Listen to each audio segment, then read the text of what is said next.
Uh, this one. Okay, sorry. Anyway, yeah. So they opened up my gum line over my mouth or whatever. They pushed this back. I was under anesthesia during all this, by the way. So they pushed this back. Then they put some material that was made from like my white blood cells, and then like put in this like bone stuff because this is supposed to be like extra bone or something. That pink right here, this is like my nasal cavity. So they put that in there to put bone in this area, and then they like squished it down, and then it eventually filled up that space. They closed it up. Uh, and generally, like what they do at the time was what they did with me is that they put in an implant at the same time. Not that fucking aggressively, but they put an implant around this as well. And so what needs to happen for the next 4 to 6 months is this is going to form bone around this titanium screw, and it's going to anchor the implant in place. And then in like 6 months, 8 months, whatever, they're gonna put a crown, like a tooth on top of it or whatever. So now I'm doing with the beginning stages of that. Um, it actually doesn't hurt at all. Um, I got a round of ibuprofen and acetaminophen that I'm gonna be taking interchangeably, and I also have some antibiotics. Part of the reason why I'm streaming right now anyway is because I took my antibiotics around like 5, and I had to make sure I take them every 12 hours. Which means I have about 3 more hours. Uh, so I have about 3 more hours, and so I had to take my antibiotics again. So yeah, yeah. It doesn't hurt much. But video that I watched a couple videos. Some people don't hurt that much. Like when I got my 6 teeth removed, my mouth didn't hurt at all. Which sounds funny, but like yeah, when they removed those 6 teeth, I didn't feel anything. Um, I'm not feeling much of anything now either. So I'm just gonna hope that we, you know, take it easy. All I have to do is just chill out. I can't suck anything. When I sneeze, I can't sneeze through my nose. I've always been one of those sneezers that sneezes like quietly. I try to use the quiet sneezes where you like, uh, but I should have done that just now. Um, but um, but now I have to like do one of those ugly throw it out the mouth kind of sneezes, like "let's you," uh, which is weird, but that's what I got to do. So if it goes everywhere, oops. Um, and yeah, those nasty loud as fuck ones. I had to eat only soft foods for like 3 weeks, to a month. So protein shakes, cottage cheese, pastas, stuff like that. I can't have anything sticky or crunchy. Definitely no popcorn. Um, can't do that. Can't really exercise. What else? Can't smoke. Dang it! I really wanted to smoke. I really wanted to smoke. I really wanted to smoke, but now I cannot smoke. Dang it! Rip me. What else? Um, I can talk. I probably should just take it easy sometimes though. Um, yeah, Kafka would not be able to get through this, huh? I was bleeding a lot earlier, but now I'm not, so I don't need the gauzes anymore, which made me be comfortable with starting my stream. I can't brush the area with like a toothbrush, so I have to brush around it, or I have to use this other kind of mouthwash, mouse rinse they use. Uh, so that has to be my new brushing routine, at least on the top side of my mouth. Um, and no wind instruments. Uh, no yard work. No swimming. Fuck. Um, let's see. Avoid close contact with pets. Vigorous rinsing. I shouldn't really touch my face. Yeah. No screaming during pools tomorrow. I can try. So basically, I'm fortunate that I can still stream. But I should take it easy. Um, I shouldn't do too much. Um, I could get ice if I wanted to. My cheeks might swell, so if I have chubby cheeks, feel free to laugh at me. Alas, that's what I get. I also have to sleep elevated too. Yeah. So there's a lot I have to do. Feel free to laugh in my torment. If you want to help out, I have a new donation goal going. Thankfully, the procedure initially was going to cost what was it, $4,000 or $5,000. It was a lot of money because the sinus lift here is something that they didn't think was medically necessary.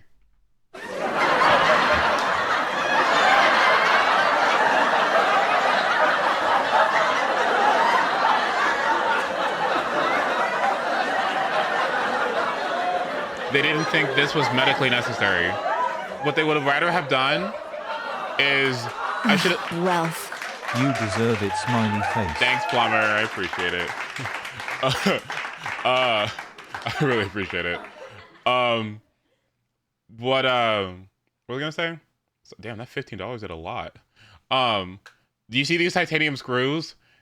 What the insurance company fucking assumed, and why this country is in dire need of something fucking different is they thought that, yeah, let's just put these giant ass screws, right? These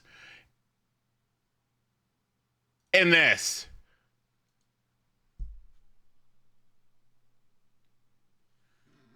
Are they crazy? Right, let's stick a giant screw in my sinus cavity. Are they stupid? So the whole thing was gonna cost $5,000. Because my insurance didn't cover it or whatever. But thankfully, my dentist, oh, I love him so much. His name's Emil. Oh, he's so sweet. Emil saved everything. So what he did was, I told him when I wanted to do it, and he was like, okay, cool. Come in. And he's going to change the treatment plan to only be the implants part, because the implants part is significantly cheaper and my insurance covers some of the cost. And he just did the fucking sinus lift anyway. So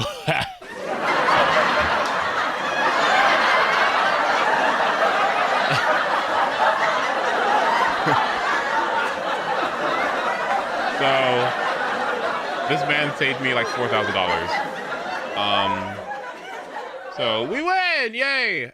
So it went from being about like $1,500 or $5,000 or so to about $1,400. On opposite day. On opposite day. Anyway. Allegedly. Just kidding. That didn't actually happen. Anyway. But yeah. So if you want to help out with some of those costs, I would greatly appreciate it. Or just being around for streams helps out a lot too. So thank you. I also need to do a sponsorship at some point because I haven't done a sponsorship since January. Oops. But yeah, that's the sitch. The sitch is I've got 2 screws in my mouth that are gonna stay in there for the rest of my life. Which I think is fine. The only thing I'm kind of worried about is like metal detectors. I cannot possibly eat that much cake. Thank you, crew, for the 100. I appreciate it. And there we go, guys. The goal is finished. Thank you, crew. I appreciate it.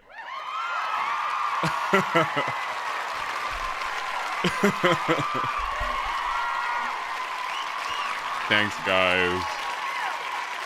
I appreciate it. But yeah. So yeah.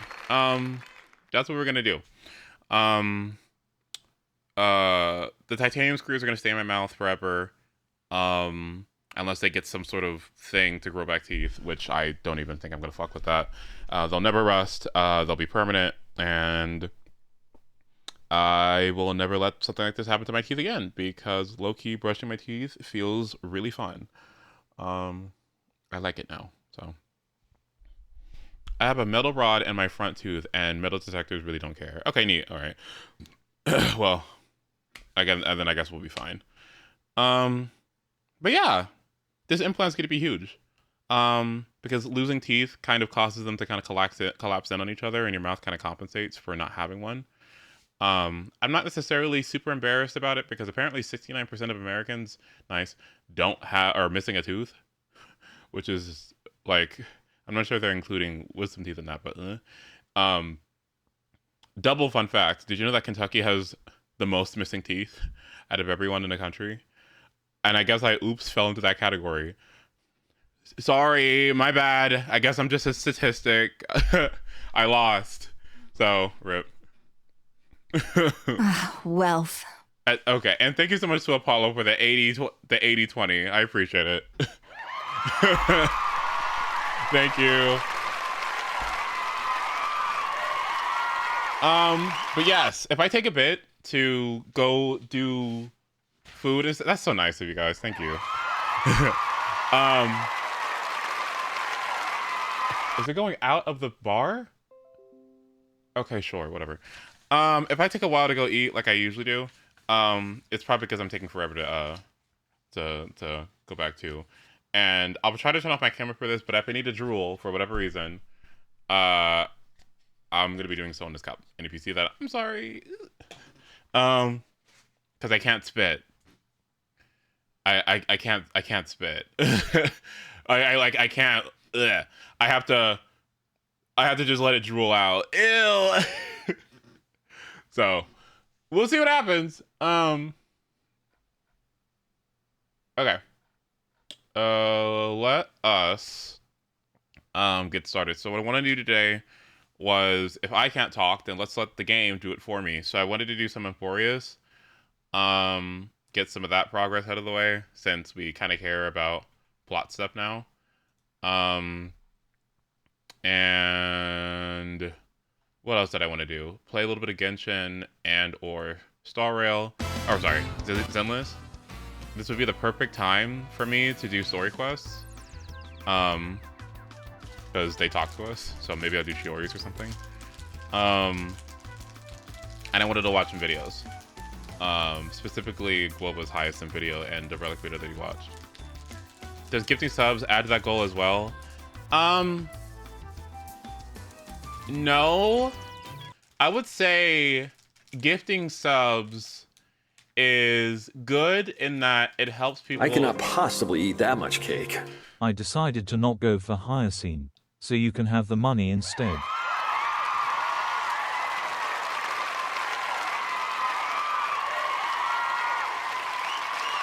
I cannot possibly have that much cake. Thank you, Ben. Thanks, guys. At this rate, I mean, damn. But thank you. Tip is better, yeah, because Twitch does take a chunk of the revenue. Stream Elements takes a small amount of the revenue, too, from tipping, but it's really an extremely small amount. It's like for small percentages, like point something, like a percent or something. So it's not nearly as bad as what Twitch takes away. Twitch takes away, I think it's 50% of my subs or whatever, or 50% of the money for my subs. But in compensation, the sub gets the emotes and the ad-free viewing experience. So it kind of works out. You know what I mean? But yeah, directly for the cause, if you wanted to go towards that, that would be the easiest up there. But yes. Yeah, like subs are like 250 or it's 730 depending. I think mine might be, let me check this out. Twitch sub revenue split. I think let's take a look.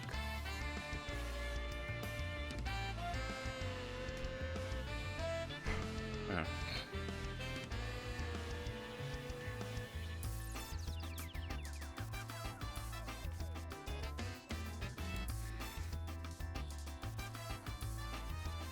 Wealth. Thank you so much for the 40-20, by the way, Apollo. Thank you. And there we go, guys. Okay. I feel like you earn more than 3 or more consecutive months.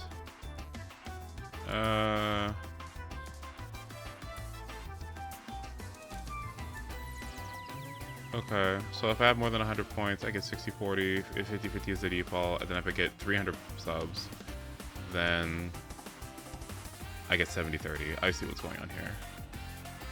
Okay, Prime subs are free. And they remove the $100,000 cap. Great, $100,000. Maybe one day. Okay, y'all want to watch this Hyacinth video with me? I'm so excited for this. I'm really happy that I woke up from that surgery. Want to know something funny about it? Okay, so I had like I basically I did it at the hospital. A bunch of people that were relatively my age, which is so weird. Like seeing people that are relatively my age do surgery around me. It's like, hey, what do you do? Oh, you know, I just put people under anesthesia. You know what Oh, you know, I just do orthopedics. You know. Oh, I stream on Twitch. You know. It's funny. But apparently, they put in the IV. IV was on this side. The anesthesia was on this side. So they got me on both sides. I swear to God, it's like, I'm not sure if you guys have ever had an IV in, but that feeling is just, it's so like, I feel like dramatic Disney villain fainting. I feel like, like, it's really not that serious, but it's so like, I'm gonna die. Right? Like, I don't know. It's like, I don't know. It just feels like you're, you know what it is?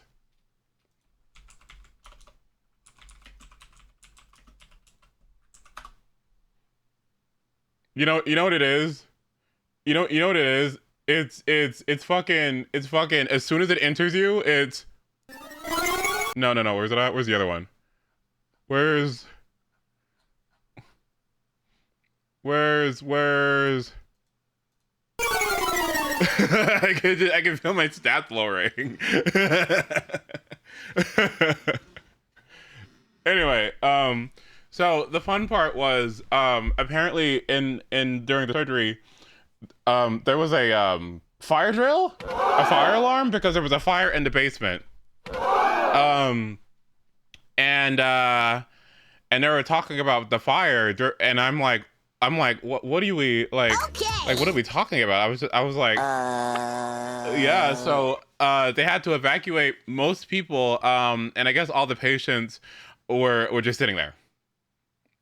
So good thing the fire wasn't worse, because I would probably have been evacuated, still, but maybe wouldn't have gotten my surgery done today. So, oops.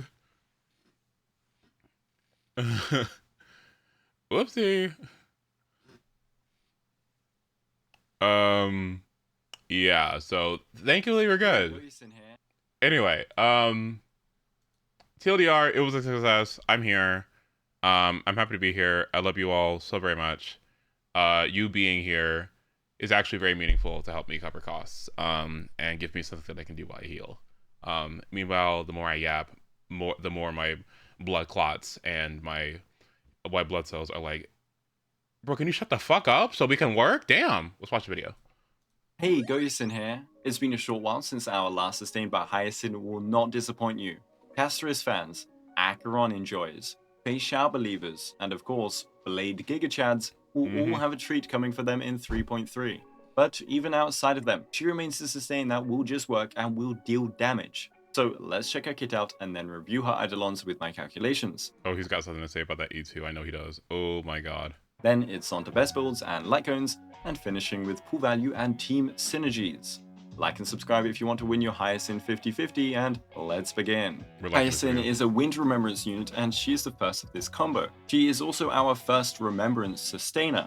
Now, despite being HP scaling, her base HP is quite poor, but she does have a very high base speed to compensate, and we'll see later that she goes supersonic.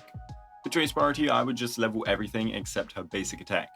The Memory Sprite skill and her talent are focused on damage, but her Memory Sprite talent and her skill and ult are focused on healing and team buffing. Let's check out her abilities, and first we have to address the chunky Pegasus in the room. It's so funny. Little Ika, who will probably end up eating Flame Reaver, is Hyacinth's Memory Sprite.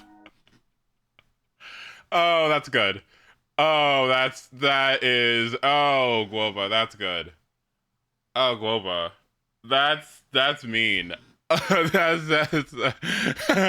That's okay. That's something what a boss would say.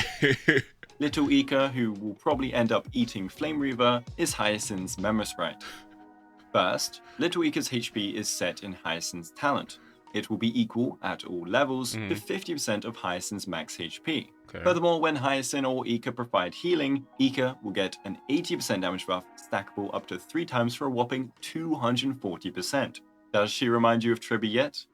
As for the speed, that is set in the Memory Sprite talent. Little Ika in fact will have 0 speed and will not appear on the action order, which is a new one for Memory Sprites. They can still be attacked by enemies, but at least they will also be immune. Real quick, when I add her, my E2 Hyacinth, to my friends list, who am I getting rid of? I'm getting rid of Robin, right? Because most people have Robin at this point, right? If you need Robin, you're probably gonna like already have her at that point, right? Like, right? I know it sucks because she's E1, and it's one of the best things in the game. But there's also an E1 tribute there too, so I guess it's Robin. I guess Robin has to go. Yeah. To debuffs. So then, how does Ika actually do anything? Well, first of all, if ally targets have their HP reduced, Ika will consume their own HP to heal those allies. So not only does it work like Bailu's Invigoration when enemies hit you, but it will also heal you if an ally consumes HP. So for example, Jingliu or Castoris or Blade or Maide. Ika will be doing this healing passively whilst they are on the field. No abilities are needed. Now, actually acting is a different thing, and Ika can only act whilst Hyacinth is in the after rain state, which we'll see later. Every time Hyacinth... Is this the first time we've... Okay, can we actually see the animations on stream now?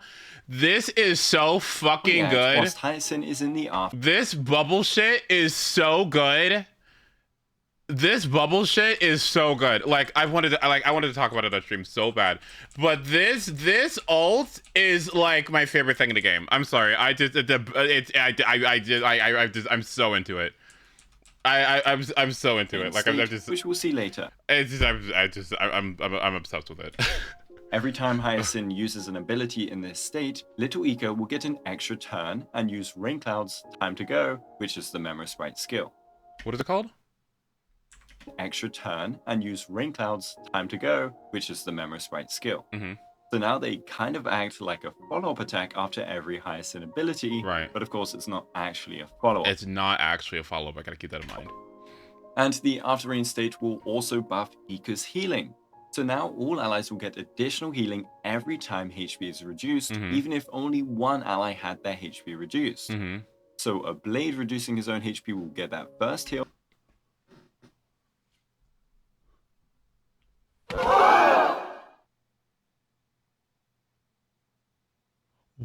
It's everyone? Oh! Ally had their HP reduced. So a Blade reducing his own HP will get that first heal, and then all allies including Blade will get an additional amount. And so finally, that Memory Sprite skill.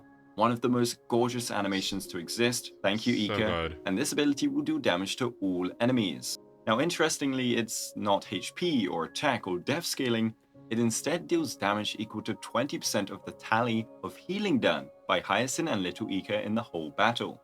So these little heals bit by bit from the Memory Sprite talent, as well as big chunks of healing from Hyacinth, will all stack up for a ton of damage.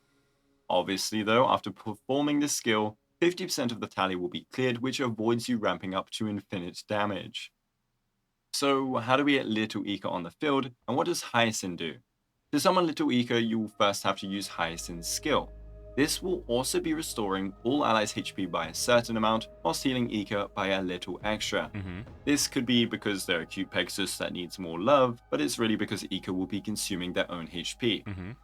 The other way of summoning Ika is through Hyacinth's ultimate, but it's going to be that first skill that gets him up and running. Her ultimate will also heal all allies just like the skill, and it will then enter Hyacinth into the after rain state for 3 turns. This duration will be reduced at the start of her turns. The after rain state, as said earlier, will let little Ika use that Memospite skill. It will also improve Ika's healing, and here we can see that it will finally also increase max HP of all allies by 30% plus a flat 600. Like, do you know, like, that is... Oh, she's taking it. Oh, it's like... That is like a level 9 HP planar. Like, that is... No, that's like a level 10 planar. Are you joking? That is so much. That is so much. This is a pretty substantial bonus for HP DPS, unlike our previous HP buffs on sustains. Yeah. But it also benefits Don't clock her. DPS, unlike our previous... I knew she was gonna come up. Don't fucking clock her. Don't clock her. No. Spoiler alert, I've got something cooking with her, by the way. HP buffs on sustains. But it also benefits non-HP scalers and your team in general by just offering a large survivability boost. And speaking of summoning, when summoning Ika, Hyacinth will generate an extra 15 energy. But you have to actually summon Ika, it can't be on the field already. And if it's the very first summon, you get an additional 30 energy, which enables a very convenient first turn ultimate, letting you enter after rain immediately. Finally, her technique will heal all allies at the start of combat, useful in some game modes but not really an endgame, right? Except, it will actually be nice to get some immediate damage percent for Ika, and it will also...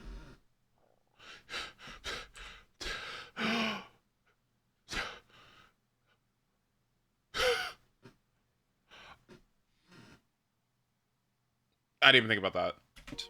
Except, it will actually be nice to get some immediate damage percent Thank you. for Ika, and it will Welcome, also Jackie. let you immediately activate the brand new Warrior Goddess Relic set coming out in patch 3.3.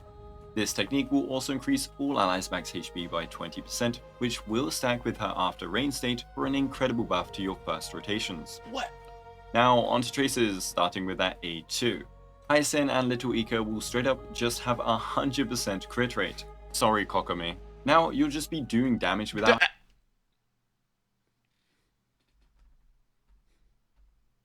Like...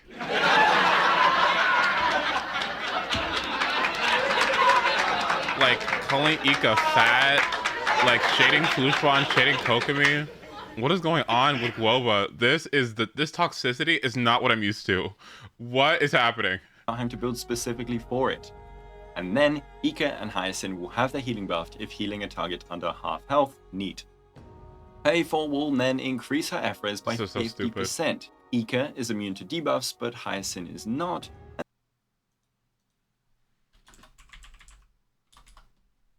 And this now lets you spec into some F-res, make her totally immune as well.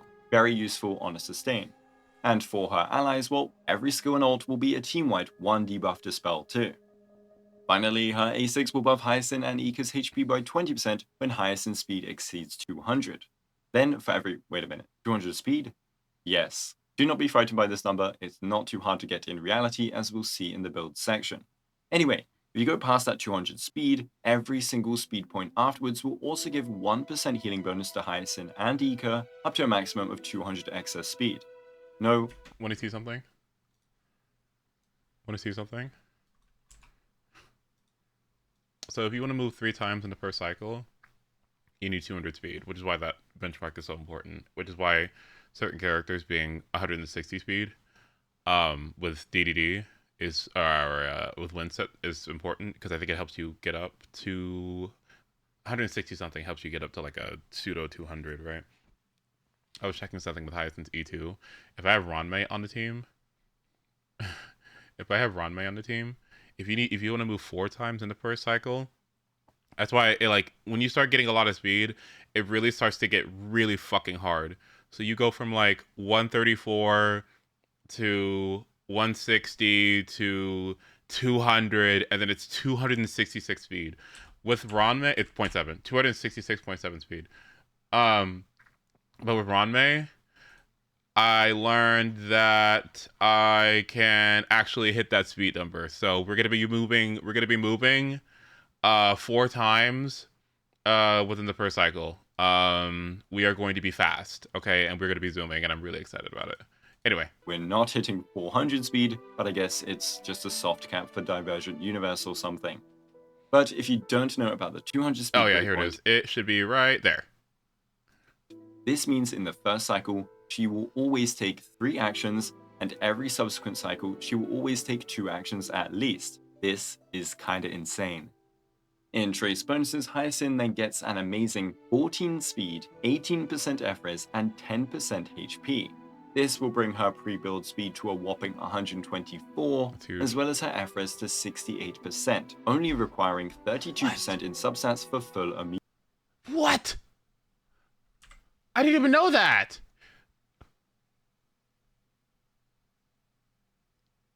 Oh. Ooh. Did y'all know that? Oh. Oh. F-res to 68%, only requiring 32% in substats for full immunity. Let's check out her vertical investment now with an Eidolon review, starting with that E1. Here we go. When Hyacinth is in the After Rain state, all allies will now get an extra 50% HP buff. Yep, that's 80% HP and a flat 600 now. Furthermore, she steals Gallagher and Lawatch's kit identity, and now allies will also be healed after using an attack. Oof. You are never dying. Oof. E2 will increase speed by 30% when any ally loses HP, and this is not just for Hyacinth, it's for any ally target. With her S1, this is thus a permanent team-wide 30% speed buff. This can be used for cool speed breakpoints on the team, but it will also buff Hyacinth's outgoing healing from the A6. E4 will bring some power to Hyacinth's damage, now converting every excess speed past 200 to 2% crit damage on top of the healing bonus. And finally, E6 is both a massive boost to Hyacinth's damage and a decent boost to the team's. 20% all-type res spend when Little Ika is on the field, but also now, after using the Memo Sprite skill, the healing tally will only be cleared by 12% instead of 50%. That is obscene for her damage gains. Here are my Eidolon calculations for Hyacinth in a Caster's team.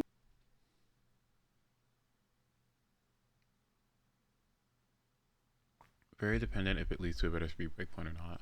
Well, that's the thing. Like the dependency here is like if you go speed boots, right, to reach a 134 or something like that, 30% speed for most characters, since most characters are around 100, gives you about 30 speed, right? About 30 speed, right?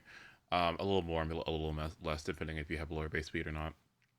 So it means that you can go attack boots, or it means that you can go HP boots on your HP scalers. I don't know if it means anything for. I don't know if it means anything for Casterus. I don't know if it means anything for Casterus' dragons or Memo Sprites either. But what I do know is for Hyacinth herself, and for anyone who's trying to reach like super important speed benchmarks, like now I can pretty much hit 200 speed on most of my harmonies. Like if I wanted to play her in like Super Break, few could easily hit 200 now. So this one kind of depends. With RMC and Tribby, you can see how much Caster's damage increases depending on her Eidolons. I wouldn't take my E2 calculation at face value though, since it's entirely dependent on if it gets you a bunch of extra actions and dragons or not. It can be really good or just decent. But now we can move on to builds. As a healer, we aren't too complex, and HOYO is even helping us out by releasing a perfect new relic set. By the way, a video on these sets will be out soon, or it might already be out. It will give Hyacinth a 12% speed buff in total, whilst also giving all allies and Memo Sprites, including herself and Ika, a 15% crit damage buff. But if you want to use her right away on release, a 2-piece mix of Sakados and Hackspace will be the usual classic banger. I know that's right. I know that's right. I know that's right. Honestly, this isn't even my best set. Like, my best set is the one that doesn't go that fast. 646, yeah. My best set on her is... I think it's this one. Is this the one? No, it's the one that has double dog shit. Yeah, it's this one, yeah. With the crit damage, I think it's this one. Yeah. Yeah, it's this one. This piece is still so funny to me. Like, thank you, Star Rail. I will play you for a month or two. We'll see. We need that speed after all. For your planar ornaments, you can really use any supportive set. Obviously, the new Giant Tree planar set was made for this hyperspeed healer, and is her strongest set for heals and for ease of build. But if you want some energy instead, then Penacony or Lushaka are great options, and Broken Kill is also nice for team-wide crit damage, just like the new Relic set.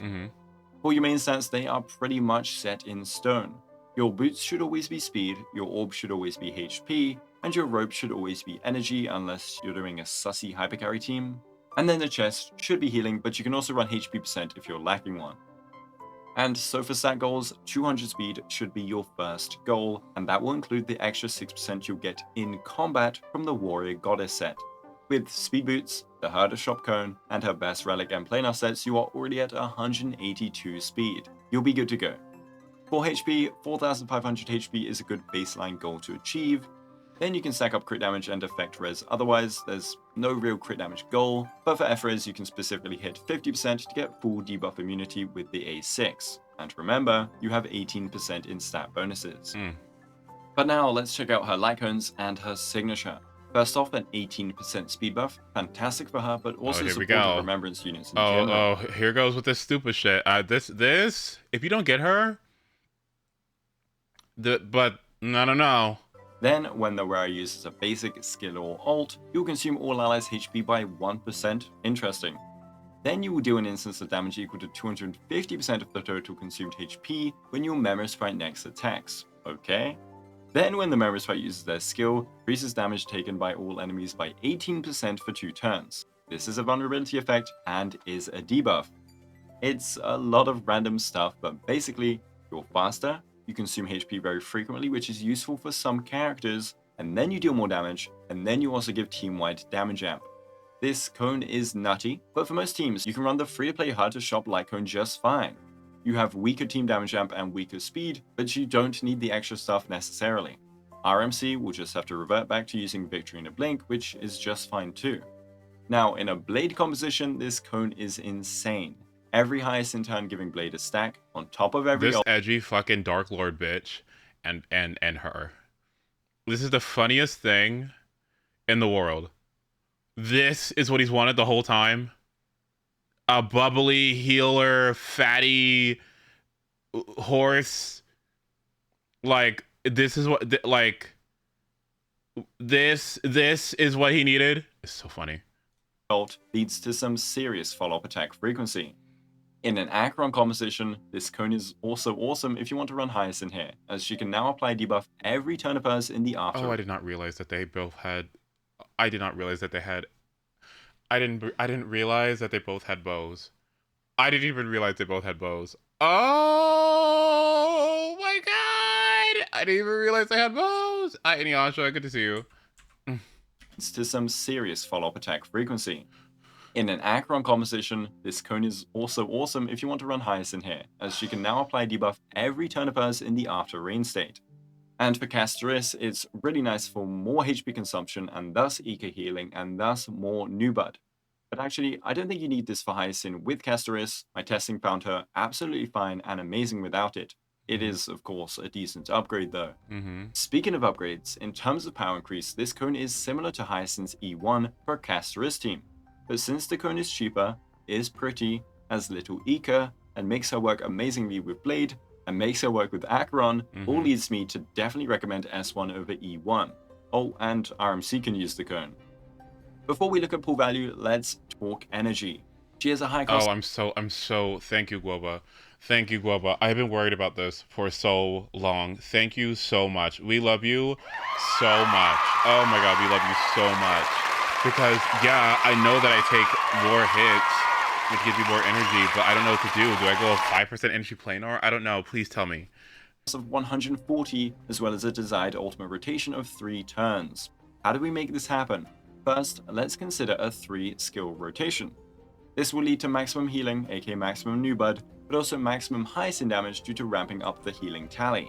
This rotation is only doable in low SP consumption teams, which are usually, conveniently, also her best teams, aka Castoris or Blade teams. With an energy rope, you end up at 131.4 energy. You just need to be hit 1 to 2 times, and remember, Memo Sprites being hit also contribute to energy, so this is pretty much a guaranteed 3-turn ult. But what if you don't have the SP? For example, Blade still consumes SP, and maybe your supports will want to. Or in the case of an Acheron team, Acheron wants a skill every turn. Well, then it's up to being hit a ton or a 4-turn rotation. Let's say she has the SP to skill at least once, so skill basic basic. This has us ending up at 107.5 energy. We need to take around 30 energy worth of attacks from enemies. This is doable in some cases, and ironically, thanks to Ika also being able to tank damage. In some fights though, you won't be able to hit this, and you'll have a skill, basic rotation. I truly believe that this is more realistic than people think it is, because if you sit in the middle, and either one of you needs to get hit, and or if you get hit by an AoE hit, like, you have literally double the taunt value, you know? Like, I think most of us will be fine. If you put it right in the middle, I think we'll be okay. The more basics you do, the less you heal since no skills, and so the less damage you deal. And if you don't hit a 3-turn rotation, well, you drop even more healing from the after rain bonuses. You lose out on that 30% HP, and you also lose out on Ika attacks. And with the signature light cone effect specifically, fewer Ika attacks means fewer debuffs for Acheron teams. But do you even need to spam skill? I think this will be a misconception, just like on HOYO release, where we expect HOYO to always need to skill for her talent. Downtime is fine on a sustain now and then, and what really does ult uptime do for Hyacinth? For the HP scaling teams, she wants uptime for the HP percent bonus. And for those teams, skill spamming is better new bud generation for Castoris, or more talent charges for Blade. But they do not struggle with Hyacinth energy at all, since they consume less SP. For other teams, After Rain is just giving her more damage and more Ika attacks, as well as a bit more healing. But 1 or 2 fewer Ika attacks isn't the end of the world, especially since the healing tally is still building up regardless, and for healing, she will do fine without permanent uptime. Even if it doesn't... Wait, I didn't even think about that. Even if you don't... It's... I didn't even think about that. Even if you... Oh my god.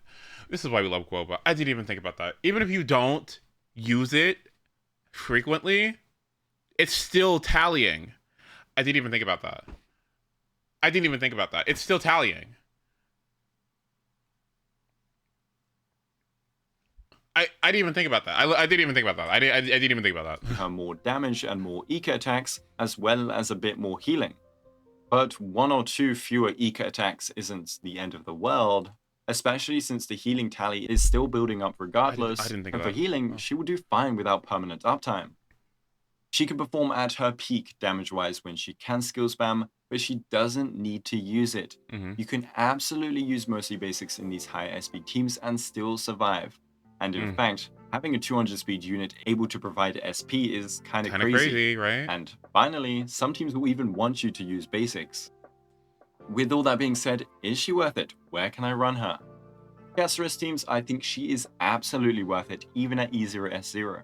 She brings such consistency to Castoris' new bud generation, no more relying on enemy count like Gallagher, or attack frequency from teammates with the Watcher. Instead, we have a 200 plus speed healer that can spam healing out the wazoo.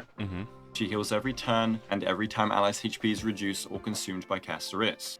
But that's not all. Ika consumes their own HP in the base kit. That's the part. That's the important part. This part is stupid. This is stupid. This is like reverse Gallagher ult. I think this part is stupid. Plus her light count, like this part is dumb. Like Castoris. But that's not all. Ika consumes their own HP in the base kit. It's not just healing, it's consuming and then healing, double dipping in new bud. And finally, having a Memo Sprite makes Castoris' consumption and the team-wide healing even stronger, as there is now another target. She buffs Castoris' HP too if you care, which also helps with Tribby if you have her, and she gives vulnerability with the S1. But the Pegasus in the room is that she provides so much damage of her own. Lingsha needs a Super Break Enabler or a Hypercarry team made for her, but all Hyacinth needs is a dual DPS buffer in the team and some skill points. The difference it makes having not only a powerful healer, but also a character that can kill low enemies for you is immense. And remember when I said you need a Tribby ideally for Casterus in Pure Fiction? Well, Hyacinth removes that need, as we now have a Tribby-esque sustainer because of her sub DPS damage. And so now we can replace her with Raw May just fine. Jesus. Oh, that's... Oh. Oh. Oh. Oh. I didn't even think about that. Oh. Oh, God. Asterisk in Pure Fiction, well, Hyacinth removes that need, as we now have a Tribby-esque sustainer because of her sub DPS damage. Yeah. And so now we can replace her with Raw May just Yeah. fine. Wow. But what about non-Casterist teams? Right, okay. First, her non-S1 teams. Right. I mentioned Mighty here as he is HP scaling. Hyacinth increases HP and also offers her own sub DPS damage, which is fantastic. But she heals a ton over time, not in big chunks, which is what Mighty needs if using a sustain. And the HP consumption part of the S1 is incredibly negligible for Mighty, so all you have over other healers is some HP, and again that damage, and maybe amp from the S1. I'd rather just stick with Gallagher or Lewatch for Mighty, Fair. and even then, Mighty can run sustainers fantastically, so why even bother? Right. Anyways, being at 200 speed does wonders for attack frequency, whether that be with Ika attacking or Hyacinth using a basic attack. So in comes Face Shao and even the Hurter. 3 actions every first cycle, 2 actions every following one, sub DPS damage that is improved by the AoE buffers in these teams. It's like a dream come true. For Face Shao E0, Hyacinth just needs to skill on that first turn, and then she can ult and Ika. Look at the SP positivity coming from March. This is so beautiful. I mean, Topaz can do this too, but look at that SP positivity. Look at that SP positivity. Look at her. All she needs to do is just press the basic attack button. Like, oh my God. This team, I mean, I hate Robin being there because she doesn't do anything, but like, well, I guess Robin's skill does benefit Ika, and I guess if you have E1, that benefits too, so this isn't the worst thing. Can I get a Luna Show and stop, please? Ika will start attacking. Then you can basic Ika, that's a flying order. I probably would put Lingsha on either this team or the Super Break team and just call it a day. Every turn. So a very nice option if you don't have a Venturine, but even if you do, she brings consistency. Of course, E2 Face Shao will prefer follow-ups though. The Hurter runs Lingsha as her current best in slot, but basic into Ika is 24 energy for the Hurter into 5 targets. This expensive ass team, by the way. You don't get that big burst of skill for UN, ult for UN, but instead you get tons of actions a cycle with, most of the time, a 5-target attack from Ika. And in general, Hyacinth is just going to be a fantastic sustain that can kill things. You shouldn't die with her on the team, she's providing consistent heals and a max HP buff. She can use SP for more damage, or chill back and basic attack. In Pure Fiction specifically, she is a monster because of that AoE healing based damage. Yeah, another good character for Pure Fiction on my account. While not getting fucking MOC stupid hyper carries. One of these days, I'm gonna get Blade and it's gonna change everything. Well, I was also thinking about Jing Liu too, but we'll see what happens with that one. Sustains don't come around often, and when they come out, they usually pop off and have teams and enemies cater to them. Hyacinth is going to be yet another insane new sustain and should be top tier in every game mode. In my opinion, she is the best sustain right now. But finally, her S1 unlocks a couple more teams. With Acheron and Hyacinth S1, you have the best sustain for debuff generation outside of Aventurine E2 S1. He's so good, this video. I can debuff every turn and ultimate. At E0 S1, Aventurine could theoretically get more in some fights like Hule, but in general, Hyacinth should trump his power. Now, Blade with Hyacinth E0 S1 is so fun to play and feels so much better. I think with this and the 3.4 buffs, he will unironically shine again. You have a HP buff, vulnerability. Look at this team, y'all. Look at this team. Like, look at this team. Look at this team. Like, I can't believe Puffy wins. I cannot believe Puffy will win. Puffy wins. Puffy wins. Puffy just wins. Like it's coming, right? Like, I will watch over you and guide you on your path, okay? Savor it for me, okay? Let's take a break. Like, what's going on? Like, fighting the west wind, away we go. Like, see you soon. Like, it's like, I just like, worry and doubt, farewell. Like honestly, like, worry and doubt, farewell. Like, I can't. Tons of charges for his follow-up. Now he can do more AoE damage, he can gain more energy. It's the mortal form for me. Like, it's the mortal form, right, of the team for me. That's what it is. It's what it is. Like, Tons of charges for his follow-up. Now he can do more AoE damage, he can gain more energy, and thus also ult more. She also provides damage of her own, and maybe sometimes she's the real hypercarry, but this is a really nice win for Blade mains. So yeah, I think Hyacinth is amazing. E0S0 is fantastic, and E0S1 please talk about it, you bitch. unlocks more power and some comps, but isn't always necessary. Let me know what you think of her. Oh, he pisses me off. No. So we can talk about everything except fucking hypercarry. Alright, yep. Alright, yep.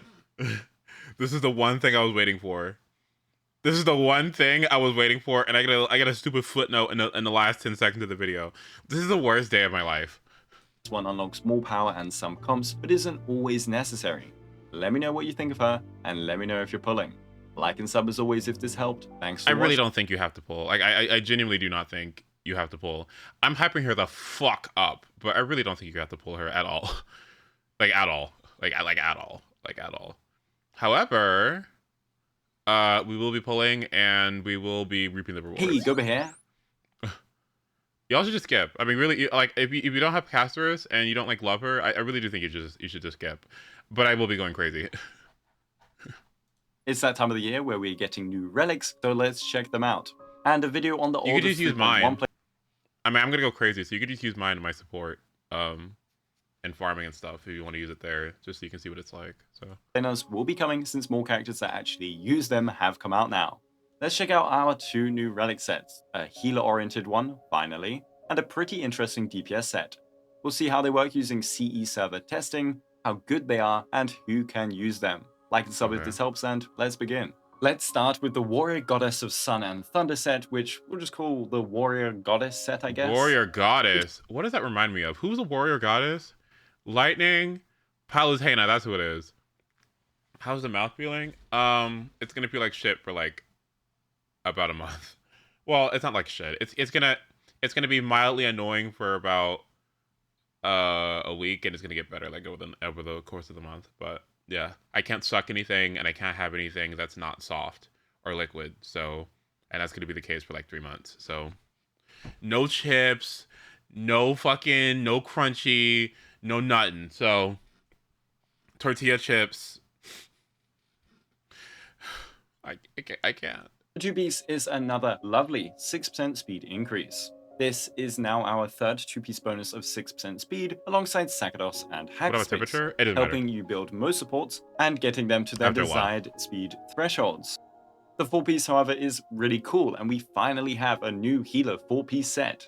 When the wearer and their Momo Sprite provide healing to allied targets aside from themselves, the wearer will gain the Gentle Rain effect. This can be triggered one time per turn, lasting for Jello. Yeah, I can have Jello.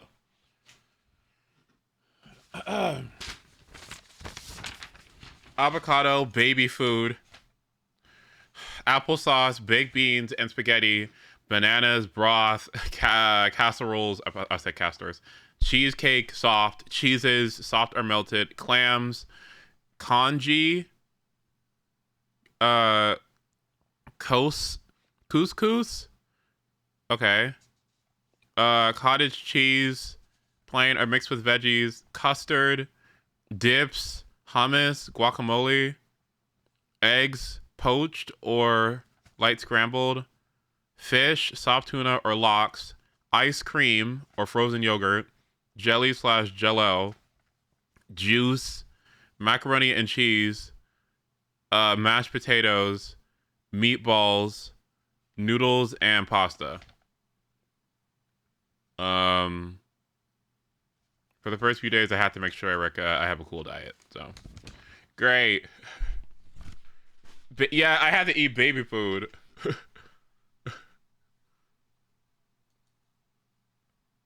This solidifies my decision of never going to a dentist again. You better go to the fucking dentist, okay? The dentist is the fucking shit. We love the dentist. We leave a round of applause for dentists, okay? Alright, this shit is life changing. Alright, we love the dentist.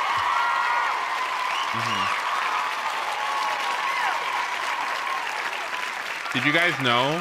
I bet none of y'all do this. I bet none of y'all do this. Do you know when you brush your teeth with fluoride toothpaste, you don't rinse it out? You just let it sit there. You just let it sit there in your mouth. You don't rinse. You spit it out, but you don't rinse it. I bet most people don't do that. Because I never did that until very recently. And my dentist told me 4 years ago to do that. And ever since then, I haven't had a single cavity. So, oops. Well. So, because the issue with the fluoride is that the active ingredient can't work in the small amount of time that you brush your teeth. So you have to leave the active ingredient fluoride on it so that your mouth can actually remineralize using the fluoride. If you just rinse it out immediately, you're basically not doing anything. You're just getting the dirt off, but the fluoride isn't able to do much because you just rinsed it all off. Not everyone has to do that, especially if you're not like super cavity prone.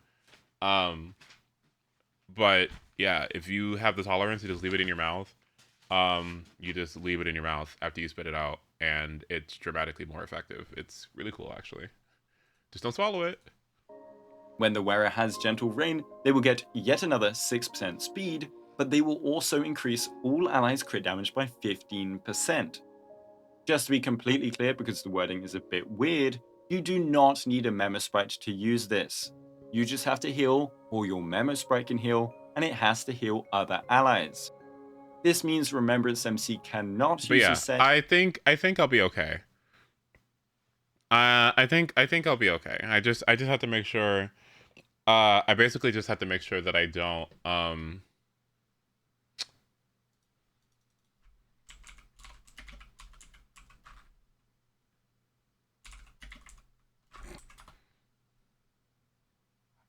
Oh dear God. Oh dear God. Right. Okay. Trigger warning. So if you when you have stuff extracted, blood fills up this area, and it's supposed to like form a clot. But if you're fucking stupid and like suck or like vigorously rinse out your mouth or eat like certain food, or do anything to like flush this clot out, it exposes your nerve endings, and your mouth will be in excruciating pain, and the wound won't heal properly. Which is why you have to make sure that in the very beginning stages of any tooth extraction, I'm pretty sure y'all who had wisdom teeth removed know this. Yeah, this is the big no-no. This is the big, like, this is why you have to make sure you follow those damn instructions, because if this happens to you, GG's. You are going to be in pain. You got an extraction? No, I got 2 implants, but I still have to worry about dry socket. Anyway. Helping you build most support All right, let's watch set, this. which we'll just call the Warrior Goddess set, I guess. The 2-piece is another lovely 6% speed increase. This is now our third 2-piece bonus of 6% speed alongside Sakados and Hackerspace, helping you build most supports and getting them to their desired speed thresholds. The 4-piece, however, is... And I gotta say, thank you guys so much for being here. I was lucky to have the cost of the surgery reduced drastically. I was worried about it. Like I was immensely worried about it because I got the quote back from the insurance, from the financial person. And honestly, the people that do that, do you ever like y'all are grown, right? So do you ever go somewhere and then you just get like a total that's really expensive, and then like the person who's telling you the total is like, I think like it's like the grocery store, and it's like your total comes out to be, $53, right? Your total comes out to be $4,607. Like, can I get a little bit of like, you know what I mean? Like, can I get some oomph to that? Like, you don't just say that to me. I hate it. It's like my least favorite thing. Right, yeah, so your total's gonna come out to $5,000. Like, no. No. Like, you gotta add some, like, to it, you know what I mean? Anyway, so, thankfully I had the price, reduced substantially. So it went from about $5,000, in cost to about $1,489. So, still a big, oof, especially during, degree stuff. But one, thanks for being here. And two, if you want to help out more, you can donate with my tip link at the bottom of the stream or !tip and help reduce some of those surgery costs. Some of you already did earlier, and I appreciate you all so very much for that. But if you're feeling generous enough to do that, I would appreciate it. And if not, you just being here is giving me ad revenue, which will help me pay for it anyway. So thank you. Really cool, and we finally have a new healer 4-piece set. When the wearer and their Momo sprite provide healing to ally targets aside from themselves, the wearer will gain the Gentle Rain effect. This can be triggered one time per turn, lasting for 2 turns. Do you want them to say it in the "you got as the tar" voice? Actually,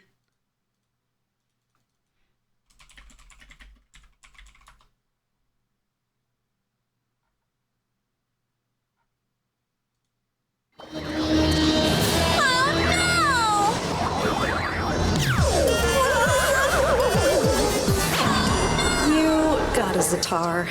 your total comes out to be $5,000. Yeah. When the wearer has Gentle Rain, they will get yet another 6% speed, but they will also increase all allies' crit damage by 15%. Just to be completely clear, because the wording is a bit weird, you do not need a Memo Sprite to use this. You just have to heal, or your Memo Sprite can heal, and it has to heal other allies. This means Remembrance MC cannot use this set as they heal Mem, not another ally. Now let's first talk about that 6% speed. This is like having Sagados and Hackerspace in the past, two 6% speed 2-pieces. Do you have any quick Jade farm recommendations before Hyacinth comes out? Poet. Poet is a good flex option for Jade because it's her new best in slot. If you find a good piece, it's fairly easy to farm because you don't need speed substats. And the 2-piece attack can be used for Robin, and Robin generally wants to be with Jade. So, farm recommendations before Hyacinth comes out. Well, if it's specifically for Hyacinth, you could go 2-piece. It really just depends. Okay, here's what I gotta say. So it depends. If you want to eventually get Blade, right? Or have a Blade that you want to train, Longibus wouldn't be too bad because you could use the 2-piece hacker space for the 2-piece speed, right? Longibus could also be used as the 2-piece option for Hyacinth. If you want to increase her max HP, you could also use it like on Trivia or something, who knows. And then Blade could use this as a 4-piece. To be honest, if you have Hyacinth's Light Cone, anybody could use this. But we don't talk about that. So that could work for efficient farming for that. In terms of generally good sets, I feel like most people kind of have a Scholar and a Sekados already. Poet, I think, is extremely specific to Jade and the counter characters. I don't like it on Trippy. I think it's fine, but I definitely don't think it's Trippy at her best. Unless you maybe have her signature. And then I think this set is good for the 2-piece in that it helps out Robin, but nobody else wants that because we have 2-piece crit and Scholar, right? So unless you're running one of those follow-up attack characters who will be running with Robin, and Robin can benefit from the 2-piece of Hero of Triumphant Song, and then the counter characters and Jade can benefit from Poet, I wouldn't be thrilled about farming this one. Maybe if you had Oglea or wanted to use carry RMC, you could use that too.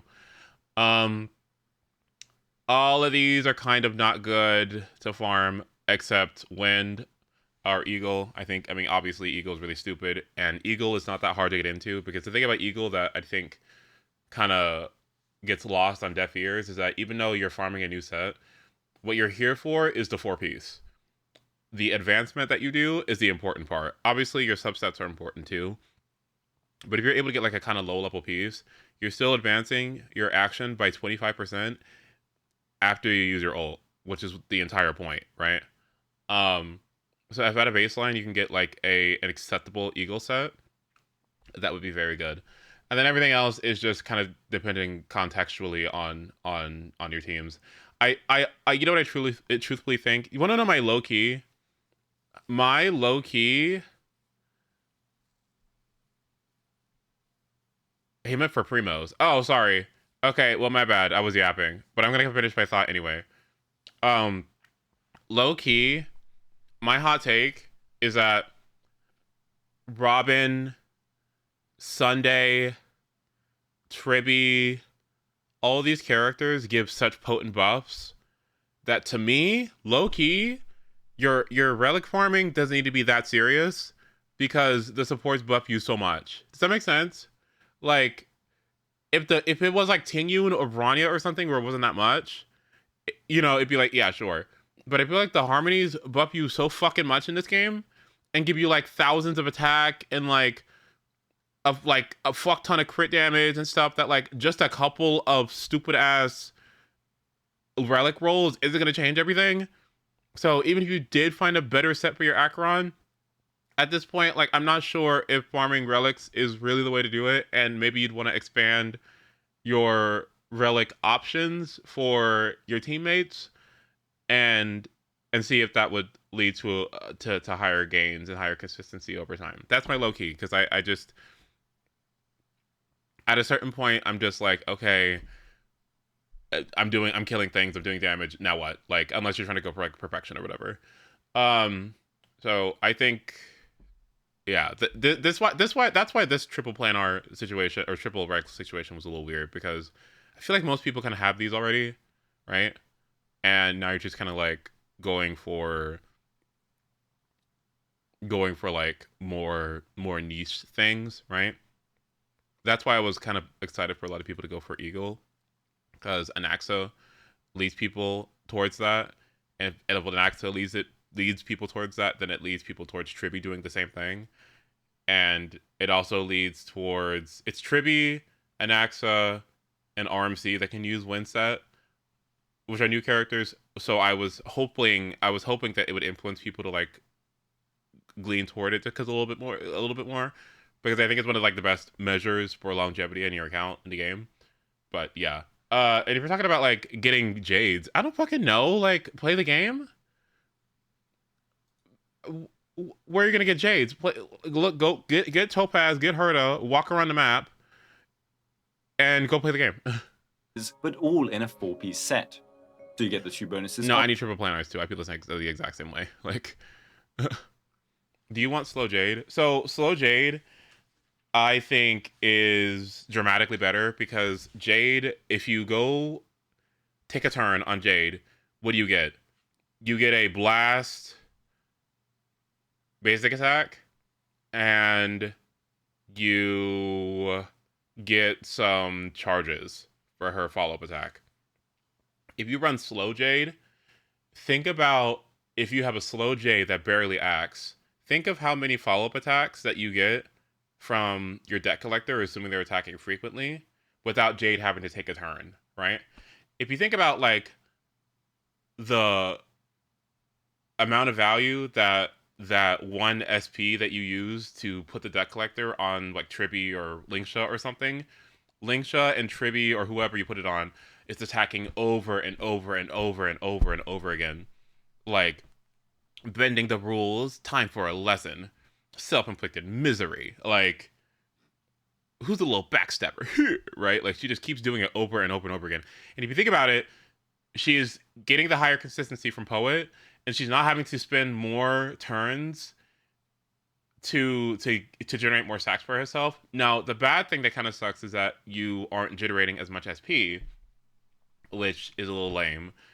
but I argue that the benefit of getting the crit is too important for Jade because she gives herself so much crit damage. She gives herself so much crit damage. It's stupid. Where's she at? Do I even have pieces on her? Yeah. She gives herself, let's see, so she starts out at 125 here.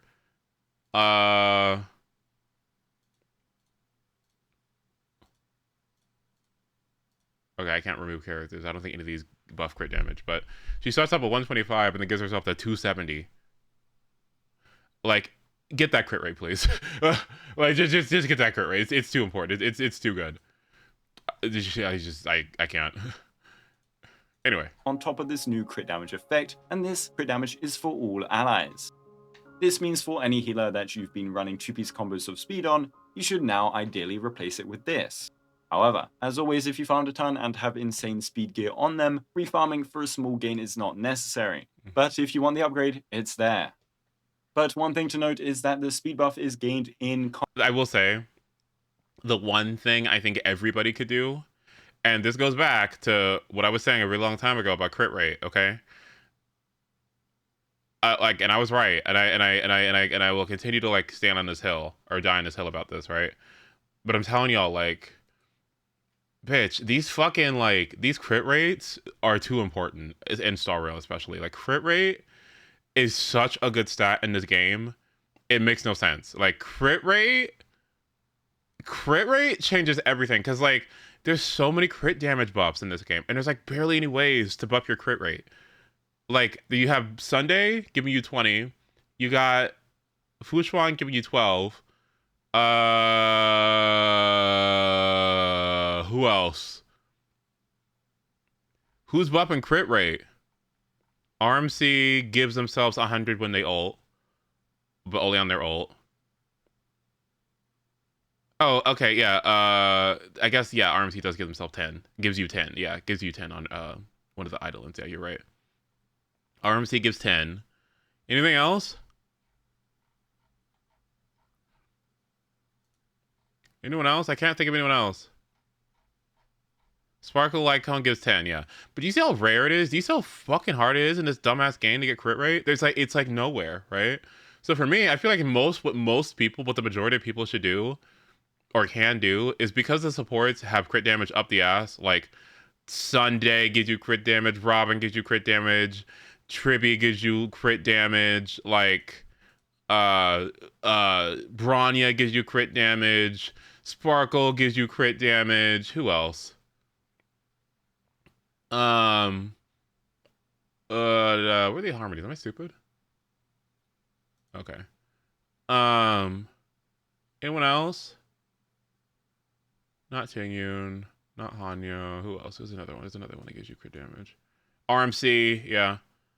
Aventurine, right? Anyone else? Any of these dog characters? I don't think any of these buff crit damage, but there's so many ways to buff your crit damage in this game. I'm just like, I feel like what most people could just do, and Lycones and Idolins, we farm crit rate here. we get as much crit rate as possible. Combat, just like... Oh, right, and Sekidos too. Yeah, you're so right about Sekidos. Hold on. And Sekidos. What were these? Okay, well, who was these? So, Triumphant Song, crit damage. Let's see. Pioneer gives you both. That's attack. Crit rate. Sekidos is the main one, though. Yeah. But yeah. Sets that came out in 3.0. We need more assets. This can mess up your first I agree. speed breakpoint on wave 1. Herda. For example, a 100 base speed... And Axa gives himself some... like, it's... character with 128 speed pre-combat will mean that you won't hit the 134 breakpoint when including this speed. This is because up until the moment you actually heal an ally, say that again? Sorry. Buff is gained in combat, just like the hero sets that came out in 3.0. This can mess up your first speed breakpoint on wave 1. For example, a 100 base speed character with 128 speed pre-combat will mean that you won't hit the 134 breakpoint when including this speed. Right. This is because up until the moment you actually heal an ally for the first time, you'll be consuming action gauge with 128 speed. Uh-oh. Even if you get that 6% speed on your Yeah, first that's gonna ruin. turn, you'll end up at 153 AV No. and not take action again before the first cycle. No. This is niche, but worth noting for some people. Oh. So keep this in mind, unless you can heal super early, speed will vary on your first rotation. For example, Hyacinth's technique heals right at the start of battle, meaning you are immediately gaining the effects. For other healers, you just need to be wary of your first rotation, but you should just have a ton of speed anyway, and regardless, the buff will be up permanently after that first heal. Now onto the crit damage. 15% crit damage is nothing to scoff at for free. This is essentially a weaker, but easier to achieve and team-wide Sakados, which is really cool.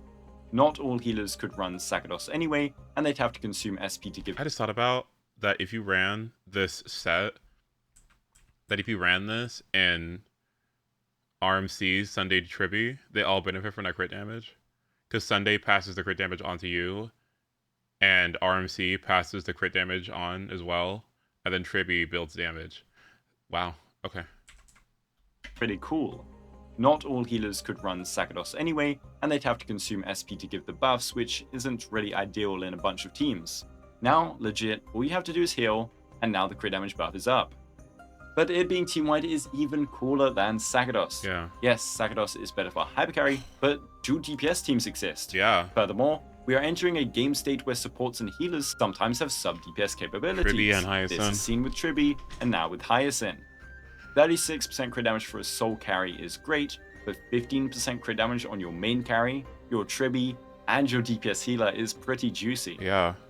But we should also remember that Remembrance units have memo sprites, and these extra characters are not buffed by single target things like Sakados, unless specifically targeting them or using Sunday. So they benefit too? So if using Aglaya or Castries. What? What? What? What? I didn't know that. Oh, we. All right, y'all, get back to the mines. All right, get back. Sorry, y'all. We had fun, but get back to the mines. Like, go farm. Like, let's fucking go. I got wow. Memo sprites. And these extra characters are not buffed by single target things like Get Sakados, the farming. unless specifically targeting them Did we have or fun? using Sunday. So if using Aglaya or Castries with a healer, this set will now be buffing Garment Maker or Netherwing. Fantastic news. Yes, even if you summon Netherwing and don't heal before it acts, the buff will automatically apply onto it as it is AoE. And finally, super fast DPS or action advanced DPS now no longer lose the crit damage that they would from Sakados' buff running out. Are you serious? Gentle Rain is based on the healer's turns. This is good. Meaning even if your DPS takes 50 turns before your healer does, they'll all get 15% crit damage. So who runs this? Everybody can run it and probably should. Sakados on Gallagher or the Watcher or Lynx or even Natasha should end up being better in a hypercarry team, but only if you have the SP to stack it. And remember, the buff can fall off with tons of action advance. If you want an easier time... I told you people about this, and none of you believed me. I remember bitching about this in the library. I told you guys... It was Abby. I told you guys that you could run Sakados on Gallagher, and everyone thought it was stupid. I told you it was an option, and everyone thought it was dumb. Sakados on Gallagher or the Watcher or Lynx or even Natasha should end up being better in a hypercarry team, but only if you have the SP to stack it. And remember, the buff can fall off with tons of action advance. If you want an easier time or don't always have SP spare, the Warrior Goddess set will just come out ahead. Wind set can end up being better in Caceres teams for healers other than Gallagher, but it's niche and has to actually end up benefiting the amount of dragons you get. Otherwise, the new set is 15% crit damage for Caceres and Netherwing, as well as RMC and Tribby, and should be used. And if you really need that skill point on your first rotation, the OG healer set is there, but if you need it, you know that already. Other than healers, we have Bushwan. She heals every time she ults, so this will in fact... That's what I fucking said! Ugh, I'm so smart. You know what? I need to be Globa's, like, fucking office assistant. Like, I need to, like, listen. Like... And healers, we have Bushwan. She heals every time she ults, so this will in fact trigger the buff, and now you have a mini E1 Fushuan in this relic set. And she finally has a new 4-piece relic set after 4 2 years! Also, the 2-turn part of Gentle Rain actually lasts longer than 2 turns if you activate her ult on your turn, which doesn't matter for any healer, but does matter for sus kits like Fushuan. And I guess March 7th that E6 can run this, but the shield effect setter is much better for survivability, so yeah. Okay, anyways, on to set 2, Wave Strider Captain. The 2-piece is a nice 16% crit damage. This is our first 2-piece relic bonus with crit damage, and is the crit damage counterpart to Scholar Lost in I think Robin could Erudition. use this. But like, we usually prefer getting the... Robin and...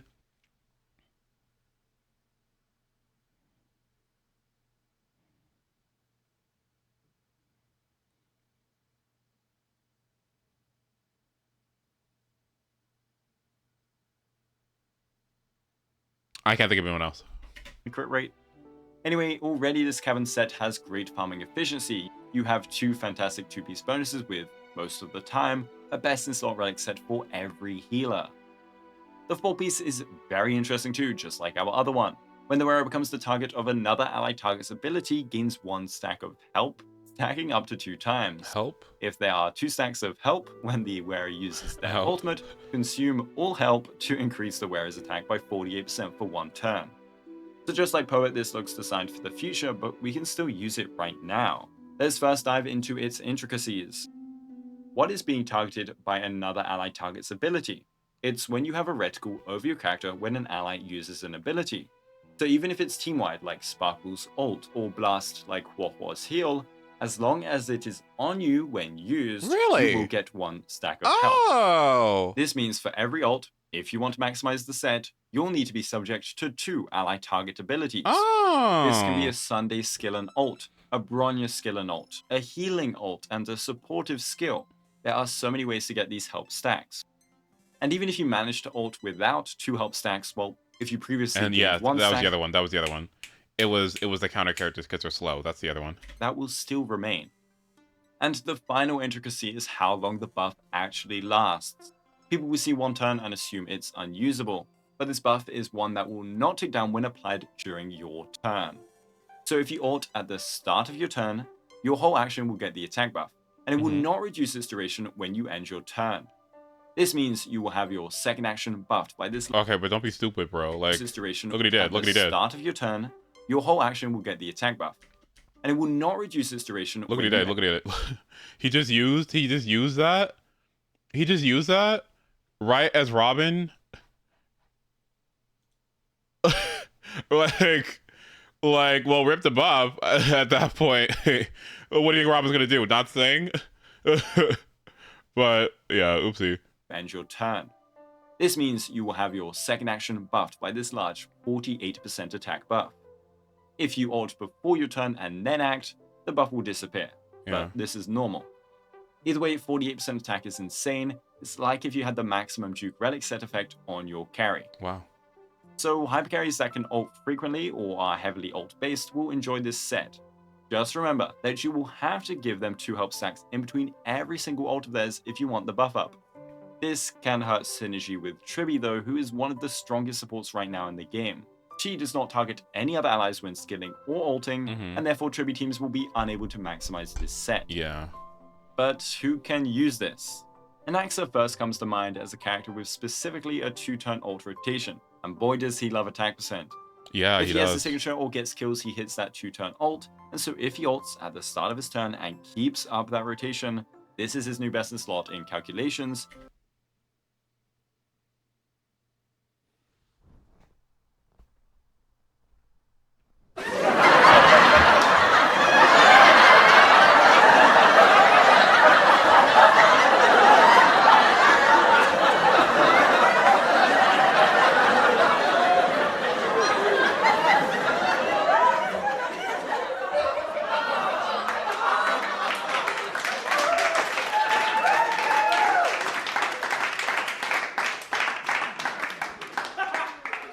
Even beating out attack percent boots win set. Again, this is with the caveat that you have to target him enough in between those turns, and high action advanced compositions could hurt this. Then it's all the way down to Yunli Hypercarry. She gets targeted a lot, whether it's with an action advance, so your other support, or your HOYO or links. Yes, she ults off turn, but buffing that big counter damage, any subsequent counters, and your skill on your actual action makes this a very strong set. It will depend on your team as you need help stacks, and Robin can saturate the attack percent a ton, but this is yet another top tier relic farm option for Yun Li.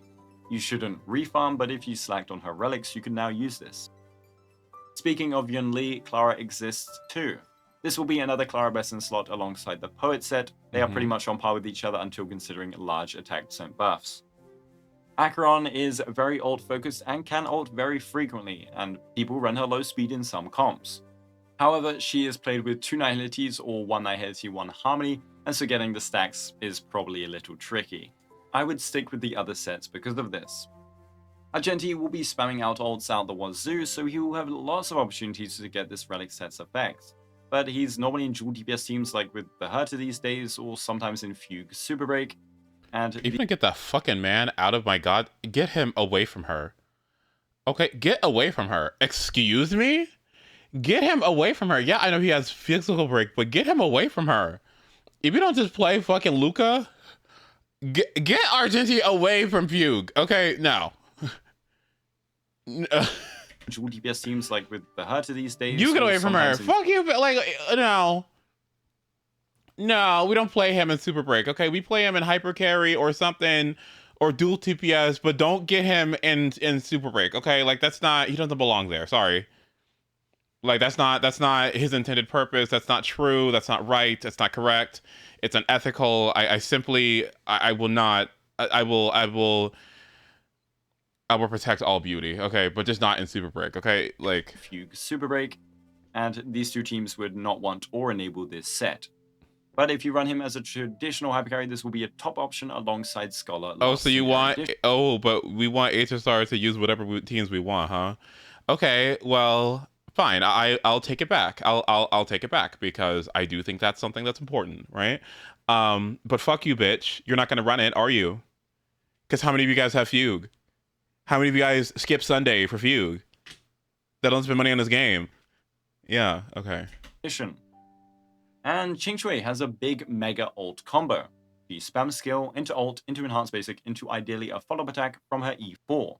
By the way, why isn't it called that also have Argenti Taki anymore? They changed this under our noses. Anyway, this would lead to a called into enhanced basic, into ideally a follow-up attack from her E4. By the way, why isn't it called Autarky anymore? They changed this under our noses. Anyway, this would lead to a large attack buff for her full combo, and then she could recharge for the next one on her next action, which would still have the attack buff. Poet set exists if running her base speed, but here's a new best in slot for a faster Qingxue if performing the combo reliably. Now, the only other unit I could think of that can use this set without considering niche scenarios is Robin, but that's also kinda niche. Kinda. She normally runs 2 attack, which is 24% attack, so why not double it and go all the way to 48%? If only she could use the crit damage. This is her best in slot, if you can get those help stacks. So you'd need a healer to target her, and then ideally a Bronyo or RMC, which is a combo used quite often. After that, she can ult with a big attack buff, only needing 2 help stacks before her next ult. Seems annoying for the first rotation, but it's doable. Other than these gamers and future characters, I don't really know. Maybe Yanqing, E0 Lune, and Zila if they ult. I'm doing that. Okay. Y'all shut up. Okay, like, I'll just be annoying with it, okay? Because Hyacinth can just...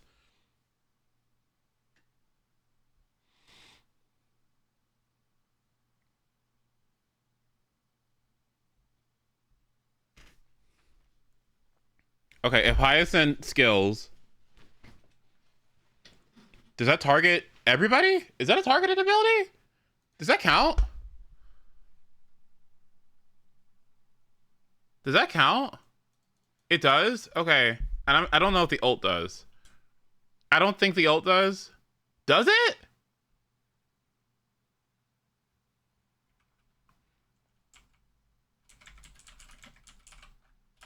I'd assume so. No. Okay, is there any like non-leaked footage of Hyacinth animations? You people are so worthless. Wait. Oh my god. Oh man. Can you watch leaked footage after the character is like out? Like does that count? Can you do that? Or what? Is that a rule? I don't know what the rule is. At the start of their turn.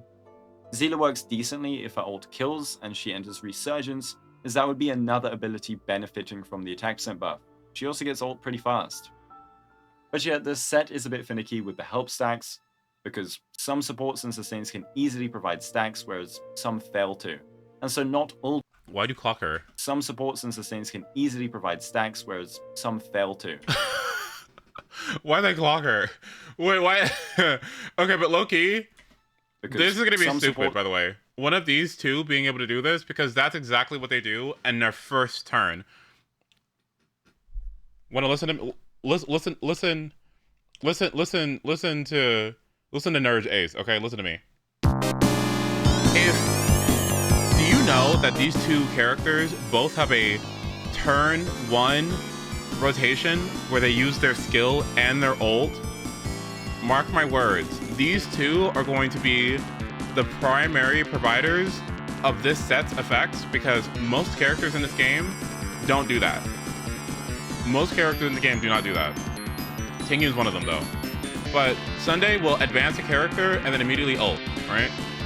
Hyacinth will immediately use her technique, get her skill off, and then she'll ult. She'll do that immediately turn 1 because she's so fast, which means you would have already met this condition as soon as the battle starts. So low-key, these two might be the ones for it, because they're like the only characters that can do that like instantly. So we'll have to see. We gotta see. But these two are gonna be stupid with it. Supports and sustains can easily provide stacks, whereas some fail to. And so some fail to, yeah. Tribby does not do it. Some supports and sustains can easily provide Tribby stacks, puts up some fail a zone, right? She puts up 2 zones. Yeah. To. And so not all teams can optimize it, even if the unit itself could use it. You need to probably be a hyper carry to use it. You need to ult at the start of your turn to optimize its uptime, and if you can't do that, you need to otherwise be slow like Yun Li or highly ult reliant. So the 2-piece is nice, 4-piece is sometimes usable, but realistically it's for the future. The other set being a general amazing healer set may make the Cavern a worthy farm though. Let me know your thoughts on the new sets and if I missed anyone. Thanks to my You can see her targeting Thanks here. for watching, and have a good day. Does she? Let me see her ult targeting. To infinite I know her damage. skill targeting does it.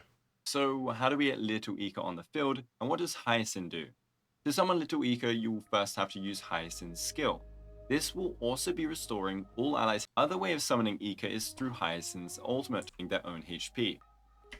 The other way of... Wait, is she targeting?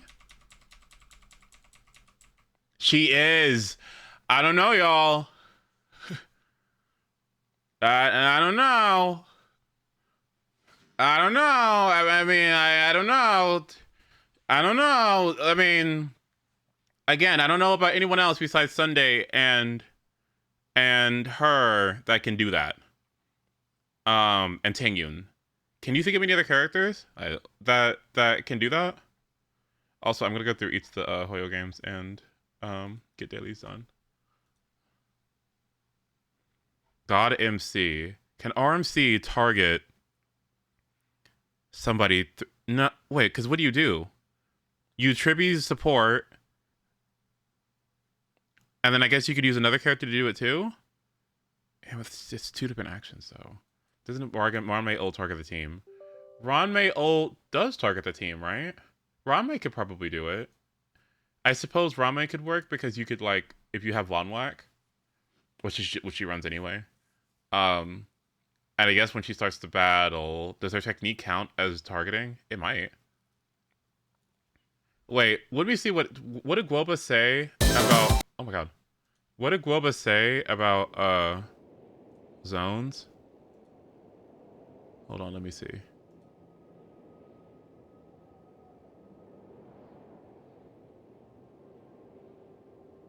that can ult frequently or are heavily ult based will enjoy this set. Just remember that you will have to give them 2 help stacks in between every single ult of theirs if you want the buff up. This can hurt synergy with Tribby though, who is one of the strongest supports right now in the game. She does not target any other allies when skilling or ulting. She doesn't target allies when she skills or ults. She doesn't? Oh, does Ron May? Hold on, let's read. Yeah, because there's zones. Does that mean that Ron May doesn't do it either? Logically speaking. Okay, after using her skill, Ron May gains overtone. Yeah, that makes sense. Ron May deploys a field. Okay, I see what's going on. Right, okay, so they don't do it. Yeah. Versus somebody like...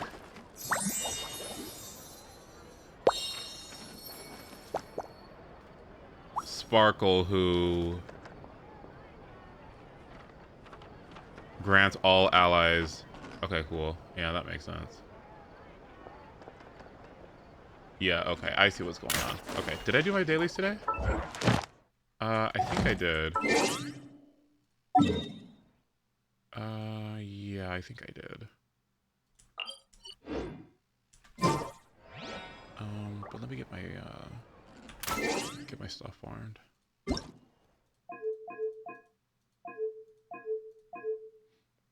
Paimon coming in! Paimon coming in!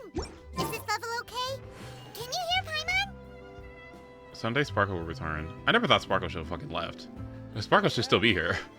Or I don't know why the fuck she's even gone. Like... Yep, you're right.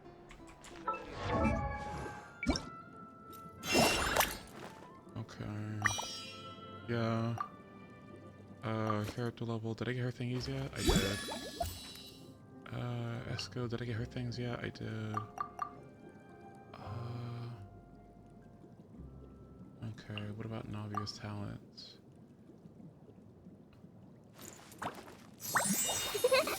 What's today? Thursday? Or it's Tuesday, technically? So I can't farm this. Damn it. Okay. What can I farm today? Let me see. She needs more attack and damage percent buffs. She needs a character that needs SP like that. Because nobody cares. Because nobody cares that much about it besides one character. Why? That's stupid. I guess kind of Hyacinth can too, but still. Okay, so Esco needs... Okay. What else is there? Oh, this running guide thing is one of the best things they've added. I've been loving it so very much. I highly recommend using it. An SP refund. So like a Sunday? Because Sunday at least low-key just does that too, right? Justice books I don't need. Kindling I don't need anymore. Ingenuity I don't need. Okay, the only thing I think I need is some potential diligence books for Ganyu and justice books for Navia.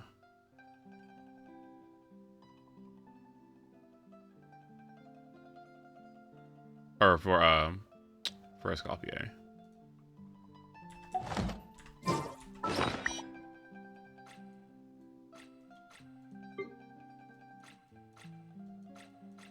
Still think they should never show that. I'm not sure how often Sam used to show up as a boss fight, but I'm glad they don't show up very often. I feel like some bosses just should not be doing that. They should be hiding.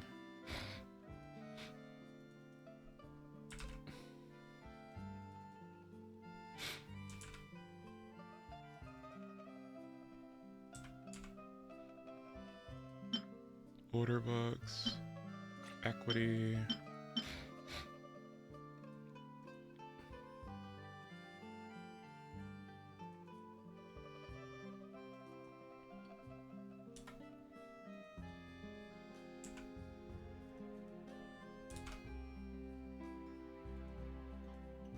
Okay, so I will need some equity books soon. My Escoffier has level 2.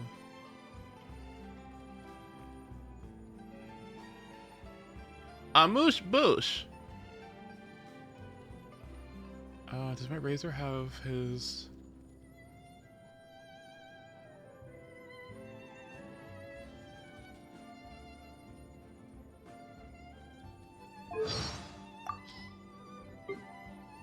Goose on the loose.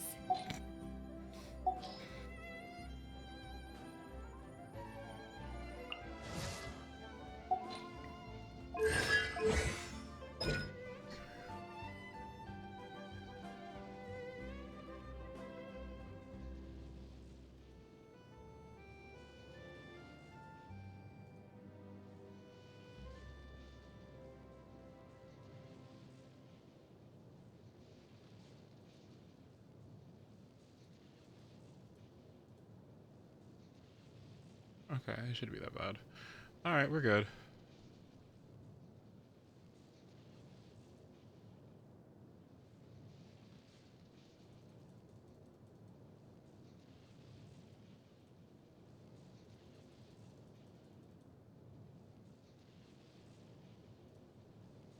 Okay. All right, sounds good to me. Is your Baisha still level 1? I'm working on it. I am literally working on it. Okay, no, I'm not. But I am okay. But I am farming the glimming grass, the violet grass, and a pet boss stuff. What does he fucking need? Hold on, let me see.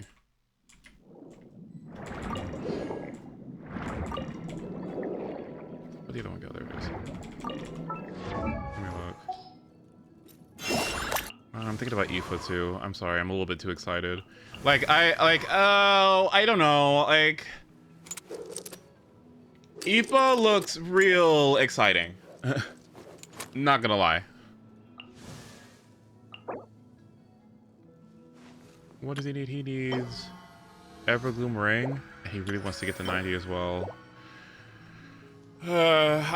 He's fun to play. He looks awesome. He looks fun. Like I'll do it at some point, just not now.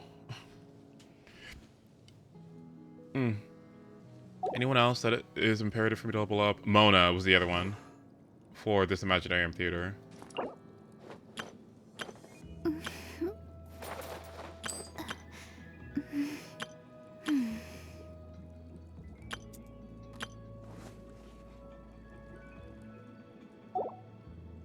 Yeah, Mona was the other one. Okay, I think Mona would be before Baiju because I need the water.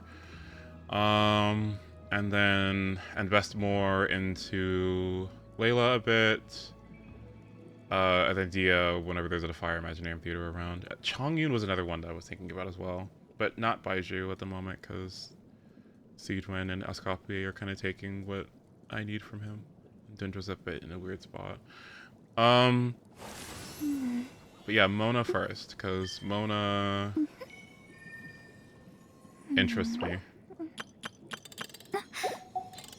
He needs Gathering Dust. Sorry, just I would give it to Puppy if I could. I really wish I could just give it to Puppy, because yeah.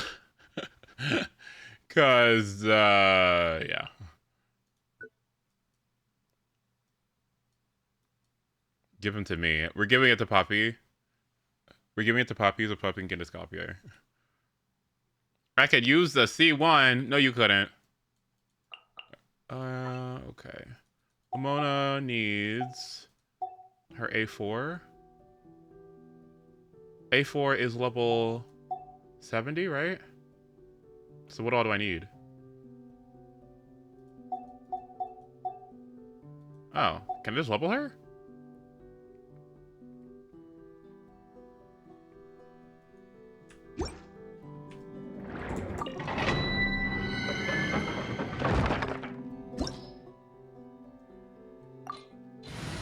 Did I max out Ganyu yet? I don't think I did. Okay.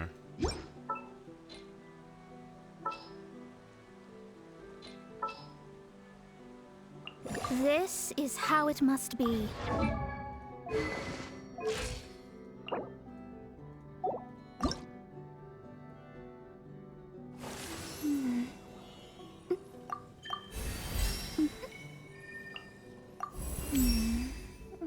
One step closer. Maybe soon I shall finally uncover the truth of this world. I think she finds value in Escoffier teams, which is why I'm not too not excited about doing this. Waterborne Destiny. Oh, fuck me, bitch. Ugh.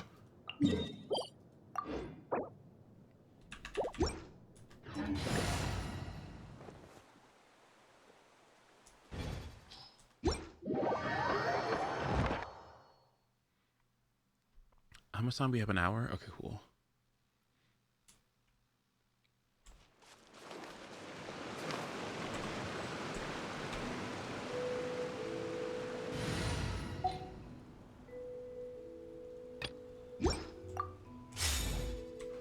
Born of ice and fire. Which? Shadows of fate.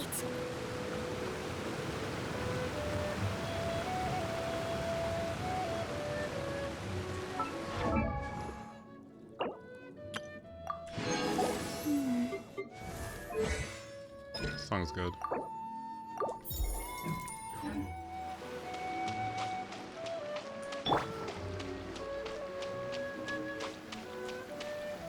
What the fuck is it?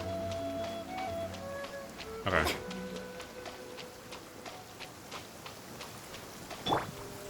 Off to the freezer. An assassin from our homeland, or a fool who trespasses upon the waters of Chainsa. Coveting the shapes of the living, you will run and take on many forms. In this way, shall water deliver your punishment. The power of water is its ability to take any shape. This theme park boss literally has. Access denied. Without solid ground, terrestrial creatures become simply... She's ready to stand here.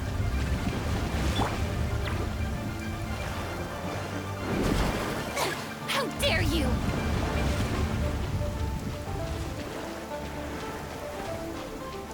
The power of water is its ability to take any shape. Born of ice and frost. Blaze over. Wait, her with those. Wait, cryo eyes? Wait, what?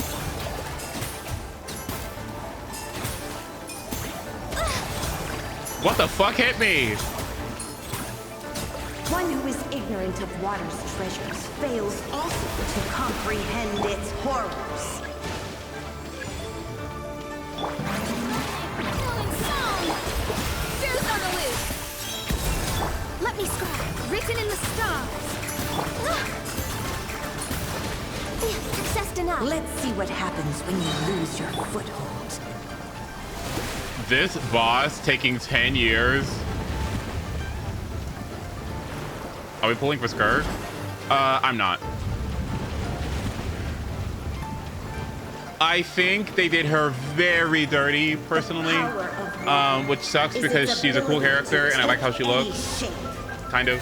Or did I like the buffs? Somehow they buffed her look. But I think the fucking dumb shit requirement of her having to All hail. have a specifically occur certain elements on her team is just dumb. Focus.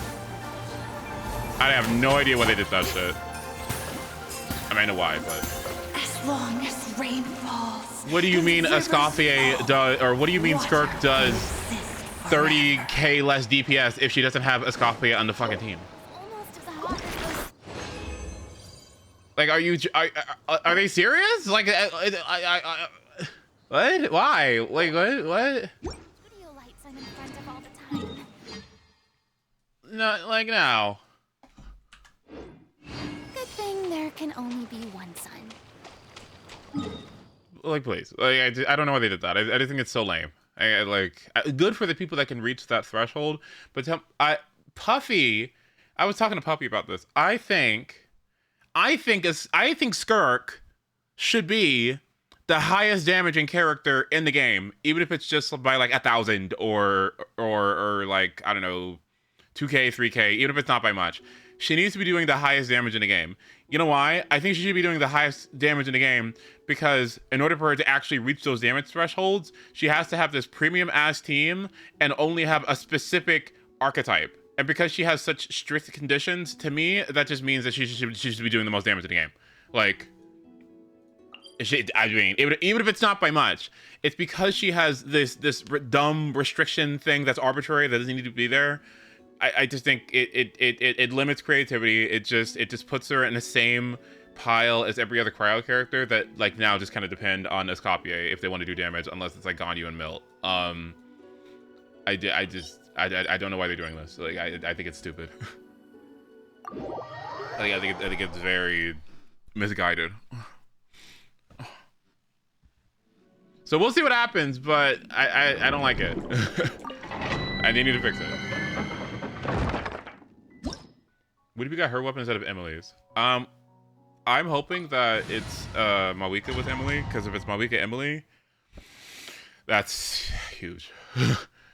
And that weapon banner is huge. If it's not, then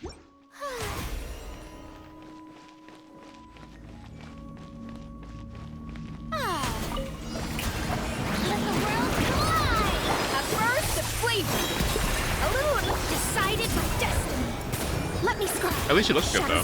Born of ice and frost.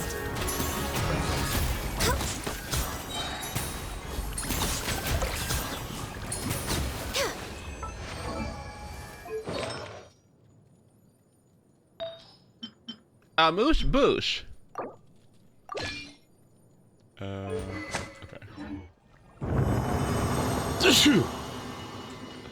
Sorry. I almost did it. I almost held in my sneeze. Yeah, I have to do ugly sneezes. Sorry. Here comes another one. Hold on.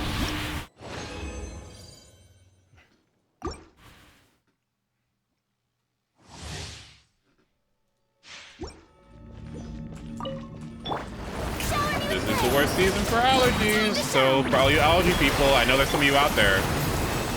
Let me scry. Fate is upon you. Take that medication. Did you know that some people have allergies that are so bad it counts as a disability?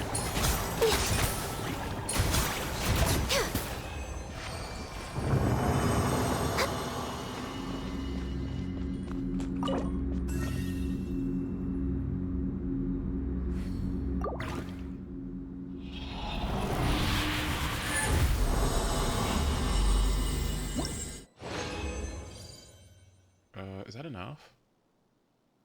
For Mrs. Scopier?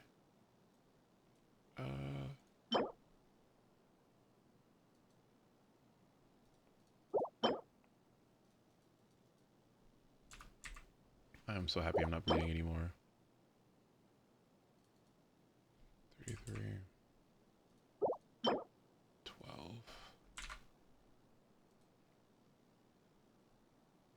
Let's see. Just a few more. Okay. Ugh. You might get a bit of kind of combination. Let the world collide! Off to the breather. Juice on the loose. People who don't have allergies Decided by are some of the most privileged people on this planet, okay? What do you mean you can just breathe?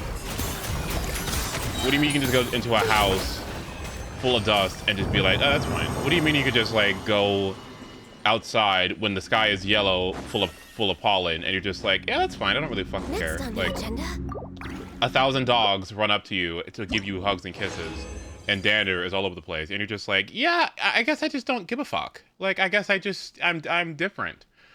The world favors me. My genetics won, and you lost in the DNA war, and I came out on top, and you didn't. I don't get it. She needs one more. Okay, sounds good.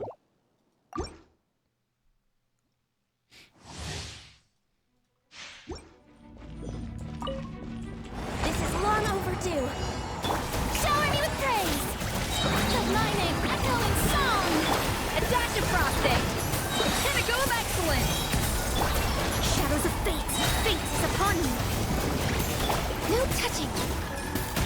What, bitch? Why does Scopier heal you? Why does she heal you? Why does she heal you? Why does she heal you? Okay. My mom has the gene where she never smells. Then how does she taste food? How does she taste food? What?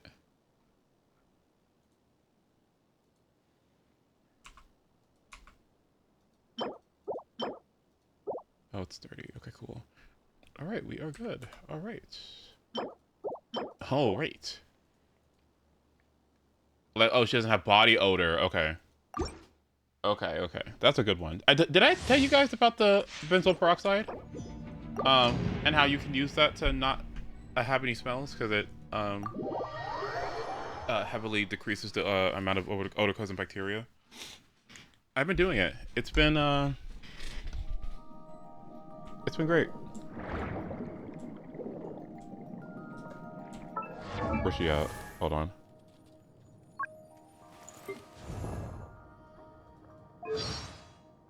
Oh, you started it? Nice. Okay, I'm glad you took my advice. Isn't it weird? You lift your pick because sometimes when I do my hair routine takes such a long time that I sometimes forget to put on deodorant until like a day later where I'm just like, oh shit, because I'm so focused on my hair. I'm like, damn it, I have to shower again. But I notice whenever I use benzoyl peroxide, I'll go like, oh, there's nothing there. Oops.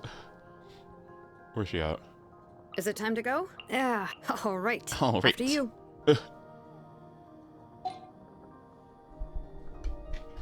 thought I didn't like benzoyl peroxide because I used the 10% when I was younger, thinking stronger equals better. Stronger equals your body going like, what the fuck?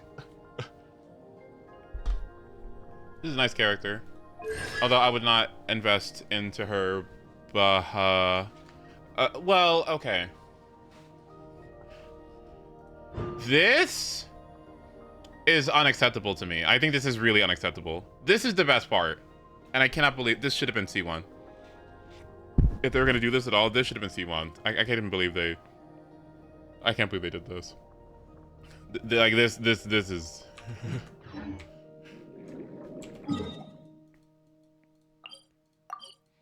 like I'm not gonna low-key say that Genshin is. I'm watching you, buddy. Like, better hold your horses. I mean, I don't know. You got a good thing going on, okay? But let's be careful with this. What we're doing, okay? I mean, I think Kanich maybe was one of the last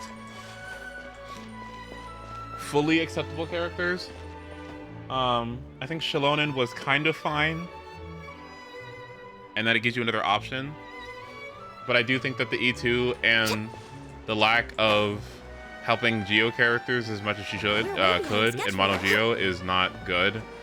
I don't know why Chaska is fully skipping out on exploration. I mean, it's good for me, but Ice and frost. and those islands of hers fixing her lack of AoE issue. Who's the other one? Who's after her? Malika is kind of self-explanatory. Who's after Malika? Seat Lolly is probably one of the worst defenders, honestly. That's the low key. No touching. Mualani is a step below Escopia, in my opinion, because I still have no idea why she just arbitrarily helps Pyro and Hydro instead of it being Cryo for some reason. I don't even know why they did that. And then eventually... Hey, there's a newsstand over there. Want to grab a copy of the Steambird? I guess we do! We know our Fontinian friends love a little drama. There's no way they'd let their readers down. Isn't that Charlotte? And standing next to her, surely that can't be Kanich? How about... Lost treasure resurfaces at last. Behold the beauty of the Remurian teacup. Pretty shocking. But it still feels like it's missing something. Well, that's what I'm saying. Like, what? Ah, got it. That's what I'm saying. Why did Seat Lolly, for no reason, not help Cryo characters, which everyone, I think, was just kind of like, okay, and then like 2 months later, release Escopia. Udex gravely wounded in shocking stabbing. Set to miss cross-border smuggling trial. Oh, wow. Are people lying? Are people spreading fake news? Huh? What? Neuvillette was stabbed and gravely wounded? No, surely that can't be right. Can it? Yeah, sorry, Paimon. They added a Hydro Slime into the Abyss lineup, and he hasn't been the same ever since. Can't auto attack it, can't charge attack it, can't do anything about it. It's really sad. The poor guy. And then they started adding Tulpas and those two fuck ass Local Legends that beat your ass. Like, it's so bad, Paimon. Like, you don't even want to look. He has not came out of that office of his in 2 months. It's not looking good. Not even a Scorpio can get him out. Like, it's bad.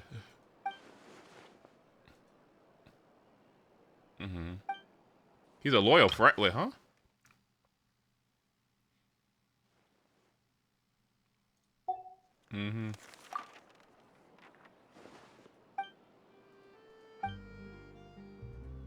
What brings you Hey back? there, you two. Fancy running into you here. Yeah, that, and also a less than pleasant shock. What the heck was all that about a Saurian meat restaurant and the eunuchs getting stabbed? Please say you weren't being serious. Trading tabloid headlines? Yeah. Charlotte and I were having a little contest to see who could find the most ridiculous fake news stories. This is a good voice for him. I like it a lot. Either I got lucky, or I have a knack for honing in on the most outrageous material.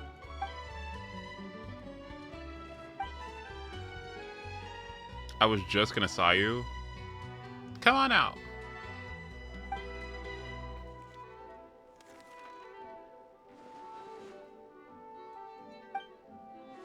Man, Lumine was not happy about that statement about fake news. If I had to quantify it, I'd say about 1% of what they write is the truth. Huh? Him? Lenient? Oh, you gotta be kidding! Ah! Aren't you not allowed to be here? Don't get me wrong.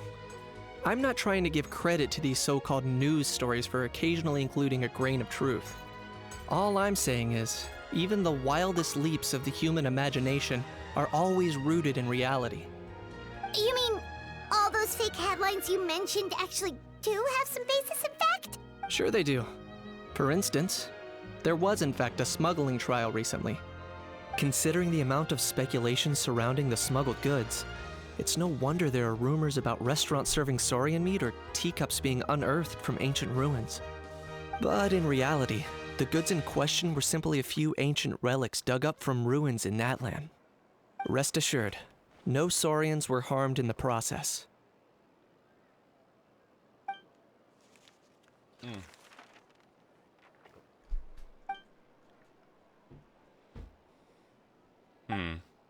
Oh, damn, we are going through this.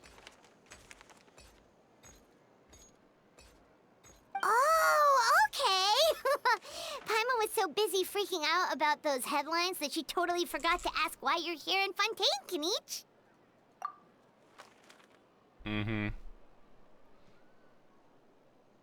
I feel like the Steambird would really want to talk to Natlanese. It was a pretty open and shut in case. particular. And my testimony in court was Nowadays. clear enough.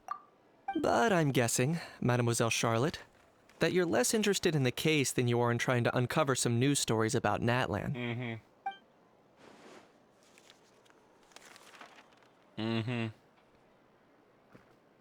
I appreciate your kind invitation, but like I said, storytelling isn't really my forte. Kinich the speechless! Kinich the tongue-tied! Huh? If you're dead set on doing an interview, why not talk to the Traveler instead? No, why am I in it? See, I always get thrown in things. I ain't even did nothing. What? And by the way, me? Yes, there.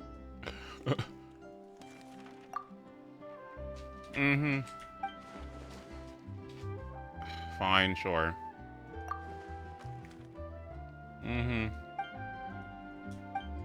Primo gems or not talking to Charlotte, huh? Right, I see. Charlotte never stops, does she? Anyway, Paimon just has to ask. That how thing, that popped out before. Or was it a HOW? It kind of looked like a HOW, but at the same time... Oh, that thing. Yeah, that was a HOW. Huh? I think it wasn't allowed. What's up with him? Like, he's still noisy, but he's way quieter than before. It's like he's trying to hide or something. Could be. Not acclimatizing? Aw, poor Almighty Dragon Lord is not feeling well. Too bad he can't come out to argue back. What do you mean? There's nothing physically wrong with him. It actually has to do with a strange law we learned about after arriving in Fontaine. This is a good game. Apparently, it's forbidden to release flying objects within Fontaine city limits during the first 3 days of each month. Paimon sure does. Paimon's been down this road before. There's an easy solution. As long as Kaniche holds onto a HOW's tail, he'll be considered an Almighty Dragon Lord balloon, not a flying Almighty Dragon Lord. Not gonna lie, I was considering that. But a HOW wasn't too thrilled with the idea of huffing and puffing away in the form of a mini helium balloon. That said, it's pretty annoying how he keeps randomly popping up all of a sudden. Anyway, this morning I saw a notice outside the Palais Mermonia about an event that's set to take place outside the city soon. Something to do with filmmaking. I hear that's all the rage here. I was planning to stay here and do some exploring for a few extra days anyway, so I think I'll go check it out. It'll be a good chance to let that noisy helium balloon out. He might even learn a thing or two. Farina, no, seriously, like Farina going like, when the fuck is fucking Mirror Me supposed to get the fuck out of here? Like, sat at the table, it was like, Boring. and then they started making stupid ass laws that make no sense. Honestly, I don't blame her. If you're free, why don't you come along? Sure. I know where it is, so let me lead the way. Okay, well, this is an accident. I didn't mean to get started. I was supposed to do dailies. We're supposed to do AMPHOREUS, but we'll come back to this at some point. I need that bow for a certain, Melusine.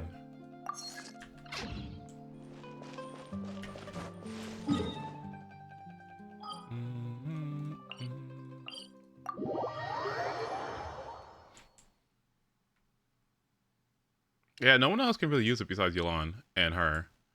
And Yelan has slingshot, yeah. So it's really just a siege wind bow, which is very odd. I was pretty certain that after Escoffier, they just did not give a fuck about siege wind. But thanks for the bow.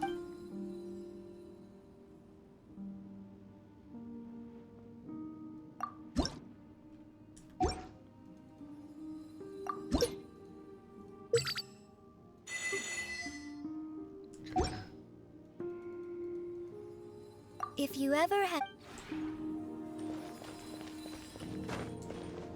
Honestly deserved though, right?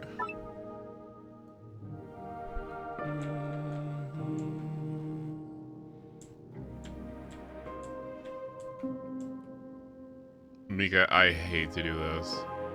Actually, you know what? Goodbye.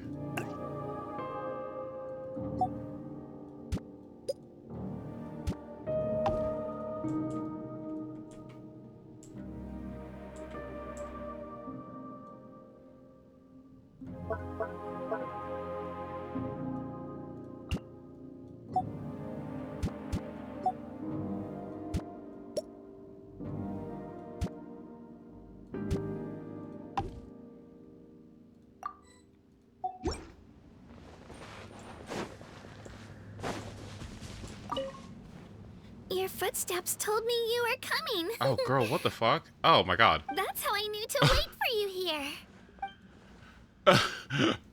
Nighty-night. Hey, don't... I was like, damn, you sound different. Oh, hello. This place is seriously cool. So, you and Paimon have this whole space to yourselves? It must feel a little empty sometimes. Maybe I should come and hang out more often. Why do you sound so nervous, girl? I like this place a lot. It's really nice. The scenery is wonderful, and I love what you've done with the interior. Very tasteful. You never fail to impress. Oh, don't be silly. It's not a competition. Every home's character is unique to its owner. It's not a question of good or bad, just personality. Yeah, that sums it up nicely. Your home is a reflection of your personality. Just one look around here, and I can tell that this place belongs to you and Paimon. I'm not gonna hate, but I can't believe she was an HSR as Yoon Lee.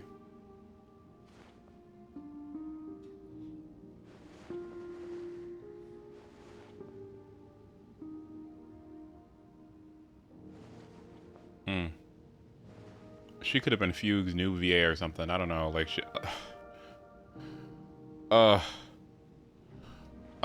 Really? Literally whenever I want? Because I'll definitely be taking you up on that offer. Don't worry, I'll make sure to always come with snacks. Homemade cookies, little cakes, and whatever else you like. Oh, and I'm happy to bring enough for Paimon, too. Oh, thanks, Nabia. You're sweet. Oh, hello. This place... yeah, I'm getting really sleepy. I think I'm gonna turn in. Good night. Don't stay up too late. I really hope my dreams are sweet tonight. I love this character.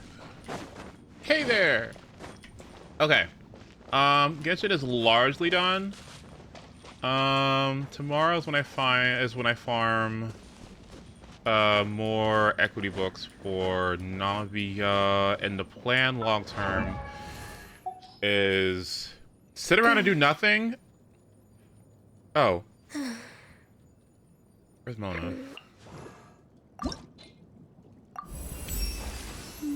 My scryglass has long since preordained all that will take place beneath the stars it reflects. Okay, and?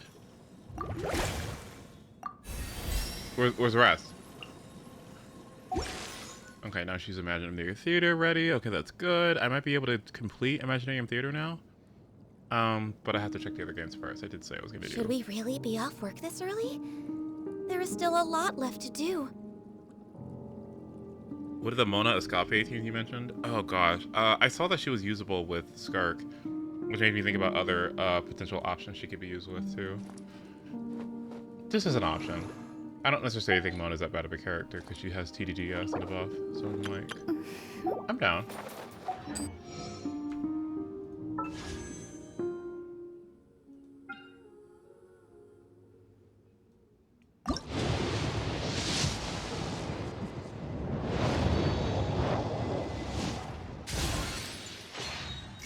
Wait. It's so nice to de-stress. She has a skin?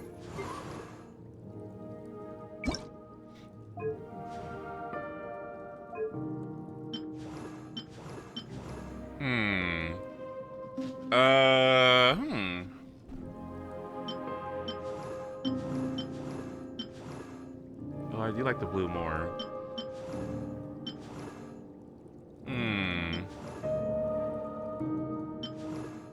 Oh, they're both good.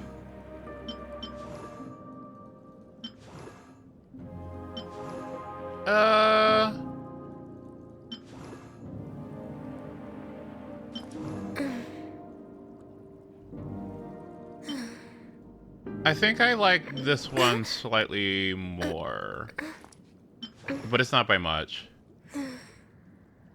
This gives me Topaz a little bit. I don't know. I like them both. Yeah. Is this the OG?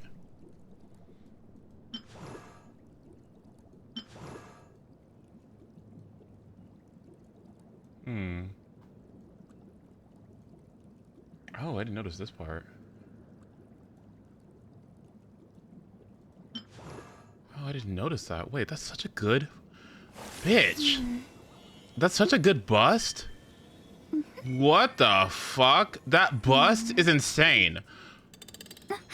What is going on? Do y'all see that bust? This upper area? I never even noticed the situation she has going around her neck. Oh, that's a great portrait. What? This looks fantastic. This area is stunning. What?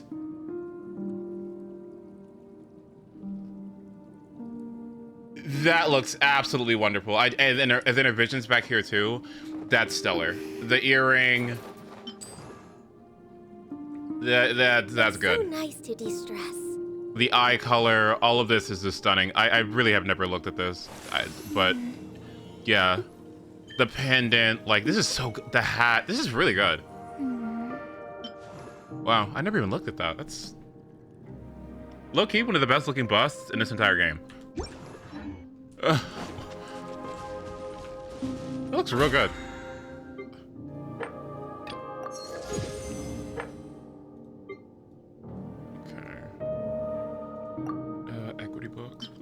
Thank you.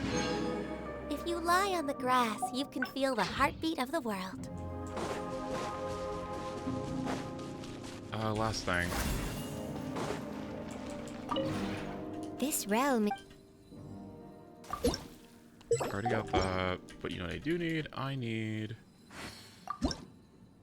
Hex and Circle. Maybe we're gonna get that in 6.0? Maybe? If you ever...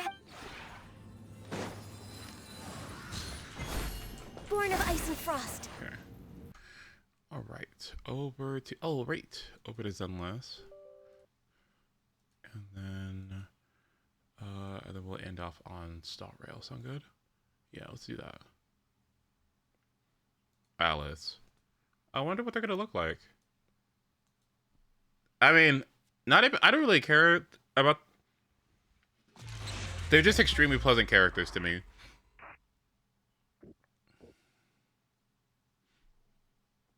They're just extremely pleasant characters to me, so I'm like, whatever it is that they come out with, I'm gonna be happy with it. At least Alice. You go in 10 hours. Oh yeah, huh?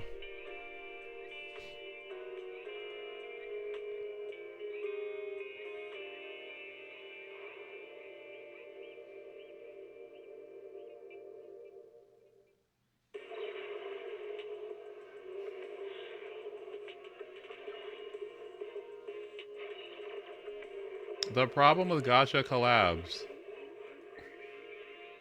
Well, none of these collabs have interested me that much, so we'll have to see. When they put Ryu and Chun-Li and Zenless, then let's talk. Alright? Alright, when they put Ryu and Chun-Li in this game, then maybe, you know, maybe we pay attention. Like maybe we start going off. A little bit.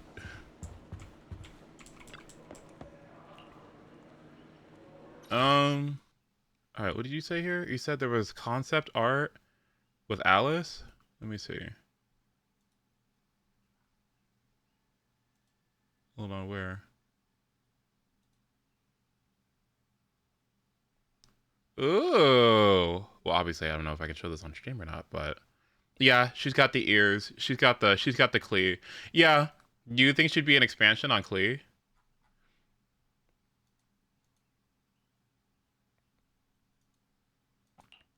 I should find music. Oops.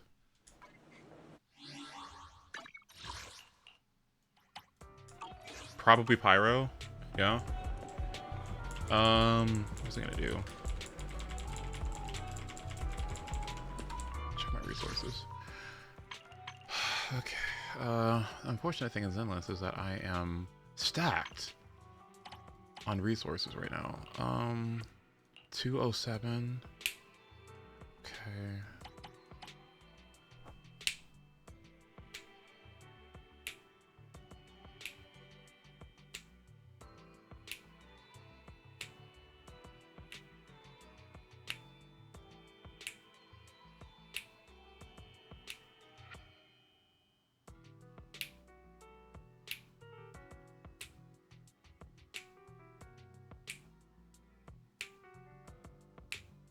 Why maybe go hoarder?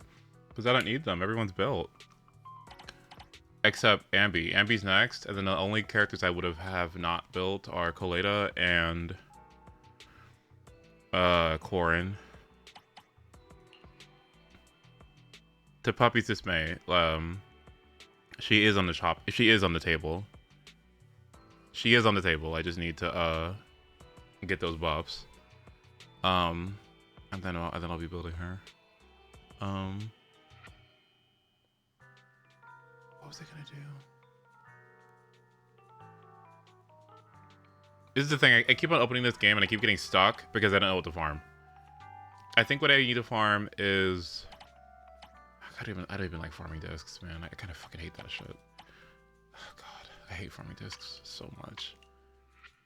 I do not like artifact farming, but I guess I could. Why don't I just keep farming until I get a bunch of Denny's and a bunch of EXP bucks? Let's do that. Oh yeah, Panda Mats. Yeah, that's not wrong. Yeah, you're right.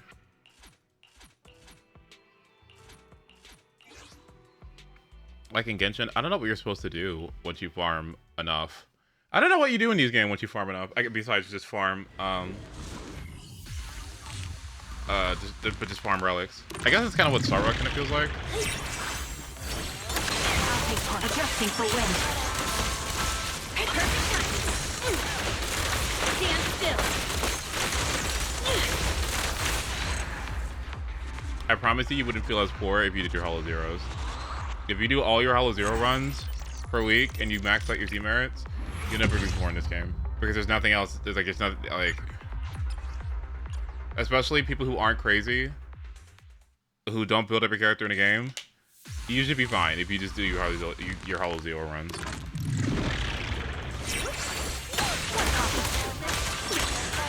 Oops, my bad. Adjusting for wind. What's the fucking? They have the numbers.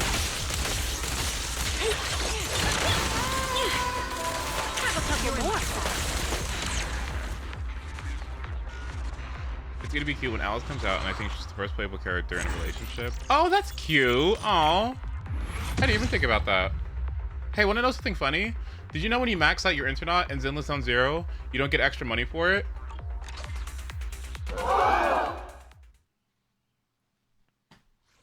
You get nothing? Do you know that?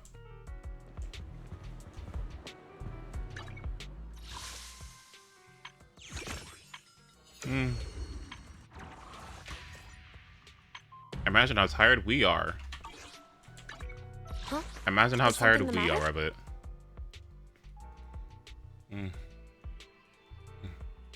Ready for combat. What's the benefit then? Nothing? Doing it? I don't know. Nobody knows. That's the fuck of it all. Wait.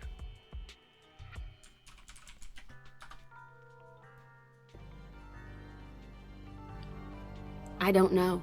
Nobody knows. That's the fuck of it all. Oh, I shouldn't laugh too much. Okay, I shouldn't smile too much. I had to be serious. But that's the fuck of it all. Zeniless Zone 0. So don't go in a rush for it. All you get is 3 pulls. 3 standard pulls. And some batteries.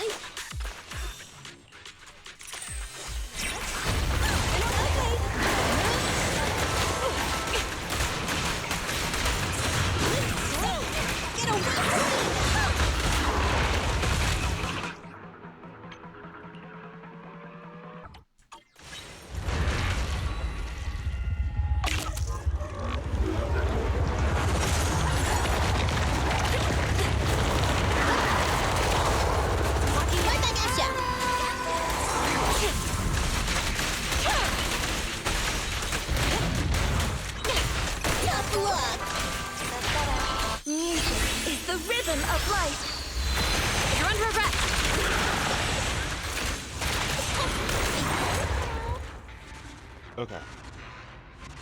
Get these 3 done. Keep on farming pieces for Ambi. And then I think we have enough money for Hugo. We have everything we need for Hugo because honestly, Hugo doesn't even need that much investment. Honestly, and then move over to Star Rail. And Star Rail, our focus is, I think it's Longevous for potentially Blade in the future. Yeah. Well, and AMPHOREUS.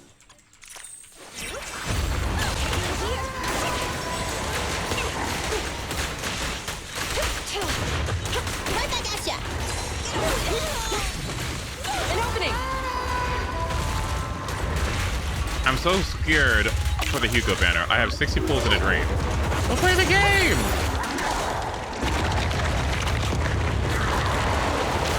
Now's our chance. Okay, bro. Tough luck. Taking the shot. Together, we'll compose a miracle. Run her back.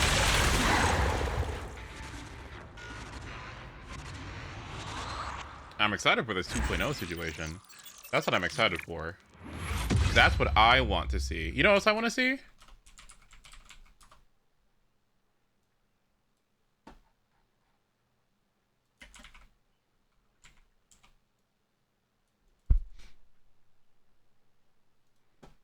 Let's keep this Gala season going, picking back up on Genshin Impact and moving into Fontaine, which we already know is fashion. So when we're looking at Fontaine style in general, it should come as no surprise that we're getting French, Belle Époque, Victorian, Parisian high society fashion. And if you are into this type of aesthetic, then you kind of really should have been into this year's Met Gala, because the dandy style really borrows a lot from that structured, tailored, and elegant European style. And of course, we're getting all of the key elements that we would expect from this type of fashion, which include lace, ruffles, embroidery, all the great accessorizing that rounds out a sense of opulence, in addition to some really cool and rich tones that I feel like only further reinforces a sense of luxury on top of all of that. And then with Hydro being the element for this region, I definitely feel like we're seeing that come through within some of those existing key elements, like the ruffles especially, just wavy textures and fabrics, cascading layers that just give a sense of those moving bodies of water. There are some like water motifs, but I would more so say it's in the shape of the outfits. They're structured, tailored, but they don't feel as rigid and sharp like a lot of the past regions. It just feels a little bit more soft, graceful, which only ladders up to that kind of French, Victorian, elegant style. I have mixed feelings on this region. Half of the looks are whatever to me, while the rest of them are absolutely serving the Fontaine fan. I already know who's his least favorite. I already know it's Sejuan. I already know it because he hates the baby characters. I already know it's Sejuan. I already think he hates Sejuan. To see when they're serving the fashion, they're serving it. So you'll definitely see that come through as I review. I bet it's Sejuan. And then here's the criteria, which you should already be quite familiar with if you've been watching the series up until this point. Starting with Sejuan. I knew it. Obvious. Like, I knew it. If you've been watching the series up until this point. Starting with Sejuan, obviously. Kitty characters at the bottom. Just something that we've seen before, and especially just with it like a nurse. Soft, cutesy, fun. Love the more bright colors, especially in contrast to the rest of the characters within this region. And I feel like water does maybe have some natural alignment with like cleansing and purity from a nurse perspective. But like the bows, definitely alignment with the region, but feels especially anime to me. But then Chevreuse immediately moves us into more of that Fontaine direction. She's a security kind of person, so I understand more of the functionality and practicality behind the style, but that's what kind of doesn't really serve as much of the fun, flair, and style that I like out of this region and what I really want out of these outfits. So it's kind of like whatever to me, not really giving anything unique. Mm-hmm. And the clash with the purple hair color is just like, I can't stand it. But I mean, it has alignment with her element, has alignment with the region. It's doing its job. Then we have Charlotte, and I'm like, okay, now we're getting into something that just feels a little bit more stylish ensemble. still fairly functional and practical. She's a journalist, so it definitely feels like more of that kind of like news reporter or just like writer style and essence. Feels very Mondstadt. I feel like some of these outfits have alignment with Mondstadt. Yeah. It's just that overall European vibe, but at least we're just getting more of that roundedness and just more of that like structure in compared to the easy breezy style of Mondstadt that I feel like is what differentiates and really asserts her within this region. Then we have Escoffier, and this definitely has much more personality and attitude and bite to it, and she can even be a bit serious and ferocious as it relates to her being a renowned chef. Definitely capturing all the energy, but just like a character from Sumeru, I feel like the white against her skin, even though I understand the chef's uniform is typically white, it just really falls flat. And I feel like it just feels a bit hollow in that regard as well. There's a lot of color and decoration going on in the back, but as far as the front, especially just given that the stockings are sheer and lacy, I'm just kind of like... Lacy white is kind of interesting on top of white, right? Then we have Fremine, and I love the contrast between like the bit more of a voluminous, more shaped jacket, especially with the exaggerated cuffs. And he's a diver, so maybe there's a little bit of functionality and practicality there. And I love the dark color palette and how that really allows the gold detailing to really pop. And I feel like it's more of like a subdued, low-key style, which kind of aligns with him not really wanting to be in the spotlight. I really wish we could see more of this really short style on more mature male characters. Love the boots, love the hat. Then we have Lynette, and I love this. This is so good. It's my favorite. Like it's so fucking good. Like it's so good. Then we have Lynette, and I love this. This is definitely moving much more into just the fun, I feel like, flair and shape and style of Fontaine that I like. And it's actually rather simple. It's really not over the top, but she's a magician's assistant, so she doesn't necessarily have to give most of that main character energy anyway, but love a stocking look. It just really allows some of that confidence to come through, effortlessly chic, but still just gives it enough of that air of sophistication. Really loving the asymmetry with the bow, just all the bow work. But Emily's really ushering in, okay, this is the tipping point, the threshold. Yes. Now we're into the Fontaine realness. Yes. And I really just love this classic style and framework for the outfit, especially the slit in the dress or the skirt. It gives enough of that body confidence that we know Genshin loves to give these female characters, but it still feels classy and sophisticated and elite. Loving the overall alignment with the green. She's also a perfumist, so she's probably maybe using some natural or just like easily resourceful ingredients paired with dendro. So it's just really well-rounded. It's so good. Lenny just gives us what feels like an outfit structure that we typically get from the female characters, but in a male form. And this is what I want to see.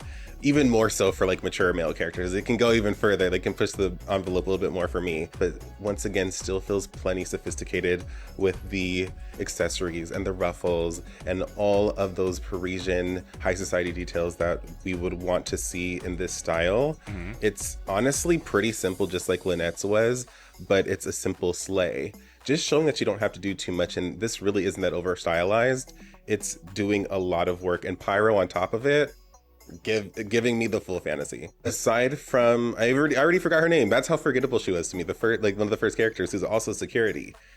Clorinda is also security, but it just feels more fashion. It just has so much more personality and decoration to it, making her feel so much more main character than just some sort of passive security uniform NPC. Loving the hat, and just there's so many mix of textures between the hardware, the feather, and a little bit of the tassel detail on her scarf or cape. Purple, Bias' favorite color, Electro.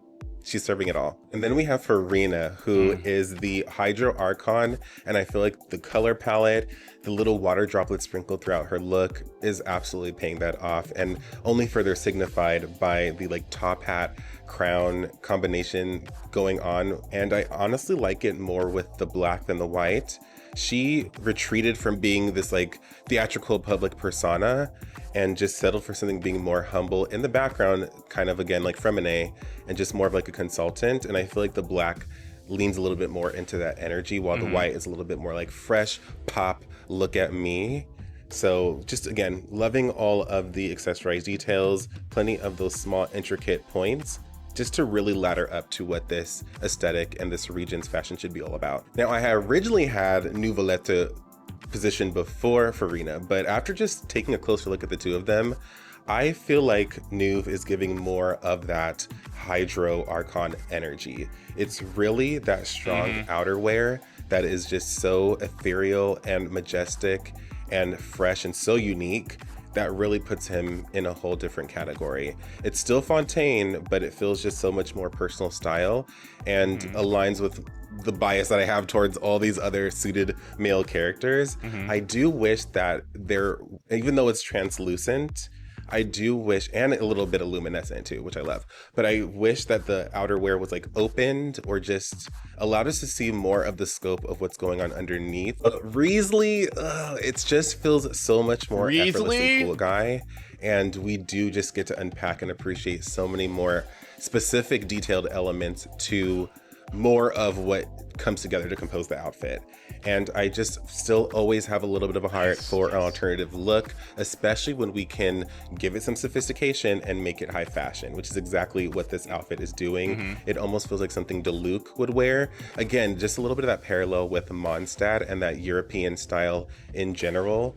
But I feel like it's the jacket and just the overall more buttoned up and tailored style that gives this more of that Fontaine foundation. I'm just going to cover Arlecchino here, and honestly, she might have one of my favorite outfits out of the entire Genshin universe.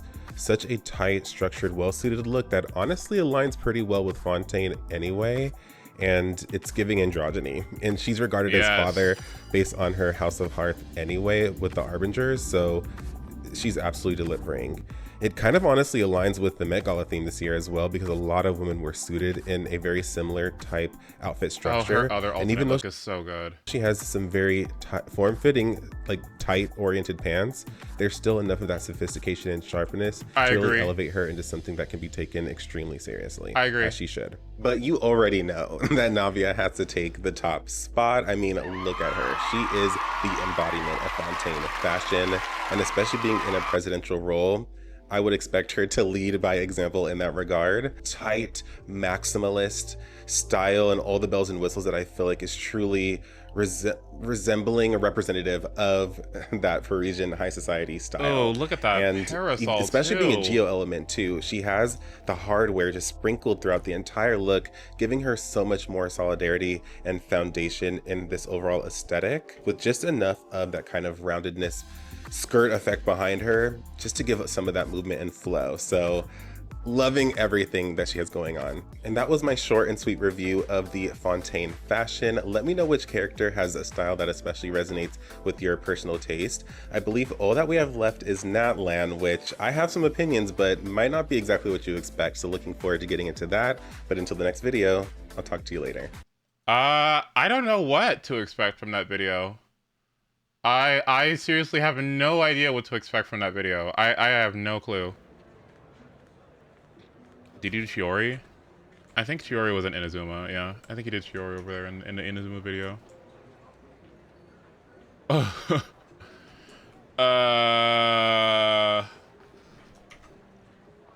No, hold on. No, because he's gonna say that Chaska is giving body competence. Alright?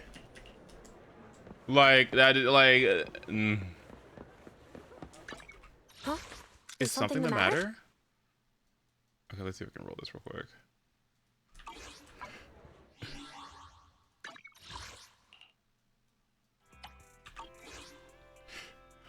Officer 148, Juyuan, ready. Alright, let's see.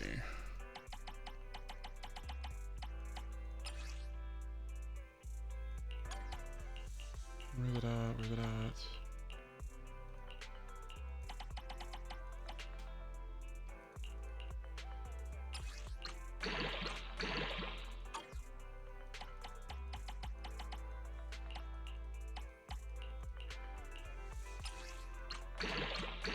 Okay. I'll be quick on this one. We'll see what happens.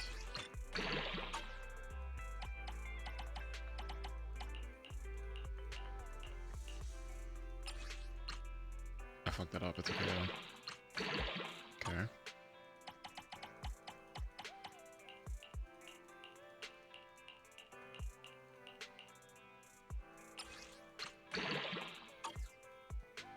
Hoping for the best.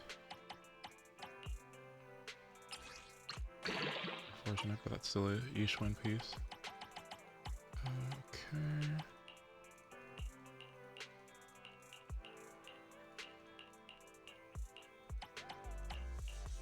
Oh my god.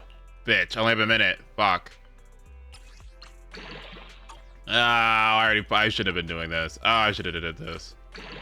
I should have did this. This is gonna be a really good Yishun pace if I get one more. Fuck! Fuck, fuck, fuck. It already reset. It's over. I'm just gonna do it. Fuck it. Fuck! It's okay. There's more. I have more options. Throw this away. Still works for Yishun though.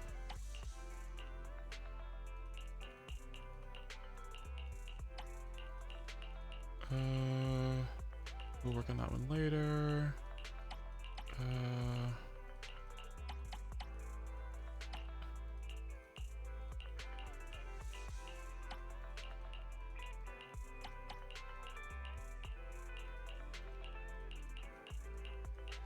Honestly, for these pieces, I high-key just need a single one of these woodpecker pieces to just get 2 or more crit rate rolls.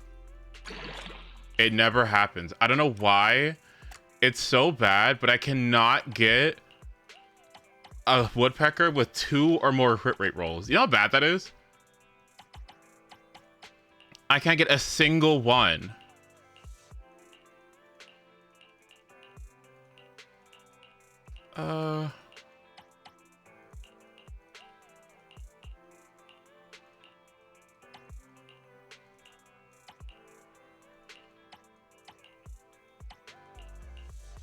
You know what? Hold on.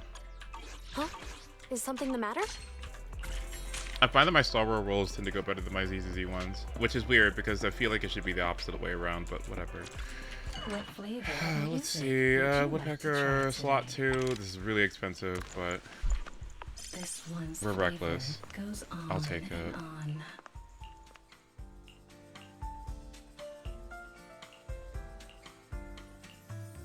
We'll take it.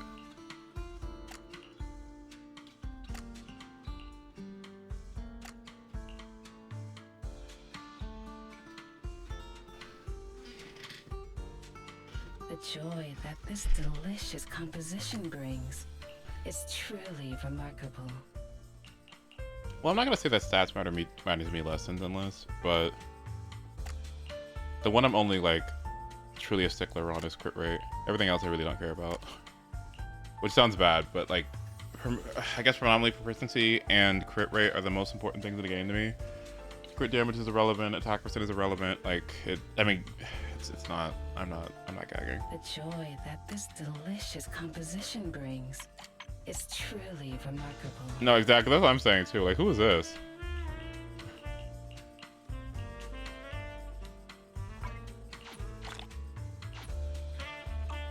Come back again soon. Officer 148, Juyuan, ready.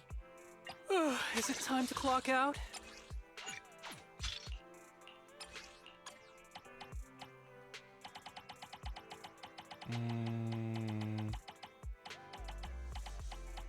Okay, 1 second.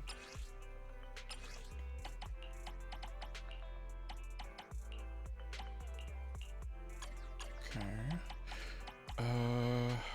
Filter.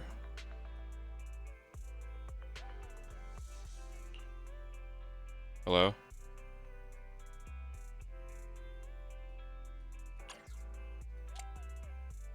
Okay, there we go. Alright, let's try again.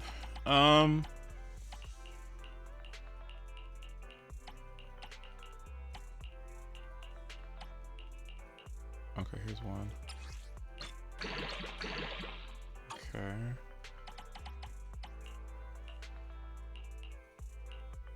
Slot 3.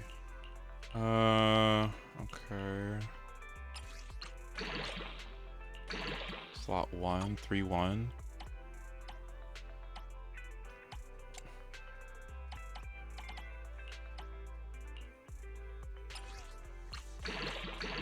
Three, one, one.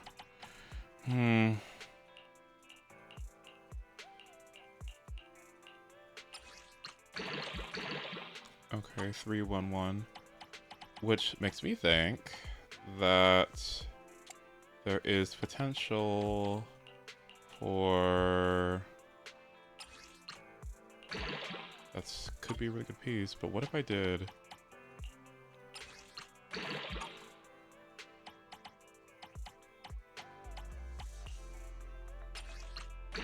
There's one.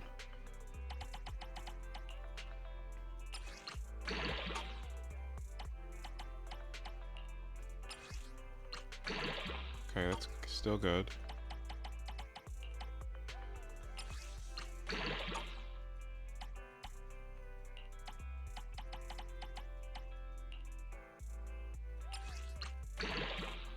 It's fine.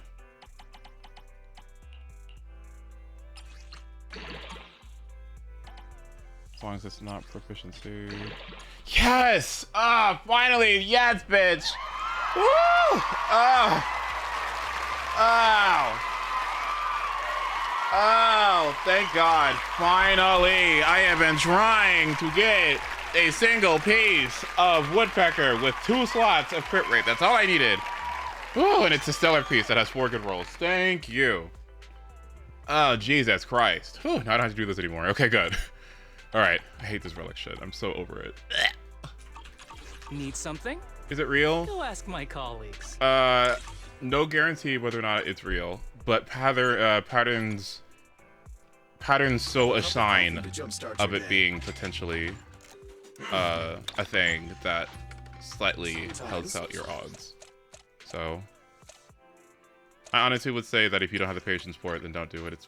It's fine. Like you can not do it and get stupidly really good rolls that are instantly broken, or you could do it all the time and still get dog shit rolls. So it just depends on how, you know, RNG happens to roll in your favor or not. So I wouldn't worry about it too much.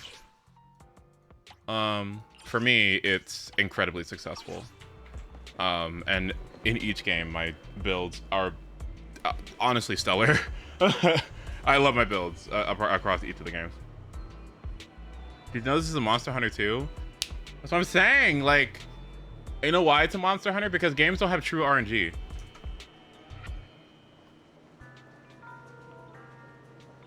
Games don't have true RNG. That's a big thing about video games, and why this kind of thing, like, I'm inclined to believe, because yeah, video games don't have true RNG. Which is why, like, sometimes you watch Pokemon and these other old games get speedran, and you notice how they're able to take advantage of very specific things consistently to the point where they can do it during speedrunning. Because RNG isn't necessarily like real. It's just like it's like a set number that can happen with specific timing and specific frames and stuff like that. And that's no different from this game, except in this game, it changes more frequently, like every 15 minutes, which makes it like inconsistent for people. There is also a potential for it to change in between batches too. But that hasn't really happened yet. Apparently you can do it with wishes too, but I don't know how to do that. And I feel like if you did know how to do that, they would axe that shit immediately. But yeah, it works in Genshin and HSR too. But I wouldn't rely on it. Because what I find is that anytime in the past when I tried to advocate for it, people wouldn't have luck with it immediately, and then they would give up on it or think it's a scam or whatever, when really what it is if you were going to roll 100 artifacts, right, and you didn't do the method, right, and then you're gonna roll 100 artifacts and you did do the method, right, you're still gonna have a lot of artifacts on either side. They're gonna be dog shit, right? But the idea is the more you roll, the more often you're gonna have more beneficial rolls that you care about, that you actually want, because you're ever so slightly upping your odds, even if it's small, for specific things, which may or may not show in insane pieces. But it's the fact that, honestly, if it's going to be RNG anyway, and I'm not bored, I could just do it. Half the time I don't. Like, I don't do it all the time. It's only when I really need a piece to be good that I start doing it. But it's just an option, like, you know, just throwing it out there. Now, I needed to, what was the last thing I was going to do? Hugo should be pretty much done. Officer 148, Zhu ready. Yeah, I'm not going to knock you if you do or don't do it. Like, I just know that I have found success with it.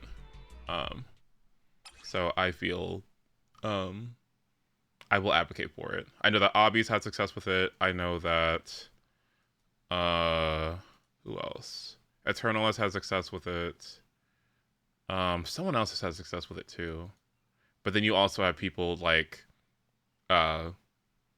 fucking Piers who have turbo luck and get everything they want in the game. So, you never do? I thought you did it in Genshin. Oh, never mind then.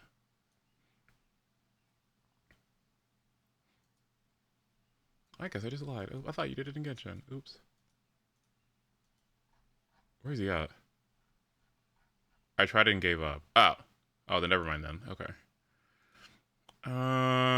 Let's see. Let's see. Am I done with this? Switch plans. Okay. Okay.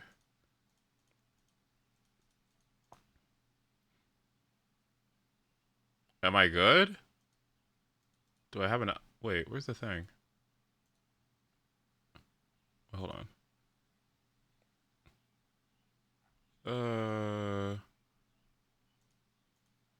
Where's Hugo? There he is. Wait, where's the thing? What? I thought they... Wait, hold on.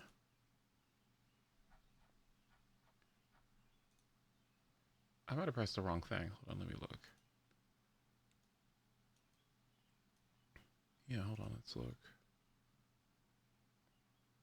Oh, you're pulling for his Wenjin or Brimstoming? I'm just using Ellen's. Because really, he does not do anything. Really, he does not do anything. Besides, press 2 buttons and leaves. Frankly, he's really cheap. It's kind of funny, actually. I'm not sure if his on-field playstyle is going to be the most fun for people, but I like the character, so it doesn't really matter to me. Brimstone's not as good because Brimstone wants you to do a bunch of basics, which he doesn't have time for because he wants to press EX or ult as soon as possible.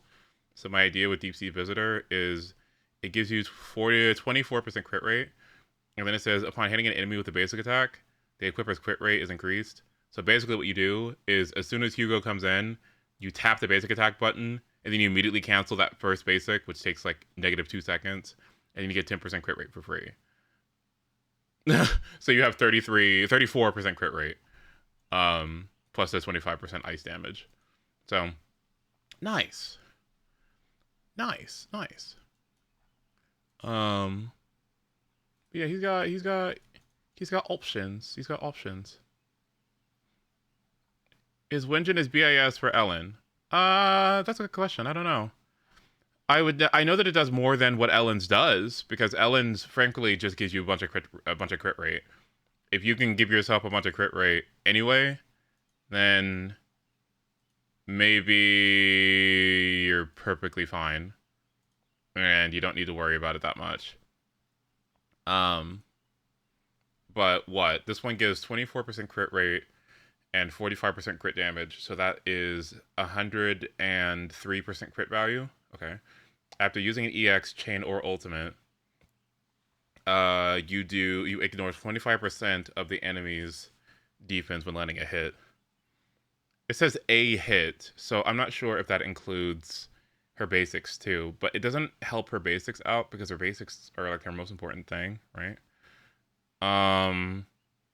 But if you play in a way, well, no, Because if you use Ellen's EX, her EX goes directly into her basic 3. So if this means that absolute 0 death sentence works on all damage dealt, and you just ignore 25% of the enemy's defense, what this means is if Ellen comes in and uses basic attack, which immediately follows up into her basic 3, that means that she can do it, get the buff on her basic 3, and then do a dramatic amount more damage, right? If she uses her chain, obviously her chain attack and ultimate do more, because my issue with her chain attack and ultimate were that she, they don't do anything. They don't give her frost facts, or her frost whatever stacks. So they kind of just do damage. They don't really do anything, right? But with this, it would allow them to actually have a functional purpose. So I think this wouldn't be an awful pickup. I don't think it's necessary if you have this already, because I think Hugo does enough damage. But we'll see. Another, I would rather invest in M1 lighter than Hugo's, well, or a Hugo, or lighter itself. I'd rather invest in M1 lighter than I would get his Winjin if I had Ellen's already, especially. Because I'm not sure if this has mind skates, but yeah. His M1 is dramatically better for him after the changes that they did right before Hugo came out. So to me, I think that's a bigger upgrade and a better quality of life and better for all of your subsequent ice and fire attackers. And crit Bernice. Officer 148, Juyuan, ready. Before I continue, I wanted to try out something.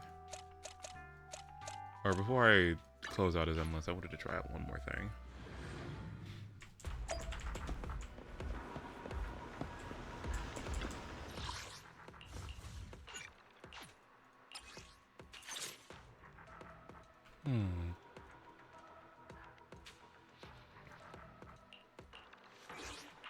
Officer 148, Juyuan, ready. Where you at? Astra? Oh. The anticipation off stage is the perfect prelude. Huh? Is something the matter? Bernice? Let's fire it up! Officer 148, Juyuan. I'm here, so we're good. Okay, hold on. Wanna see the red scarf? Want a glass? I'm here. Wanna see the red scarf? Okay, Want a glass of nitro-fuel? let me see you. What did you see about this crit Bernice situation?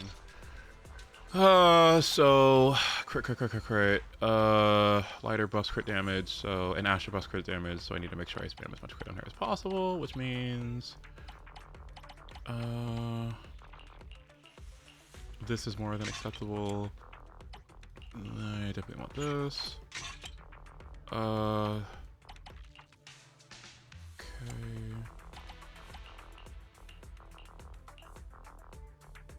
This is acceptable.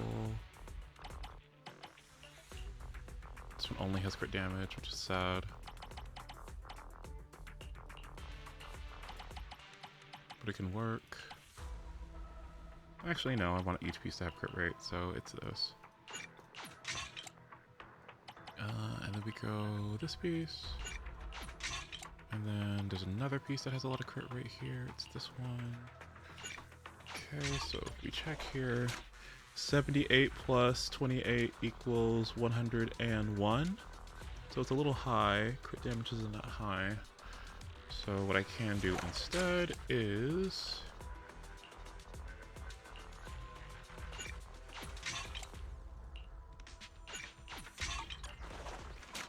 $48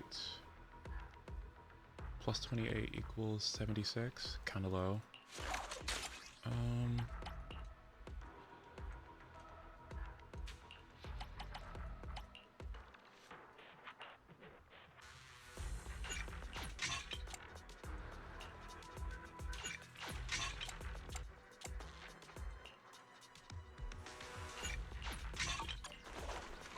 56 plus 28 equals 84 crit rate? 84 crit rate. Am I down with that?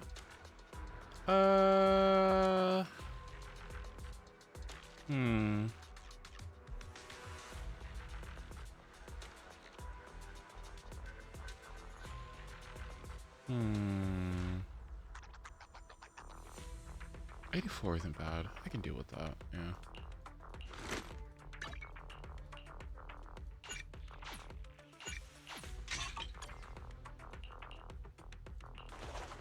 Okay, that's okay. You want a glass of nitro?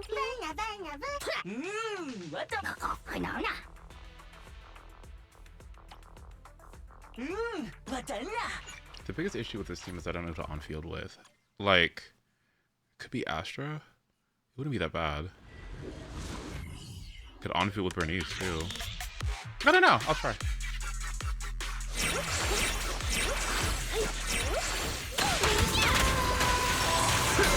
Don't get sick.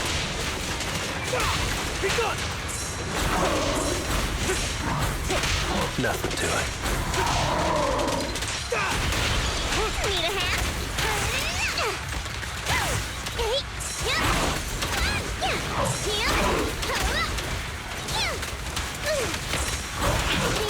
What the hell, sure.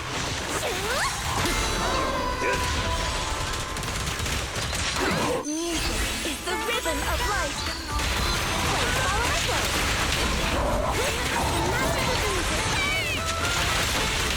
Lose yourself in the music. Dance party is just getting started. Got you now.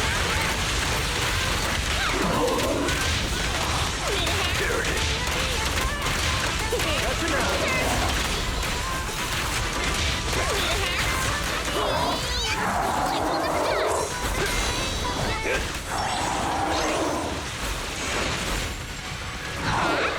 There it is.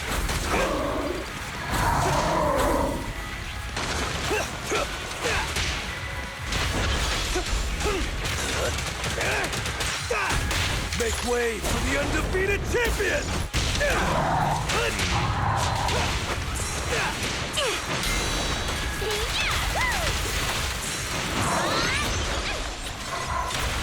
Where's the weapon? Together, we'll compose a miracle. Let's light it! Ready for a fiery beat! We're just getting started.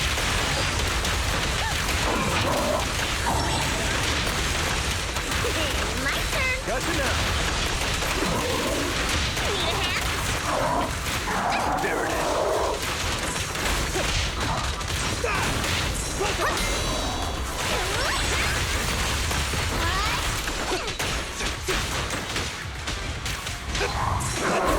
I pledge my honor! Be gone!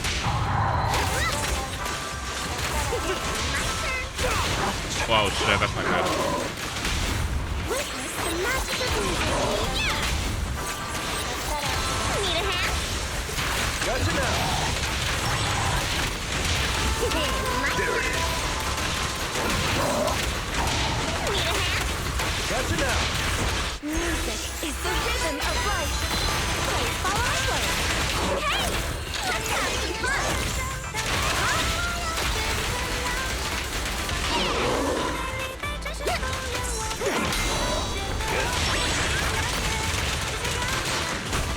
Great.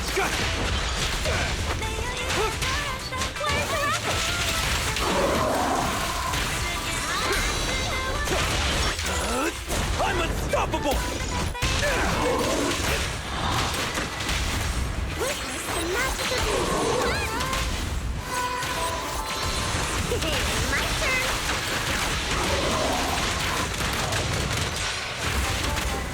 There it is. Need a hand? Got you now. My turn! There it is. Need a hand? Nice. I got it sort of off at the end too. It's not. It's. Well.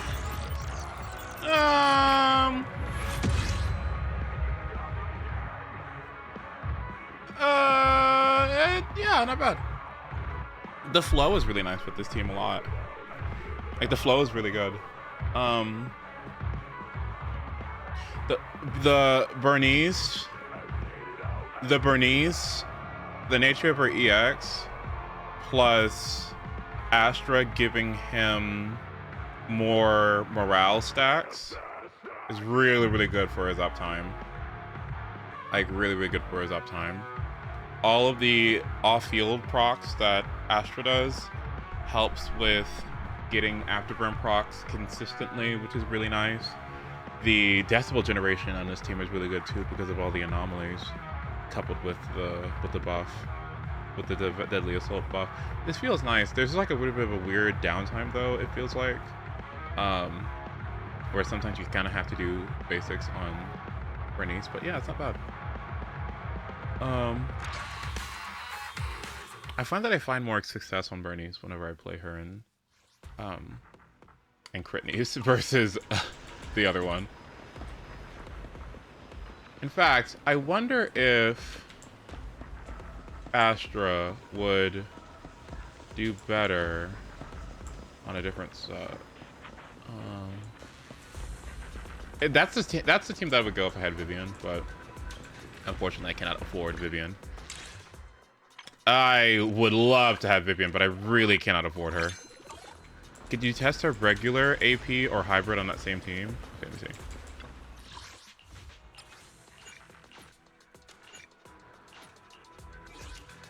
The biggest reason why I like crit Bernice is because, or in this team in particular, is because Astra gives the crit damage buff and Lighter's Genshin gives 30% crit damage, which she otherwise wouldn't be able to use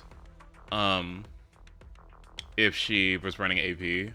So she does benefit from them and the attack that she gives, the damage percent that she gives, and the fire and ice resistance that he gives, and fire and ice damage buff that he gives.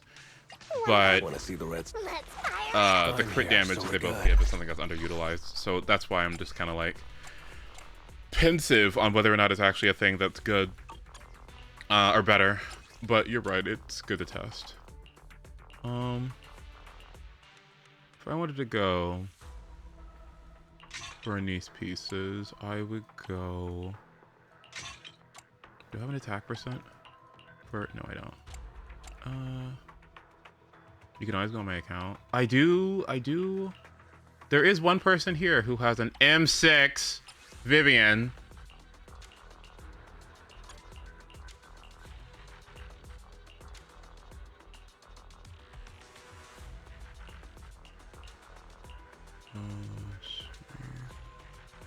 Go with this one. No, she wants pin ratio. Yeah, okay, I guess I'll do this one. Yeah. I go this piece. Chaos, Jaws, AP. But with a bunch of crit jammed in, huh? With a bunch of crit jammed in. Well, that's not an awful idea, I don't think.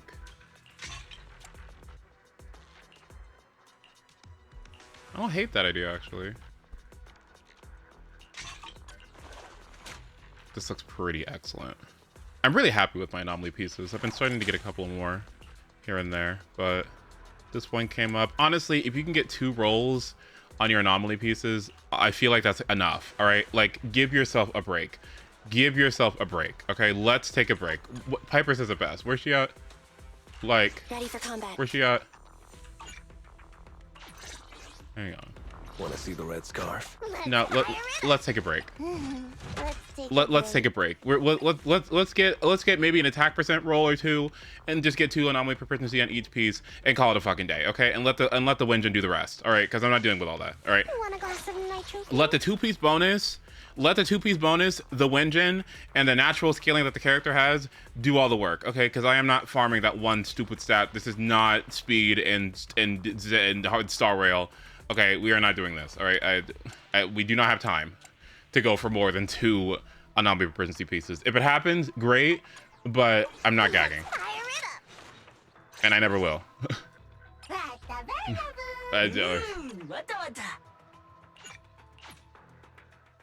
No, like, and then doing it, like, on Vivian? What do you mean she only wants 1 stat? That one is gonna fucking do some work, all right? Like, she better be happy. Technically, it's actually no.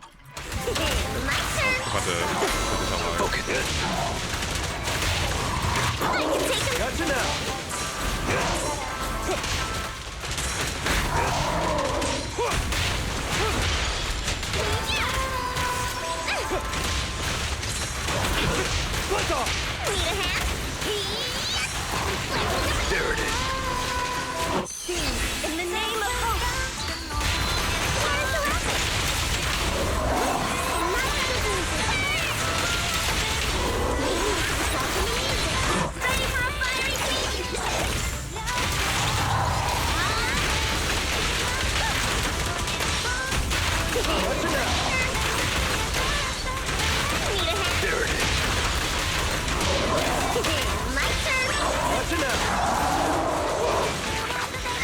little bit less damage. I remember being at 20k, but it could be because I missed a dodge.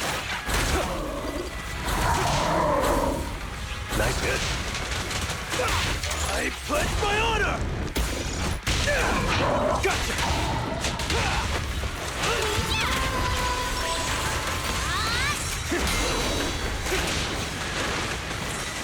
Are you joking?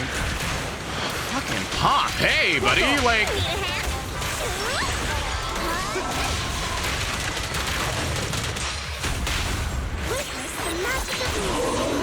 That sucks. The flames follow my clothes. There it is. Music is the rhythm of life. Where's the weapon? Hey! Let's have some fun!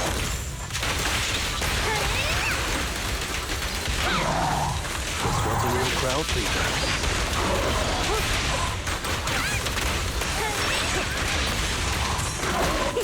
My turn!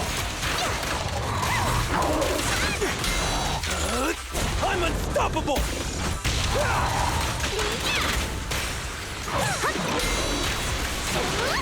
Gotcha now!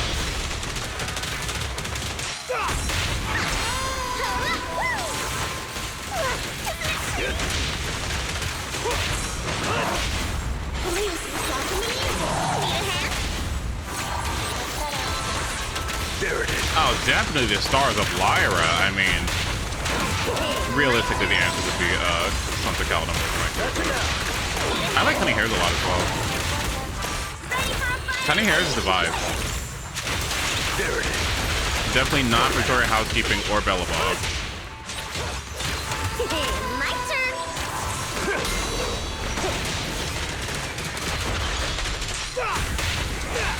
That was huge. You see that Death Regeneration?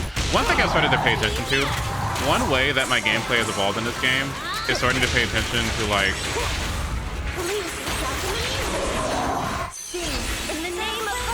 when the decibel gauge is about to cap out. Oh wait, this one did better. Oh. Oh wait, okay, hold on. I mean, well, okay. It did worse, but it did better. Oh, I wonder why. Why did that do better? Maybe because the Pompeii buff itself benefits anomalies. I'll try one more time. I wonder why. An artist faction. Oh yeah, we don't have that, do we?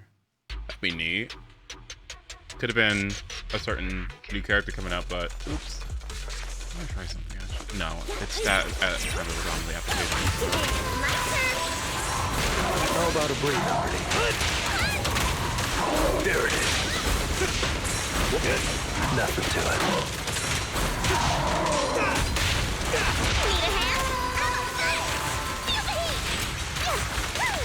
Come on, so you. There we go.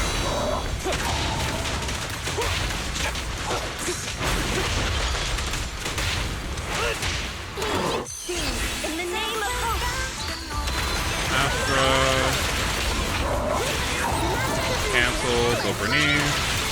Go back into Astra. Look at this into Bernice.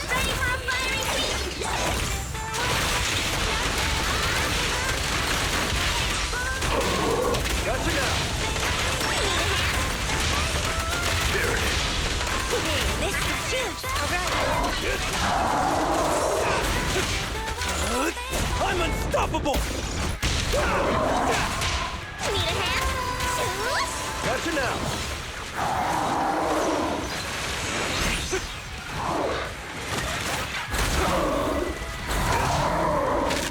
Great. Not bad, not bad. Whoa, that's scary. Where's the weapon?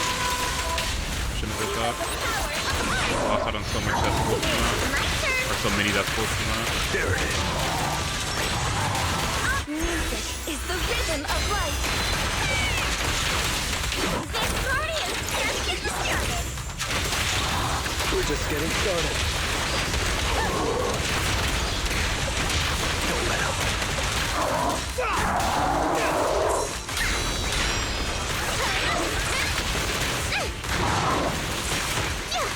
Gotcha now. Hit me please, hit me please, hit me please, hit me please. Make way for the undefeated champion!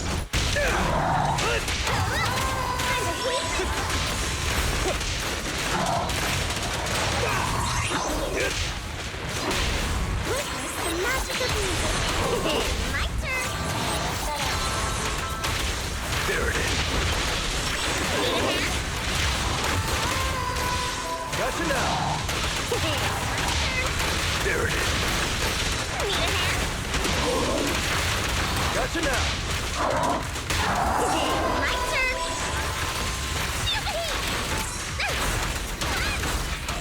Okay, let's have some fun.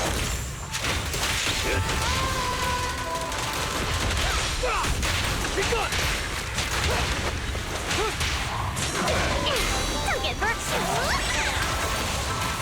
There it is. I pledge my honor. Together, we'll compose a miracle. Flames follow my flow. Learn to weapon. Gotcha now. There it is. It happened again. I'm not getting enough dodge counters and I'm not getting the max 65k. You guys don't know, you can only get 60k when you kill the boss, but you have to get the other 5k from performance points, so... Damn. So basically that means I have to dodge counter if there's 2,000, or sorry, if you get 200 points per dodge counter for it to get a performance point, that means I have to dodge 25 times against Pompey to max out the performance points, which is a little unfortunate because I have to stun him. So he has to hit me 25 times and I have to dodge each one. And then plus fit in some extra room for some defensive assists so that you can get a ton of decibels. So you can actually deal the damage, right? Because how much time did that leave me with? 3 seconds or so? This one's hard. If it was other Pompeii, because other Pompeii I think is just inflict an attribute anomaly. This one is no. That one's defensive assist. I think this one is dodge. So yeah, this one's kind of hard. I don't know about Bernice. It's been a little bit weird thinking about her in the scope of like off-field anomaly application versus like Vivian, because everyone's all up in Vivian's ass about like the anomaly buffing, which is nice, right? But at a baseline, I'm wondering if the performance like is still acceptable, is still fine, without too much vertical investment. Like if you get just like Flame Shaker and a M0 Bernice, like what the performance is like. And I'm like, well, if she facilitates the decibels, then it should be fine, right? Like, right? I don't know.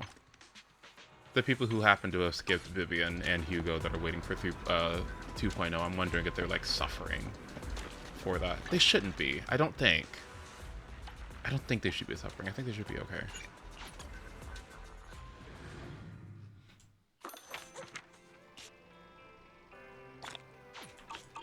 Because low key, I guess you kind of also have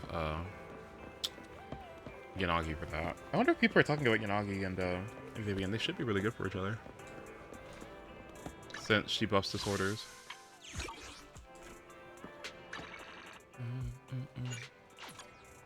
Yeah, I can't wait to do these Hugo pulls tomorrow. Again, I'm a little pensive on him in terms of like, if you took the Hugo out of it, just the character itself, I'm a little bit pensive about, but we'll be fine. One step closer to that live stream. And hi, Mako. Hi, sweetie.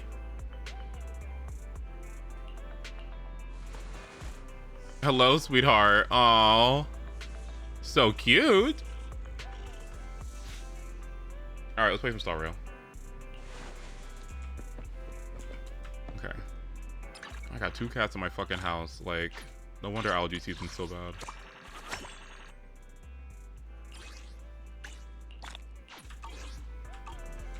Okay. And is that it? Nice. Okay.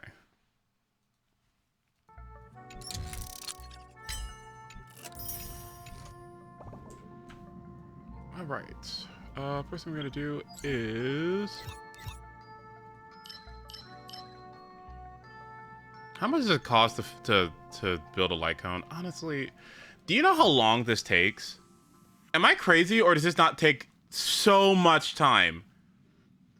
Farming traces. Does this not take a really long time? Like a really long time? I was like, after like the third week, I was just like, oh shit. I mean, I know this takes a while, but I'm like, this number is not going up very quickly at all. I was like 2.5 weeks to farm some traces, really? I mean, okay. Plus the other one, the when I saw this, I was like, buddy, what do you mean? What do you mean, character ascension materials? I low-key just farmed those for a month straight. It's so less so much. And low-key, I because you get some from events too. I believe you get I can check.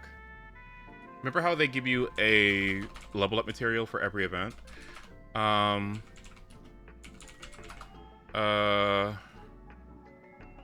let me see.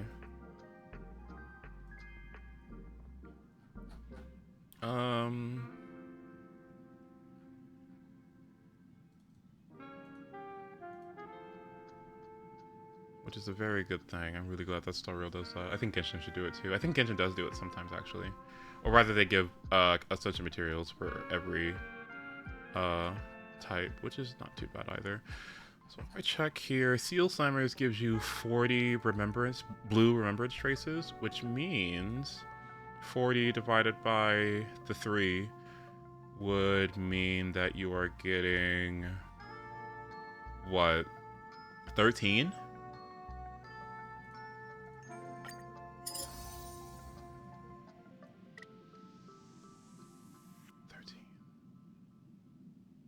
13, yeah, 13.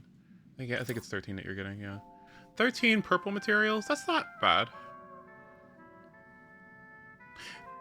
My opinion, and this isn't even being greedy, the odds for purples needs to go up, okay? Because one thing that Zenless Zone Zero will do is if you farm a chip or whatever, right? You are guaranteed to get some purples. You might get one, right? And then and you're guaranteed to get some blues, right? It's not a lot. There's not a lot of variance, right? But putting RNG in this is silly, okay? I think it's so dumb. It would just lower the amount overall maybe you get, but can you please consistently allow us to get the purple mat, please? Can we just get the gold books, please? Why are we playing fucking Monopoly, RNG Mario Party, Mario Kart item roulette with trace materials? Can we be serious? The worst thing in this game is when you farm a whole 60 resin worth of a trace material and you get all blues and greens. It is so bad. I need that to go. It's gotta go. It's gotta go. It can't be here anymore. That cannot be conducive for success.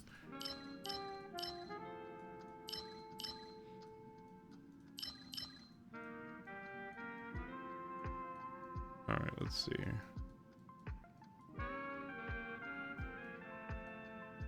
Would love that change, actually. I keep thinking about it. That sounds fantastic. Wow. Do I want to keep farming this after getting those excellent pieces for Hyacinth? I think I do, because my arm pieces suck. So I could potentially get a better arm piece.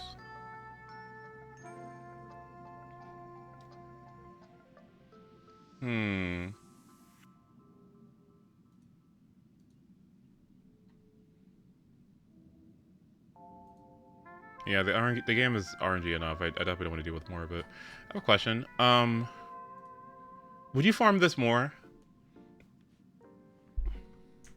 I mean, she's one of my favorite characters, so like there's that to call into question, right? But like, she doesn't really have a lot of subsets to work with, right?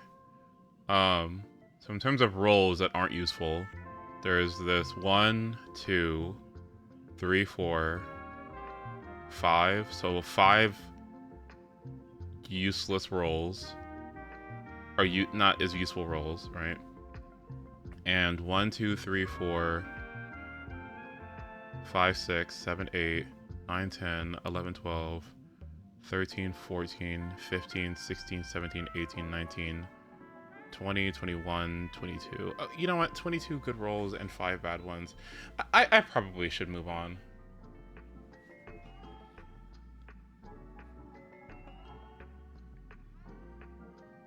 Realistically, how much better can I get from here on out? Yeah. Because I think this is 75 effect res. Yeah.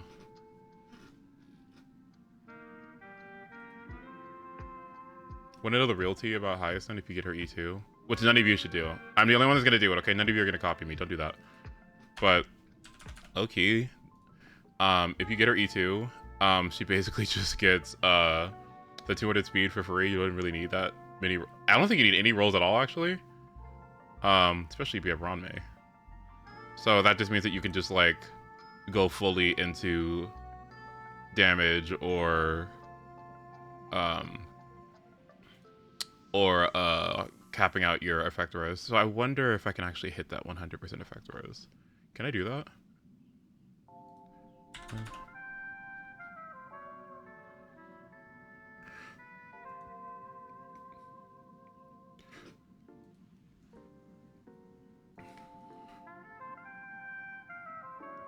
I can. Nice.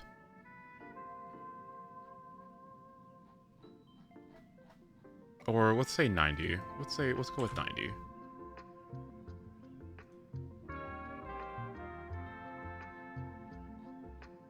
Yeah, okay.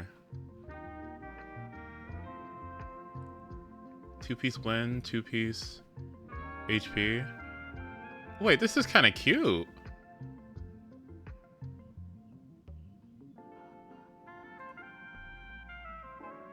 I mean, despite how ugly that piece looks, like this, despite how fucking disgusting this piece looks. Can I do something better than this? Hold on, let me look. Let's go with 85 res. Effect res. Let's see. Does that look a little bit better? I have a question. Does this look ugly to you? This piece? It's good, but why does it look hideous? Why does it look hideous? Anytime it shows up in like my builds as a good piece, I don't want to put it on. Am I being irrational or does it look stupid? I don't know what it is. Something about it, like, I don't know, it gives me the ick. I think it's the fact that it's cavalry that pisses me off. I hate looking at it. It's a good piece, but I'm just like, no thank you. So I guess we farm. We don't really care about effect. I mean, we do care about effect res, but she has enough in her kit. Kind of want to see what she can do with broken keel, because I have a really good broken keel piece that she can use. Yeah.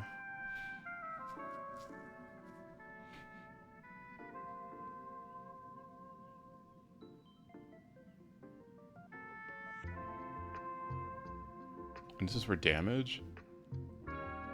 What the hell is this?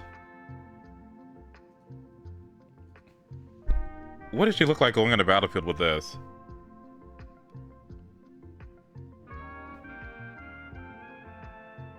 No. No.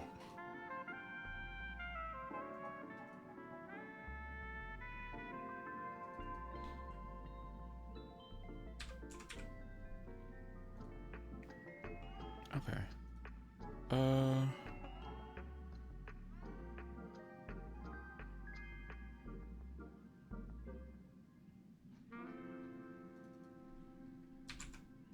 Six, I think.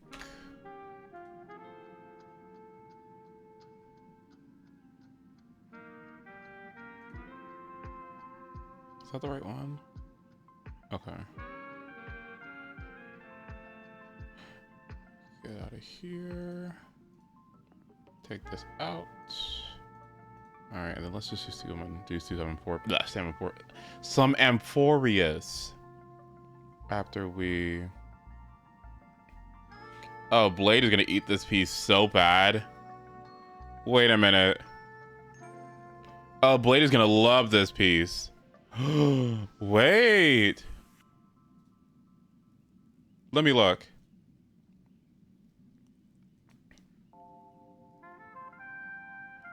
Look, I'm not even farming this character, legit. What do you mean? Hold on, that's not even... Wait, this isn't even counting Hyacinth. Hold on, wait.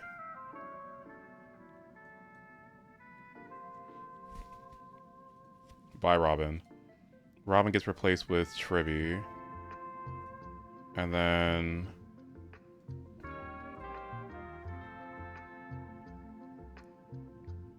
Hyacinth. And then... Sunday. Would you actually pull for him? I really want him a lot. What made you suddenly even like Blade in the first place?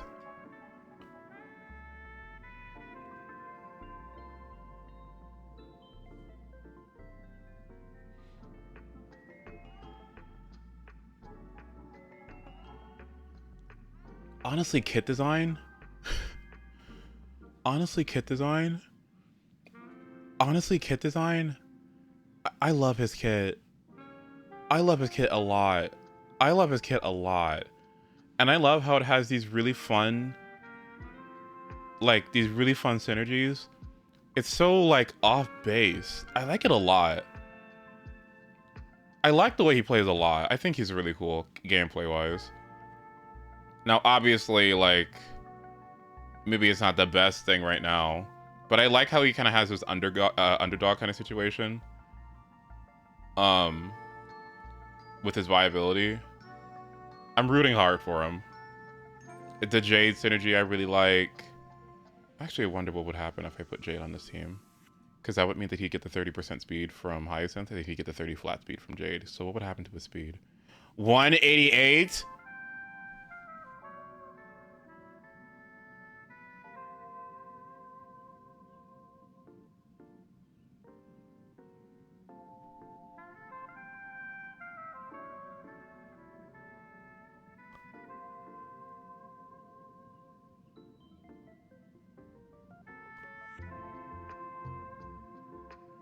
.188 speed. Blade. Would that even be that good?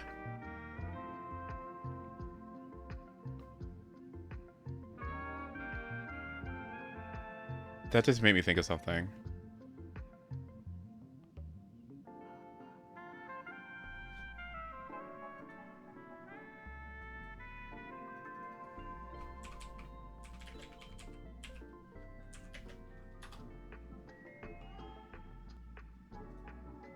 Oh, this is cute. Oh my god.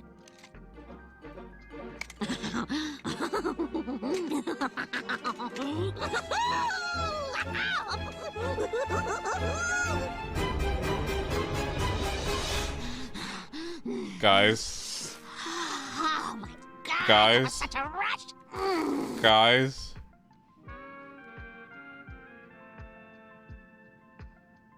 Guys.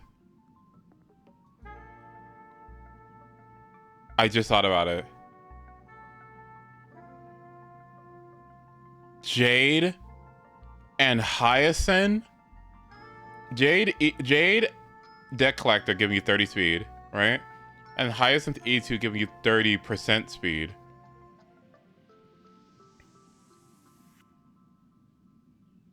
Oh my god. Wait a minute. Oh.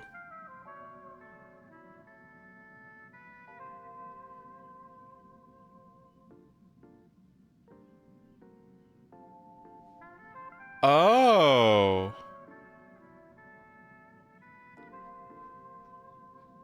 Oh.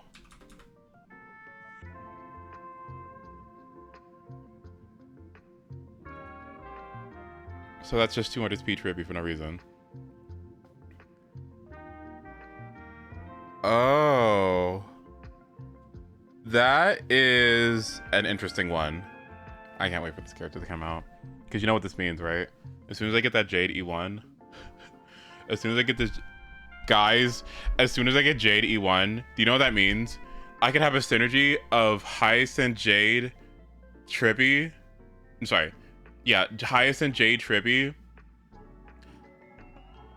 for turbo speed buff, sub DPS, personal damage from all three. Oh, I don't know. That sounds good. Wait a minute. Wait, that sounds nice. Oh my gosh, that sounds real nice.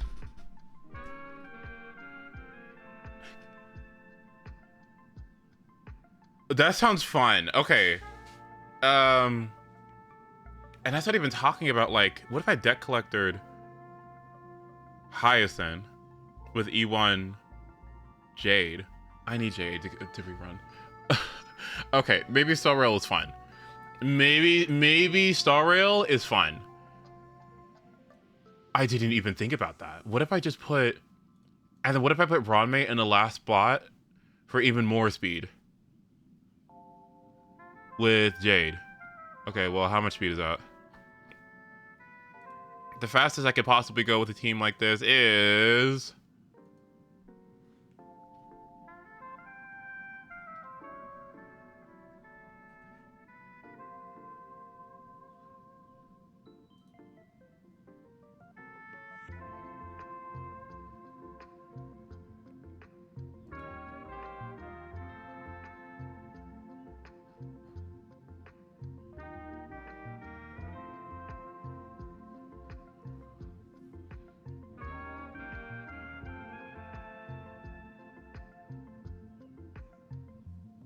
$272.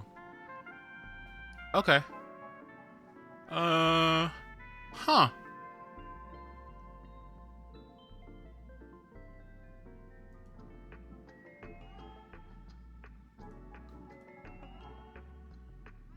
Wait, why isn't the speed changing? Wait, does she not count as a debt collector? Wait, why? We say single ally become a debt collector. So where's the speed? This should be 300 speed. Well, where's it at?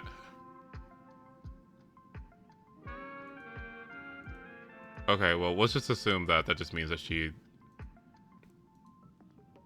Let's just assume that that means that, let's assume that she gets it. If she doesn't get it, then I'm gonna be sad. But you can just put it on trivia and it's still fine.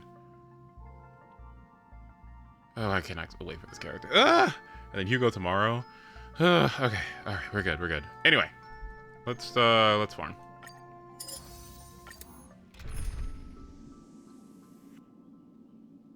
Let's let the game crash.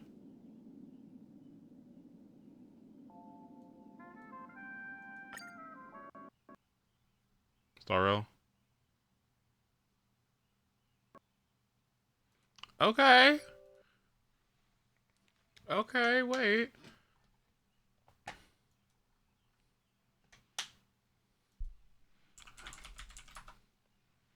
Oh, you know what I didn't do? I didn't check her, I didn't check Global's comments. Hold on. I should do that. Which... Right. It was like anytime I play that lowest laugh on Starro, it crashes.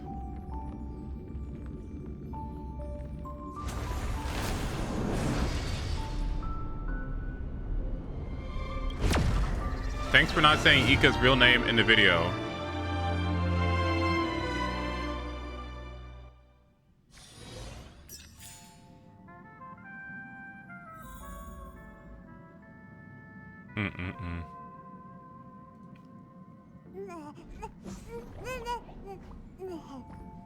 What do you think about Hyacinth?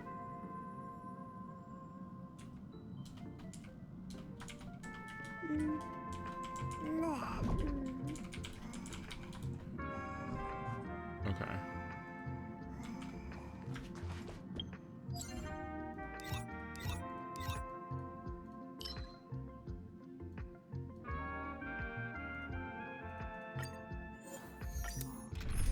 There we go. All right. Now get it done. Get to work.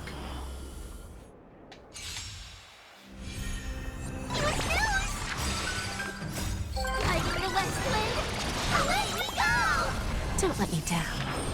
Be of your body and mind. Everything in this world is bleeding.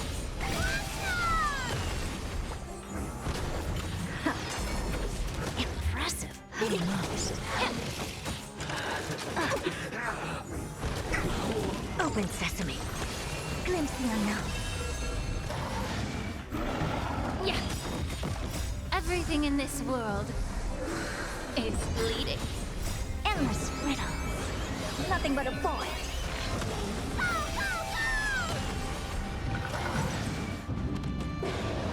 Expand your thinking.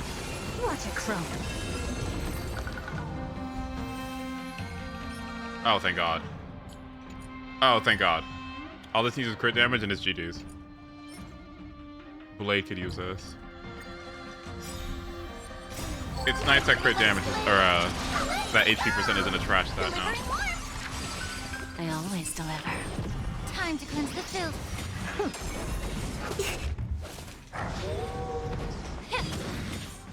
Where are y'all? Hello?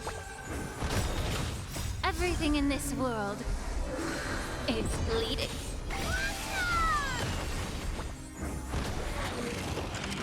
Get it together. Was it Jakey that said? Was it Jakey that said that they started to love Tribby? That Tribby was their move. Yeah. Deck collector, draining HP also helps highest and heals more. Yeah. Maybe that's why the Blade Jade combo in particular actually sounds. I mean, I don't know. Part of me feels like you'd want Sunday because it's Sunday, right? But at the same time, oh, that's fantastic. What is going on? Thank you. That's really good for my that's good for Ranmei. That's good for Lingsha. That's fantastic. That is also fantastic. What is going on today?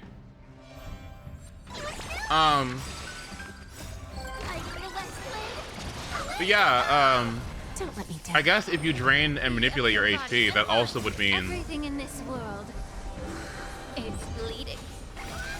Hyacinth would, or Ika would heal. Yeah, you're right. Yeah, good idea. There's no backing out now. It should be good. I'll be happy to showcase it as soon as I fucking get Blade on my stupid account. Is Blade ever gonna rerun ever again? Open sesame. Glimpse the unknown. They would never do a Kaching situation, would they? Do I really just have to keep pulling until I eventually get him? It could be 2 years from now. HP percent boots. This is not that good. HP attacker. HP's on it. It could be something. Who knows?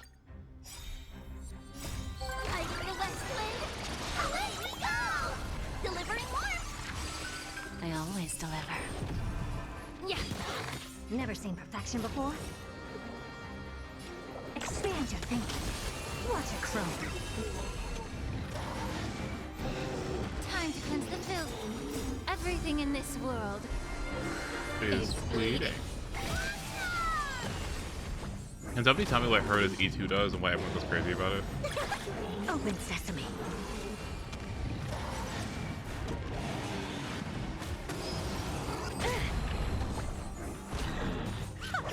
Bending the rules. Endless riddles. Nothing but a void.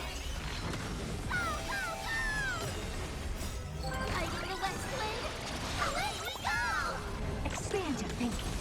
Glimpse the unknown. It looks good, but I don't know what's happening. Crit damage could be good. This is bad. It's always fun until you see effect res. As soon as you or it's effective rate. As soon as you start seeing effect hit rate, it's time to pack it up. It's time to stop farming. Like this shit's over. Don't let me down. May the foul stench just hit. Open sesame. Watch it chrome. There's no backing out now. For me or you.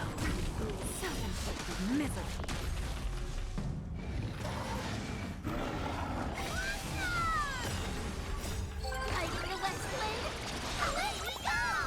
Be of your body and mind. Everything in this world is bleeding.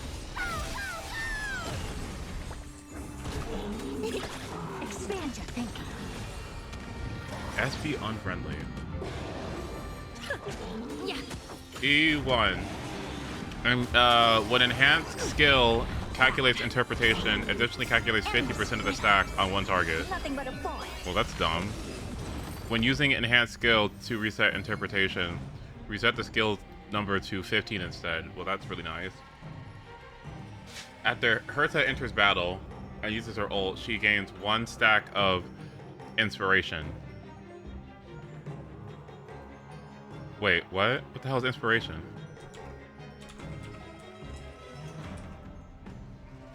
What the fuck is that? Her skill and consumes 1 stack of inspiration.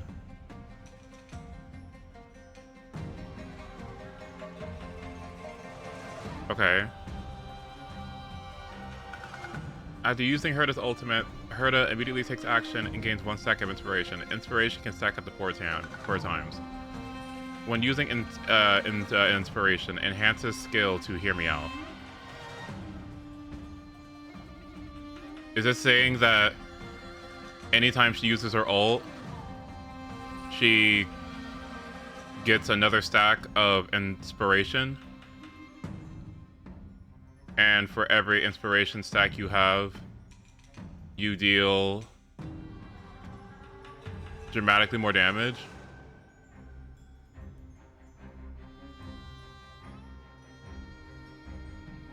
Consumes 1 stack of inspiration. Okay. Deals ice damage equal to 80% of Herta's attack to 1 enemy, and inflicts 1 stack of interpretation. Deals damage equal to 80% of Herta's attack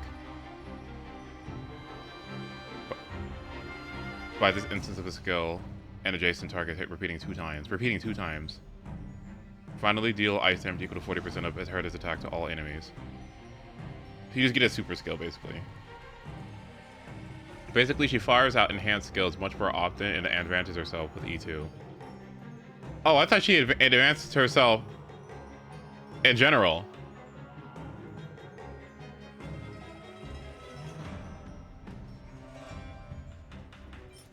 Or no? That is really good. I just need HP percent, yeah.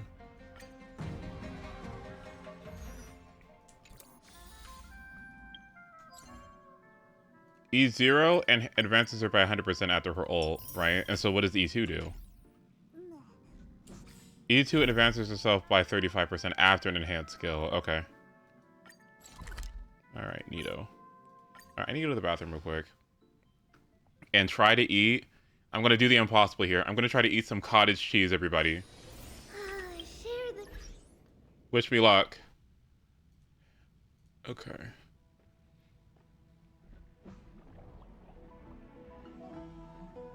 Wait, they just uploaded a new video about Star Rail uploaded 77 minutes ago. A Hyacinth highlight video, I guess. I'll watch it.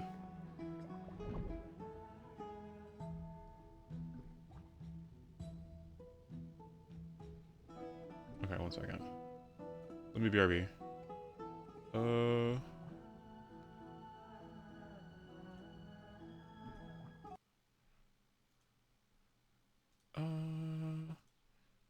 Let us go with... Which playlist do I want to go with? Which alias should I use this time? I'll go with this one.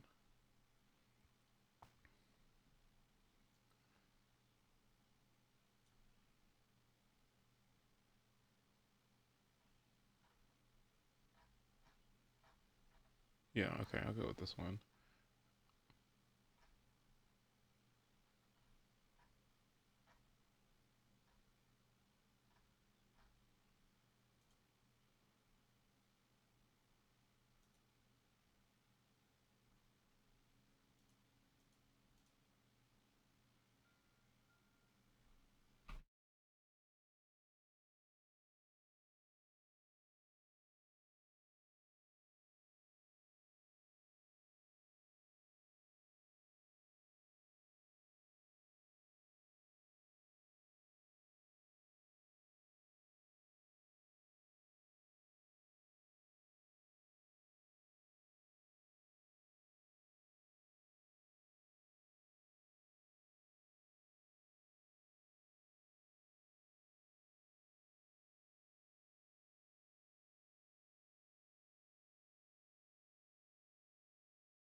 Okay, thanks for the wait. I had a bit of an oopsie. And I realized that as soon as I did it, I blew my nose. So I hope out of force I have it. So I'm hoping I will not perish. I hope I won't perish. If I do, well, it was nice knowing y'all. If you don't know, for my surgery, I'm not allowed to blow my nose. And I'm not allowed to sneeze. And if I do sneeze, I'm supposed to keep my mouth open. So I blew my nose. So hopefully I don't die. There was like a boogie and I couldn't get it out. So I hope I don't die. Okay. Where are we going?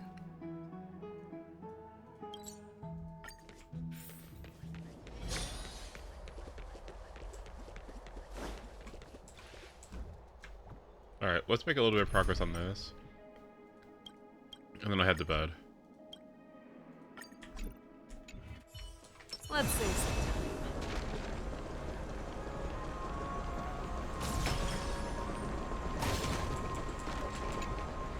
Down this road we go.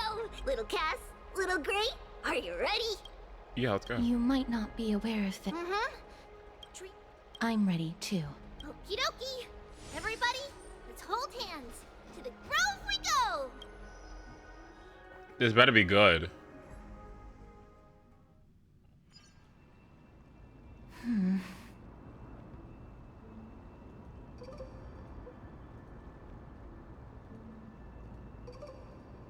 It's harder than I thought to sew gemstones onto Wolfeld. Cass, memmy, memmy, mem. Memmy, mem, mem, mem. Cass? Mem wants to try sewing. Wait, did Mim just say a word? Cass, memmy. What? Okay, well, hold on, wait. Did we get new Mim lines when Mim starts to speak? Wait, that'd be awesome. Yeah, I see your scars. Nice knowing Why don't you. we give it a go? Sure. Memmy, mem, mem. Mem, cheer, mem, mem. Oh, this is amazing. It seems as if their voice has become more intelligible after the battle with Nikador. After spending the last few days together, I feel like I'm gradually gaining the ability to understand what they're saying. Even if it's just a little. Mem, mem, mem, mem, memmy, mem, mem. Memmy, mem, mem, memmy, mem, mem, mem. Memmy, mem, mem, mem, mem, mem, mem, mem. What happened to the cast? Alright, buddy. Memmy, mem. Memmy, mem, mem, mem, mem, mem. Memmy, mem, mem, mem. Memmy, mem. Memmy, mem, mem, mem, mem, mem, mem, memmy, mem. Memmy, memmy, mem. Mem, mem, mem, mem, mem, mem, mem. Ah, memmy, mem, mem. Mem, mem, mem, mem, mem, mem, mem, mem, mem. Right, yes, right, uh-huh. I agree, ma'am. Memmy, mem, memmy, mem, mem, mem, mem. Memmy, mem, mem, mem, mem. You. Is everybody awake? Little Gray, little Cass, and a little pink puppy? Puppy? Memmy, mem, mem, mem, mem, mem. Memmy, mem, mem, mem, memmy, mem, mem, mem, memmy. It's already action hour. Lady Trianne, I hope you're well rested. You were talking in your sleep. Did you dream of many things? Sleep talking? What did Trianne say? Something like, Mommy, doll with sword, let's fight together. We'll be brave. Ugh, it's so embarrassing. Please don't make fun of Trian. Of course not. Wasn't Lady Trian's mother also the Holy Maiden of Yanisopolis? Uh-huh. Mama was the strongest holy maiden in all of our history. She also gave us the prophecy of deliverance. And she had red hair that looked like a cute red mushroom. But Trian can't remember what Mama looked like anymore. Not even in the dream just now. Mem.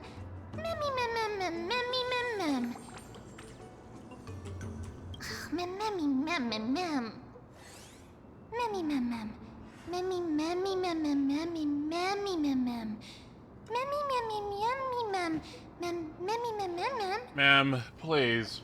Bro, please.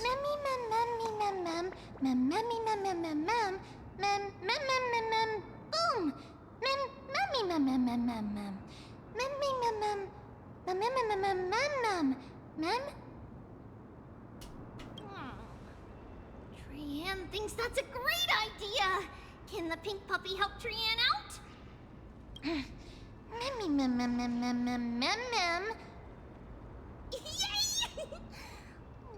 And I'll call you Little Memmy from now on.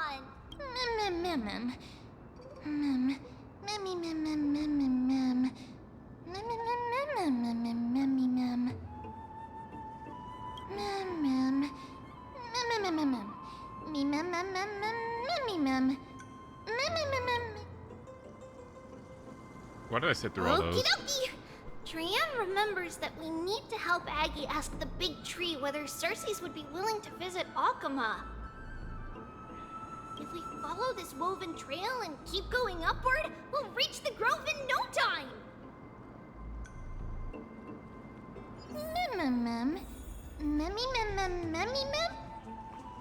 Legend has it that whenever they requested an audience with Cersei's, Nestia would always come to the meeting in a long white dress.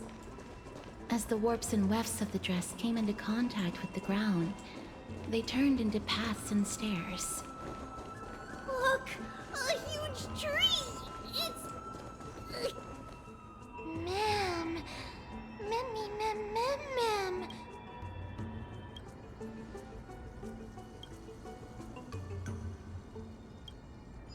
I mean, we take a picture of this anyway, right? Okay.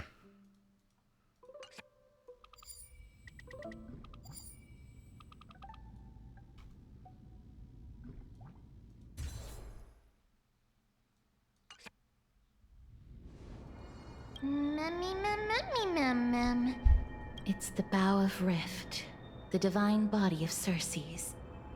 Flora began to grow where they planted their roots, and this flatland basin upon which we stand gradually became a large, verdant forest. A long time ago, Felicis, the first scholar, led the masses to build a garden and courtyard in the forest, naming the site the Grove of Epiphany. There. Trian knows this. Everybody says that was how this big academy came to be.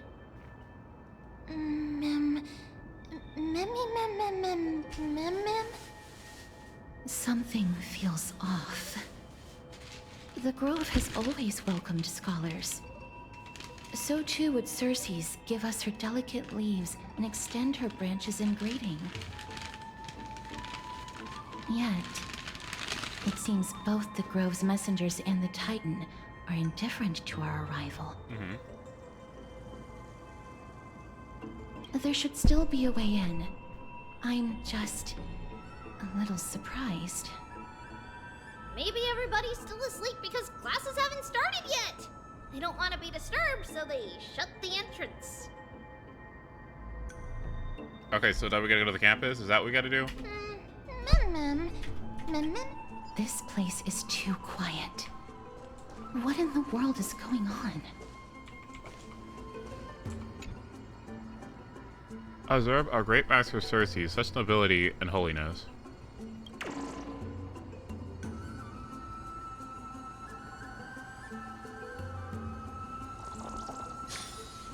Okay. Let's see. Oh, Trian found it! The entrance on the other side. Where could it be? Do we have to do this stupid shit again?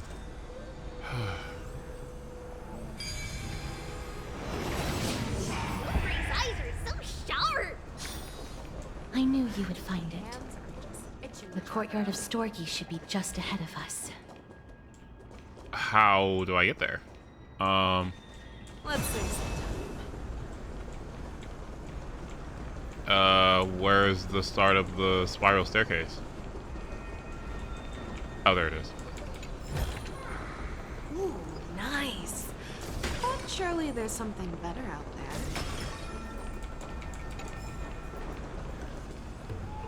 As I expected, something's not right here.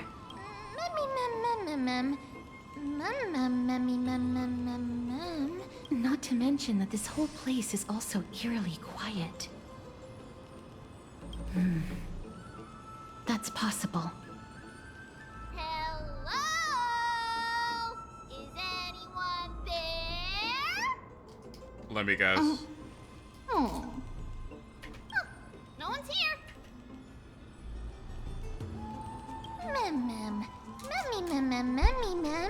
I have an idea. Lady Trian, could you lend me that golden spindle? Do you remember? Lady Aglaya said this. While you're in the grove, the golden thread of the weft can also render all things around you visible, regardless of whether they're corporeal or not. This is achievable because the grove is not only where the roots of Circes are, but also where the chrysalis of gold manifests. Manifest! Oh, Nestia, with the weft as my vow, I beseech you, entwine my body with your golden thread and affection. Well, these lines are documented in the Handbook of Nestia's Priests. So, if I'm not mistaken, we should be able to draw power out of this butterfly exuvia with the golden thread. There isn't a reaction. Did it not work? But that shouldn't be. Mem. Is that a white dryad? Who?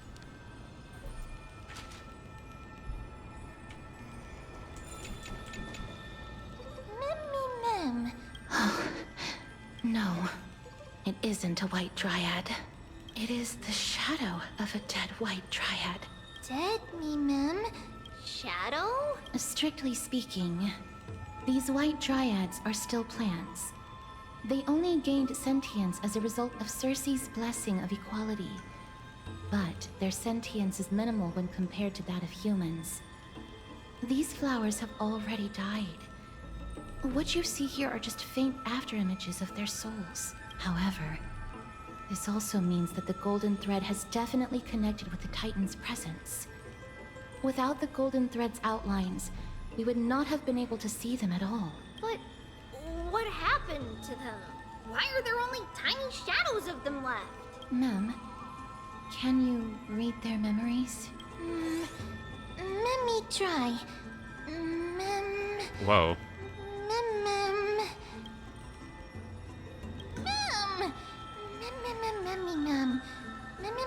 Mem.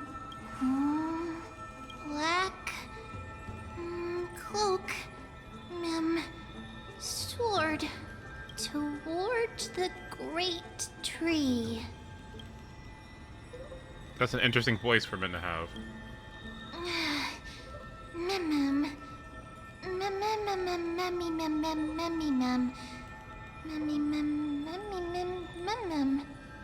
I have a bad feeling about this. The deathly fog of Thanatos is fast approaching. Uh-oh. Oh! Trian will be on high alert!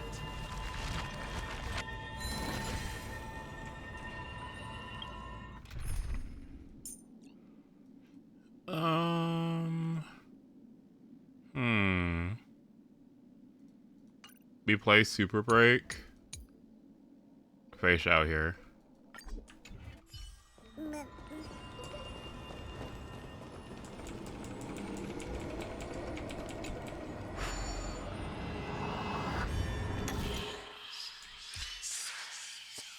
2, 3, 1.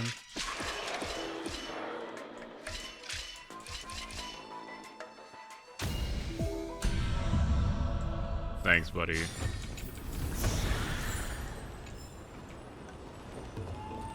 Let's see.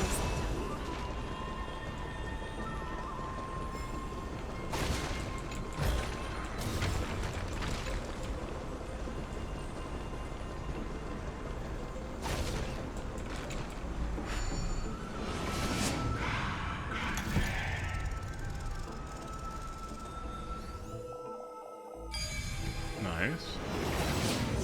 The smell of death is becoming more and more intense. There. This looks really scary. What the hell happened? No, it's neither of those. This is a creation of the Black Tide. Such creatures are formed when living beings are corrupted and turned into deformed hollow husks of their former selves. Everybody, stay alert. Regardless of what has happened to the Grove, the fact that we're seeing the remains of a Black Tide creation here definitely doesn't bode well. Should we inform Aggie about this?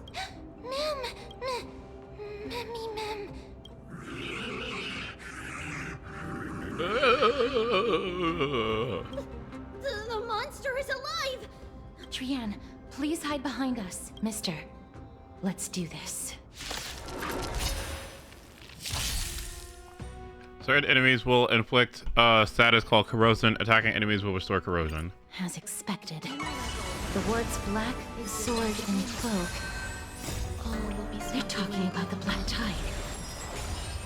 Be of your body and mind. Everything in this world is bleeding. Never hesitate! Forever triumph! Victory is inevitable! Cloud scattered. Let us dance once more.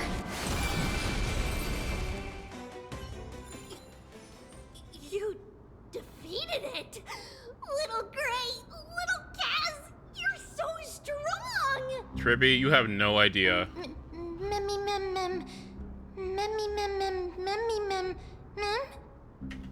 To think the Black Tide has spread this quickly to the Grove despite its remote location. I'm afraid a world where strife has fallen is far more dangerous than we ever imagined. Oh no! Does this mean that Akuma is also in danger? Looking at this mess, it seems the scholars at least succeeded in fending off the first wave of attacks. But at what price?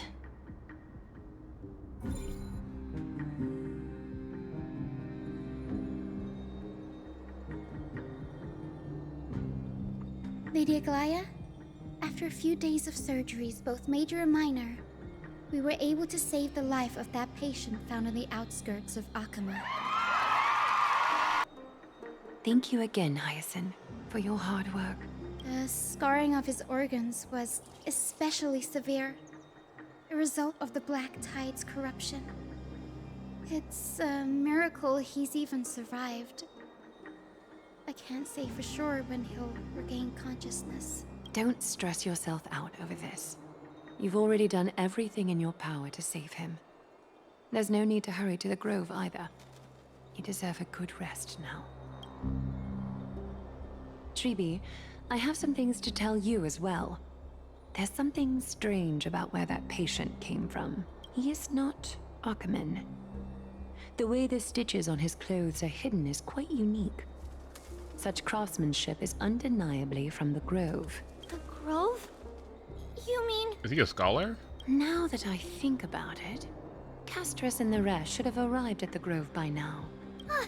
Trianne just got in contact. The Black Tide has invaded the Grove.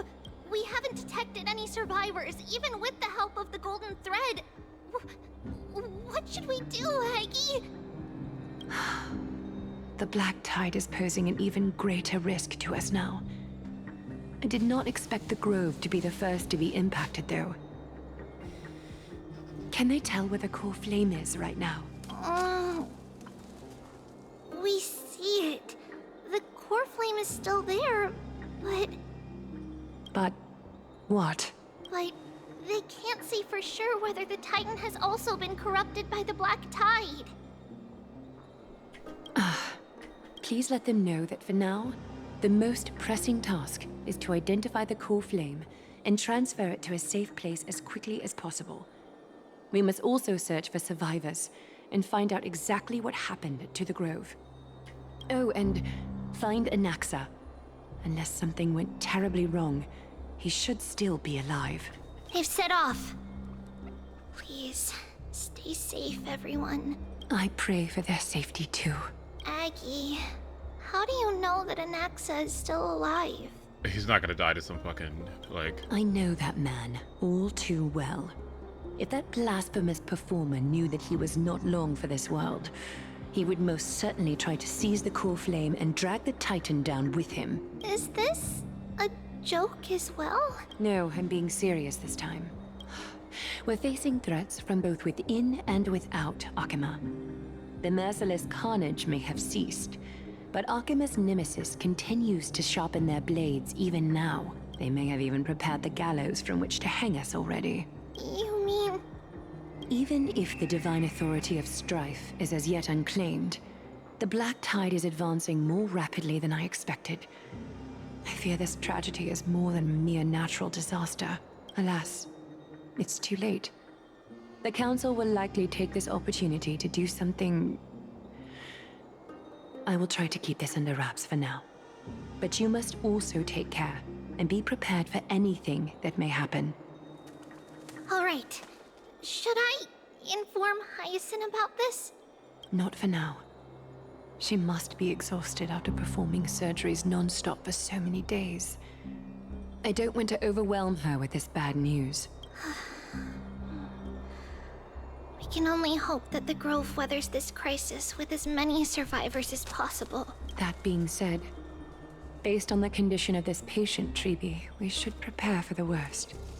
It's likely he is the only one who managed to escape from the Grove against all odds. Oh my. Everything will be fine. The people at the Grove are really smart. They'll definitely be able to chase away the Black Tide.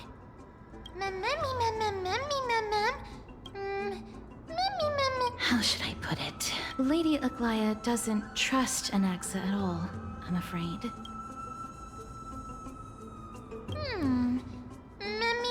Believe me, she is far nicer to the two of you than she is to Anaxa. Despite being a Chrysosaur, Anaxa resolutely believes that Titans and prophecies are a load of nonsense. During our regular citizens' assemblies, he always votes to oppose the Flame Chase journey.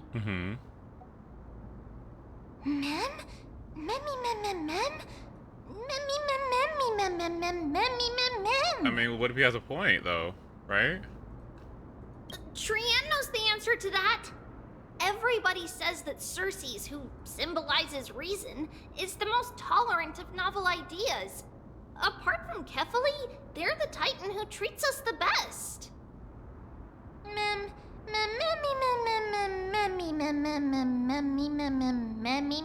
Ma'am, please. Yes, that is how we formed an agreement with these Titans who bear no harm toward humanity.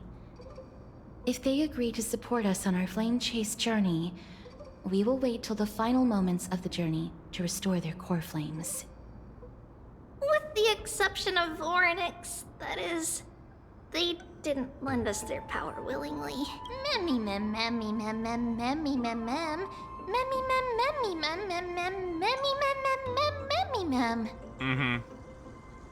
Right, That is true. It's also fortunate that these gods weren't corrupted by the Black Tide and did not descend into madness. Trian believes Circes will be alright. After all, everybody says that the people of the Grove are really smart. So, Little Gray and Little Cass, just leave the task of finding Anaxa and everyone else to Trian. It's easy for Trian to look for people because we can fly. Good idea. In that case, please bring the weft along with you, Lady Trian. The golden thread will be much more effective from up above. I go back and forth on Castra's English performance. I think it's really good, especially in combat. Sometimes her speaking voice is a little too delicate for my likings. Just a little bit like too unsure. I don't know. I go back and forth on it. Sometimes I like it, but I really like her combat lines a lot. I think she really shines in combat. Please promise us that you'll take care of yourself. Okie doke. If Trian gets in trouble, we'll look for all of you. In return, if you get in trouble, remember to call for Trian, okay? We'll come right over and open the gate for you. That's the other thing I wish to mention. Do not open the gate unless you have no other choice, Lady Trian. Your body is not in good shape at the moment. Okay. We will keep that in mind. Trian was just trying to help. Of course, we know that. After all, Lady Trian is a demigod, the most powerful among all of us here. Remember all those brave heroes and the tales you've heard. They would always save their strength until the very last moment. That way, they could ensure that nothing went wrong with their plans. Isn't that right? Mm-hmm. In that case, brave Trian shall clear the way for all of you. Memmy mem memmy mem mem. Memmy mem mem mem. Memmy mem mem mem mem mem mem. Mem mem mem. Memmy mem mem mem. So many monsters. Memmy mem mem memmy mem. Memmy mem.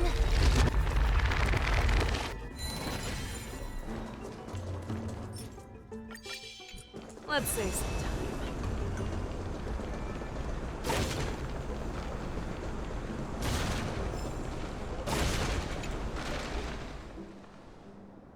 I can't open it. It was probably sealed in order to ward off the black tide. Save your energy. Yanis's power is far stronger than we could ever imagine. Memmy mem mem memmy mem mem. Memmy mem mem mem memmy mem. Are you serious? Just a mere door, and your first instinct is to call on the gods? Memmy! Before you try unlocking the door, perhaps you should first find a way to clear the fog that clouds your vision. Memmy! Memmy mem mem? My name is Anaxagoras, one of the 7 sages of the Grove of Epiphany, and the founder of the New Sporists. Before we go any further, rule number 1, do not call me Anaxa.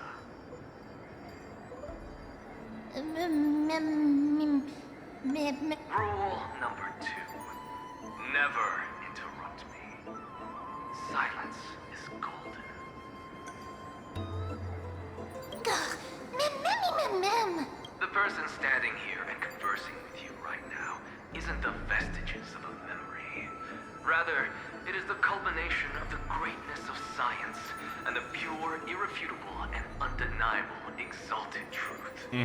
Through the wonders of alchemy, I have shattered my soul and transmuted it into gold before burying it in this spot.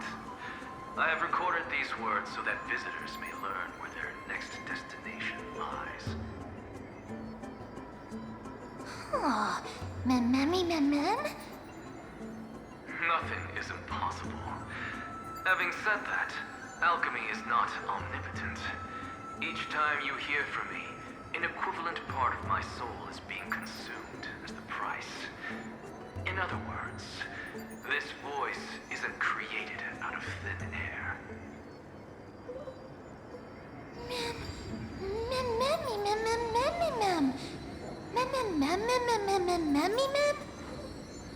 That's because my precise calculations account for every possibility. I also know that you have already discovered the cause of the calamity at the Grove, the Black Tide. Uh-oh. And that you mistakenly believe that the scholars have been wiped. Okay. But that is where you're wrong.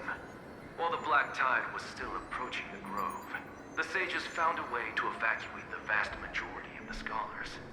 They are heading toward the holy city of Akama as we speak. Oui, oui, baguette.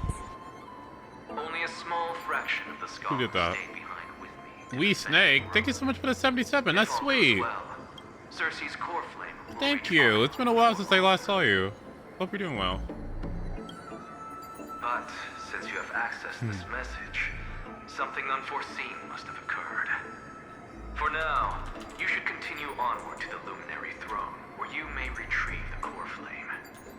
And our mortal remains. And now, the objective is complete. That is all. Volunteered last bourbon. You know, I did want to go. And in fact, I was planning on going. Unfortunately, my grandmother passed away. So, I was not able to attend. Very tragically. But I heard it was a good time.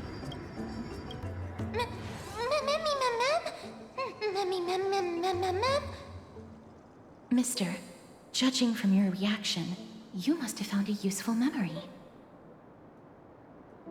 Professor Sure. Anaxa? That's a lot to digest at once. I'm sorry.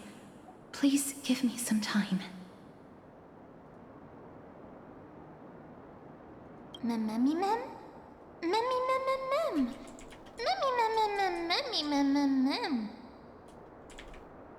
It is located at the top of the giant tree and is where Cersei's core flame is kept. According to Anaxa, the core flame should still be there.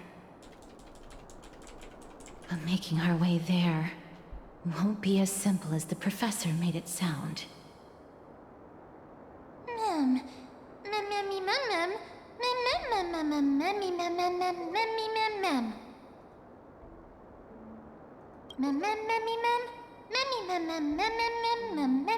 All right. Oh. Right. Let's see whether he left any similar directions for us along the way.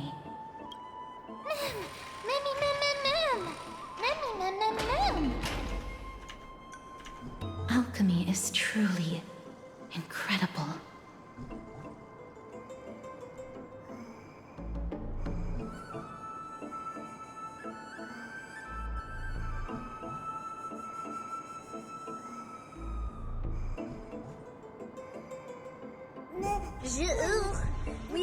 Oh, another one. Good morning. Hope the recovery is quick and good luck to all Hugo pullers today. Recovery is going well, but I kind of made a mistake when I went to go get up. I habitually, like, got up to blow my nose. And it wasn't even that much. I did a little bit of, like, and then a blood clot came out. Like blood came out. Oops. So let's not do that again. My bad. Oops. My bad.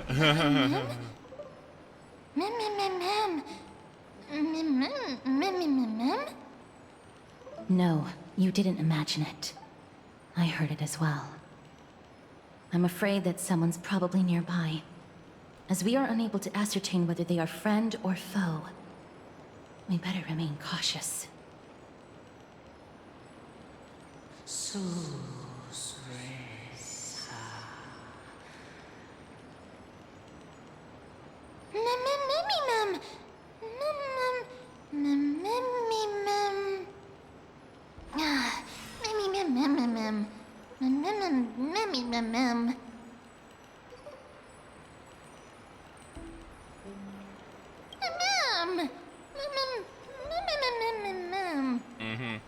Found it. The voice is coming from over there.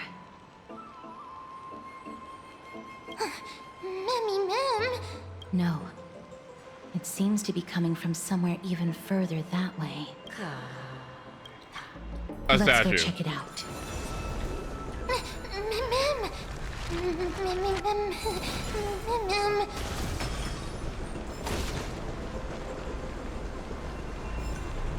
Uh-oh.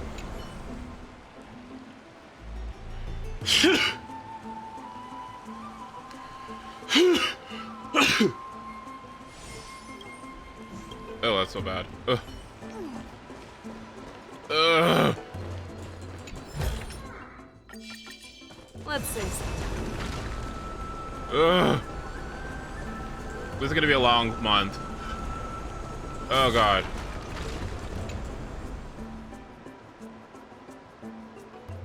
I know, I hate sneezing. It's like,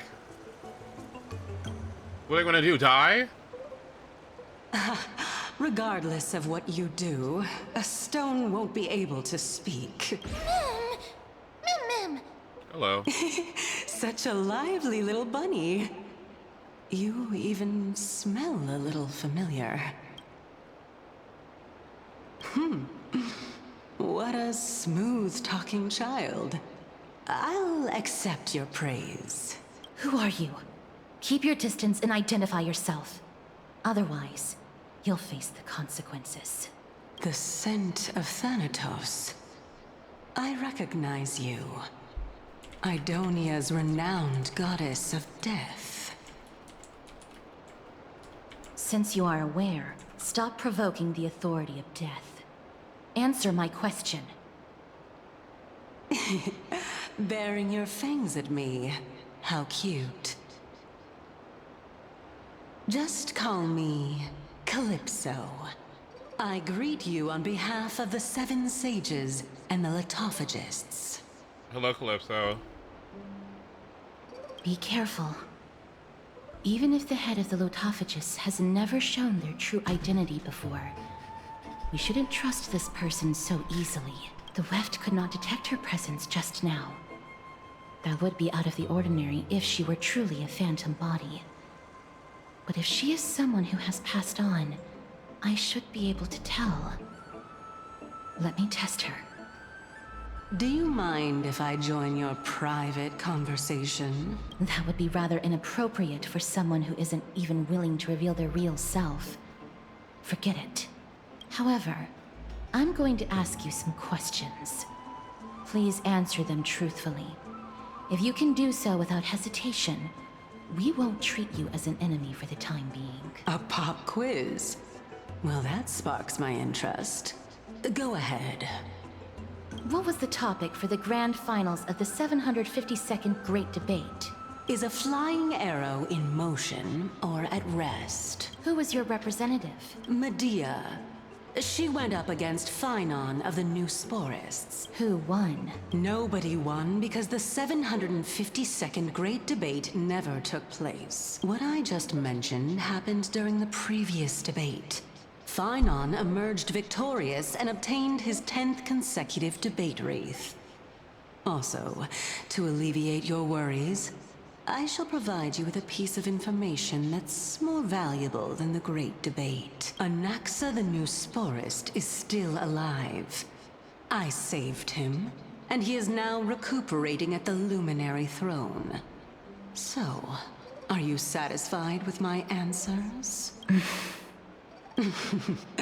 This dumbfounded expression of yours is much more adorable and likable than the previous one.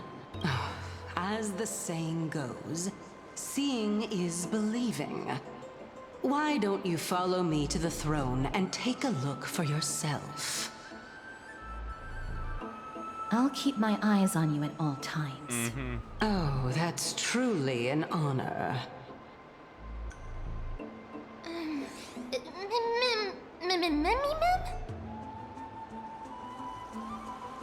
As long as we can get the water wheel turning, we'll be able to use it to ascend. So, the solution is to awaken this heart.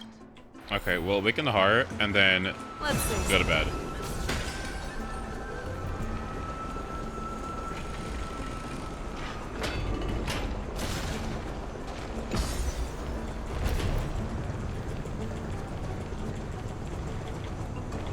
Yeah, Calypso's voice is surprisingly fantastic. Is that the Chamber of Purifying Tears? You have a good memory. Why exactly did you... My intention should be obvious. If it's a hand game, I go to bed. Pond over there. Water lilies grow there. Initially, Circes watered them with their tears, while Nestia nurtured them with affectionate love. They are a token of the eternal companionship between the two gods. All the two of you have to do is to cross the deep well and retrieve the golden bough of vows for me. Ma'am. Indeed. Could it be that you actually do not know how to proceed?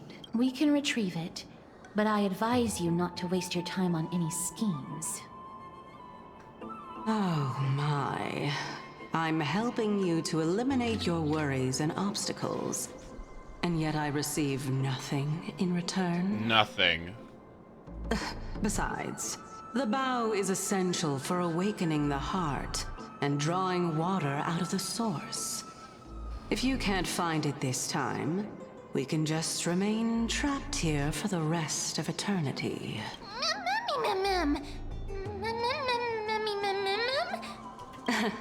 You're overthinking things. We're all in the same boat, although it would be absurd to say that I have no other motives. Since you've brought it up, I might as well take this chance to explain. I'm simply making use of this opportunity to see what you two are made of. Okay. So, is that truthful enough for you?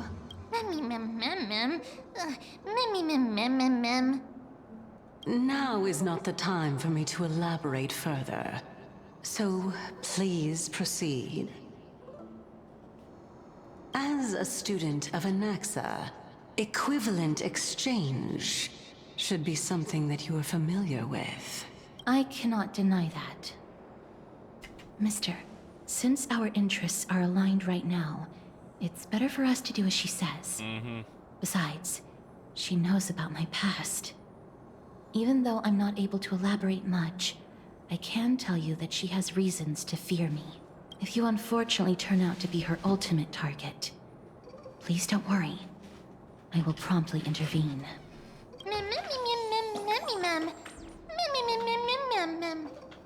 I will kill that bitch if she bothers you. Why is she standing right there?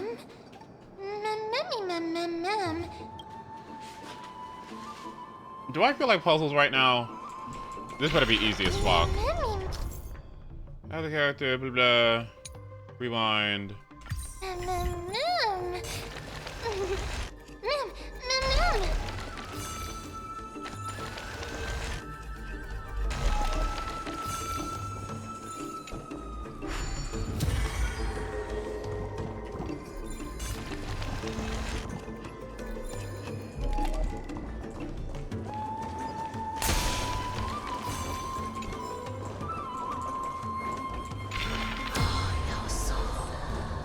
Huh?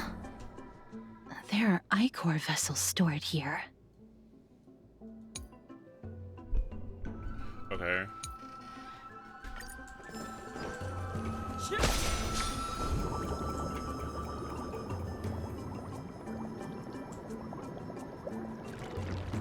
Ma'am.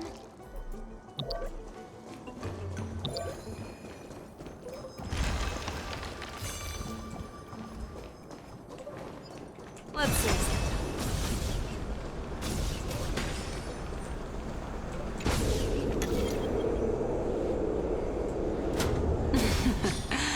How smart.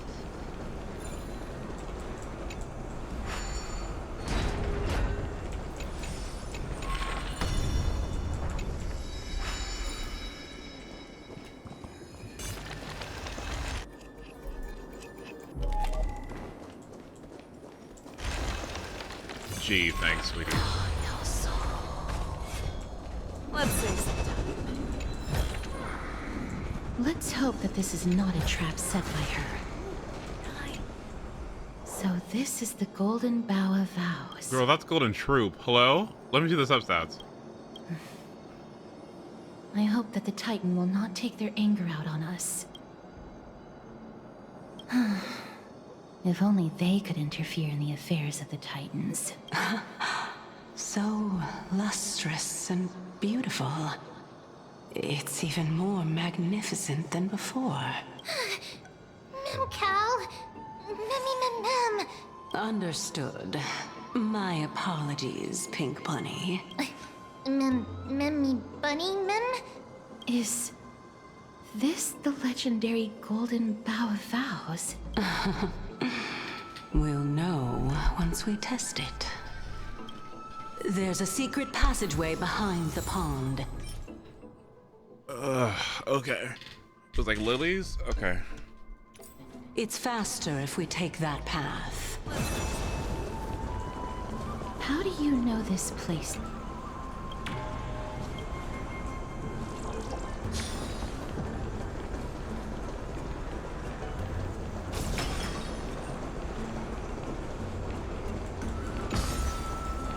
Is this how you open up the heart thing?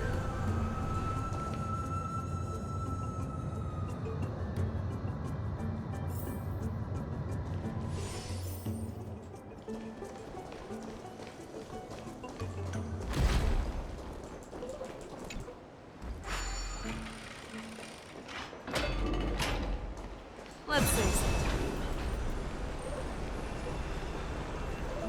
Let's take a look.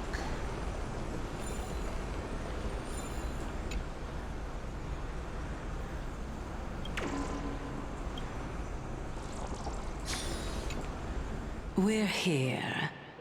Could you kindly pluck a petal for me and place it into the pool? Now, can our little goddess perform that again? Huh? That being the oath of Nestia's priests. Right. Got it. O Nestia, with the weft as my vow, I beseech you, entwine my body with your golden thread and affection. Mem, Memmy lit up.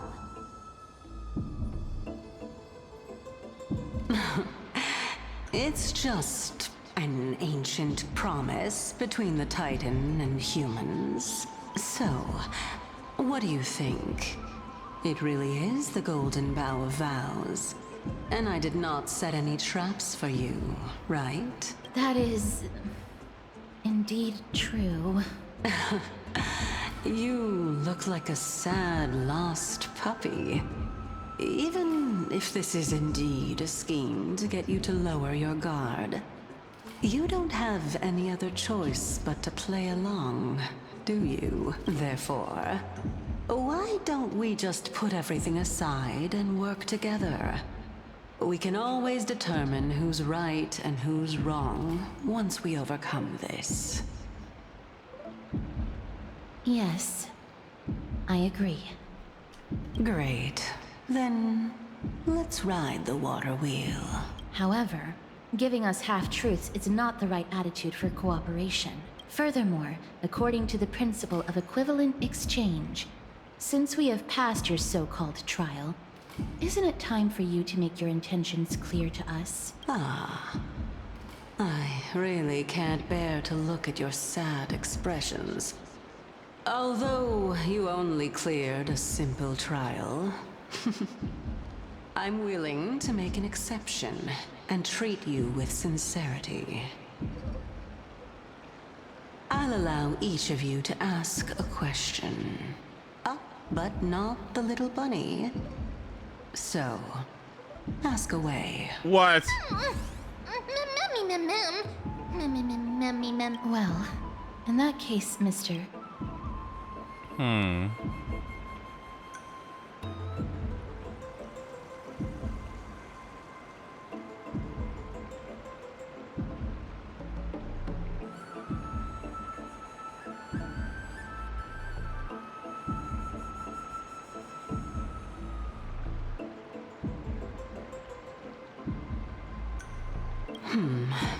As I've previously mentioned, well...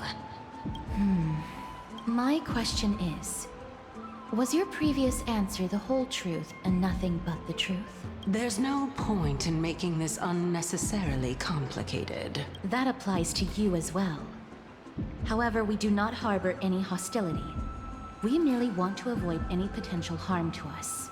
Lady Calypso, if you want us to work together more effectively, I advise you to answer my question honestly. All right. I was completely truthful in my response just now. I have not deceived you, nor will I. With all due respect, omitting facts can also be considered deceit. Is that so? Regardless, I still stand by my previous response. Then please lead the way. After all, facts speak for themselves. The truth will come to light once we arrive at the Luminary Throne. All right, all right. I originally thought that you were just a beautiful flower planted in the mortal realm by the hand of Shadow. But now, I see you have some prickly thorns, too. I'll just consider that a compliment. Indeed. I'm complimenting your charming naivete. All right, go ride the water wheel. I'll wait for you up there.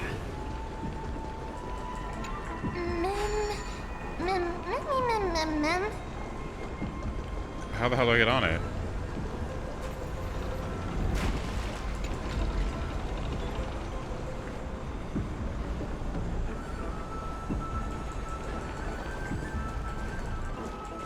This is not good for ADHD.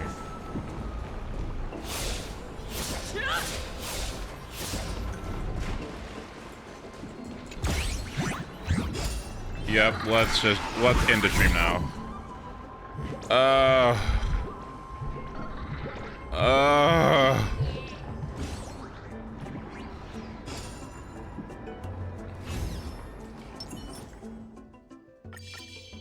Incense ascends. Not yet time to... Oops. Sound lingers.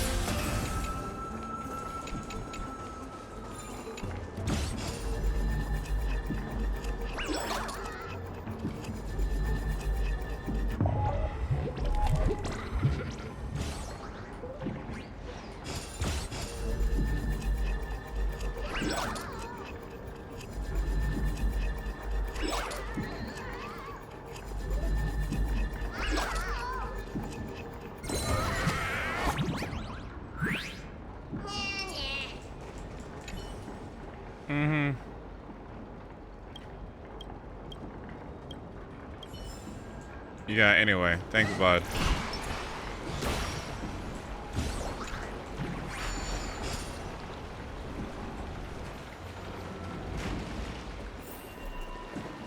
Oh shit, the chest. Oops. Breathe out the old and inhale the new.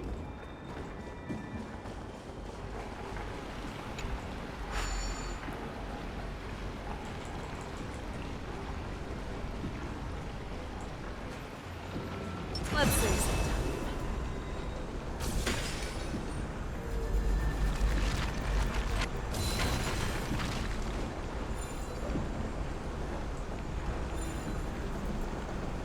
Speaking of which, don't you also have a red-haired companion? How do you know that? Memmy mem. Memmy mem memmy mem. Not too much. It's just that I seem to hear the sound of a bee buzzing around. Lady, your metaphors are not worth... Mem mem. Mem mem mem mem. Mem mem mem mem. Are there pigs here, by the way? Trotters? All together. Existence is unity.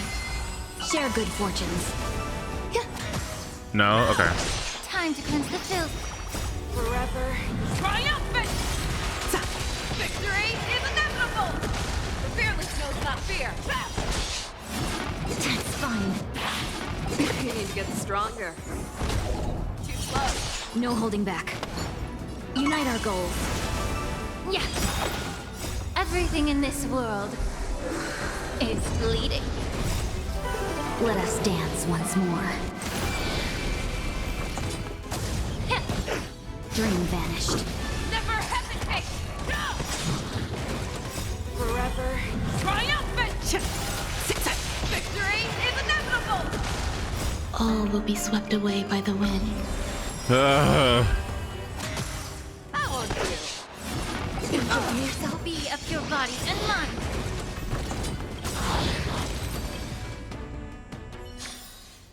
Yeah, it's over already. Fast enough for you?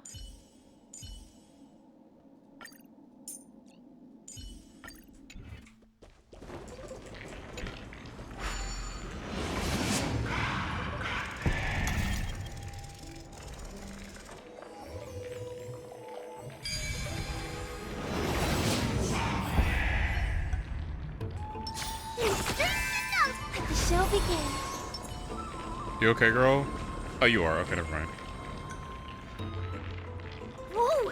It's little Gray, little Cass, and the pink puppy! Lady Trianne, are you alright? Were you hurt? No, Trianne flew high up into the air so the monsters couldn't reach us.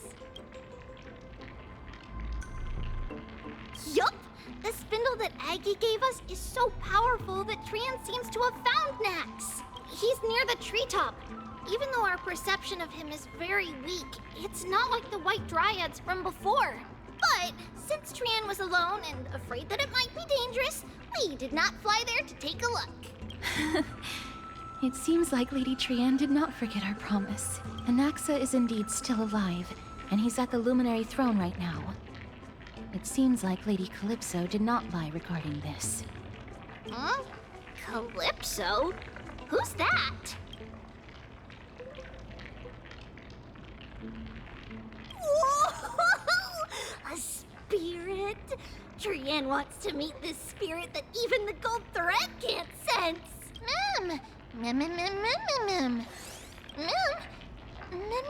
Coming and going without a trace. She's such a strange person. Oh! Actually, Trianne Oh, also dear found God. this. Could this be related to the Oh, person dear we're God. talking about? Oh, dear God. This is Awful. a piece of burnt cloth. Oh, no. Yup. Trianne found it on a branch not long ago. Trianne even used It's the gold Trippy thread Paola. to search around and found that the entire grove is giving off a similar aura. Trianne doesn't think so. Because when Trianne picked it up, we didn't see anything at all. And judging by the golden thread, the aura seems to be all around. Lady Trianne, where is the aura gathered at right now? Oh. It seems to be... Oh! A little higher and a little ahead of us. The Dome of Devotion. Calypso, just what are you hiding? You do not like her, don't you? Do you? Oh, no, no, no, no.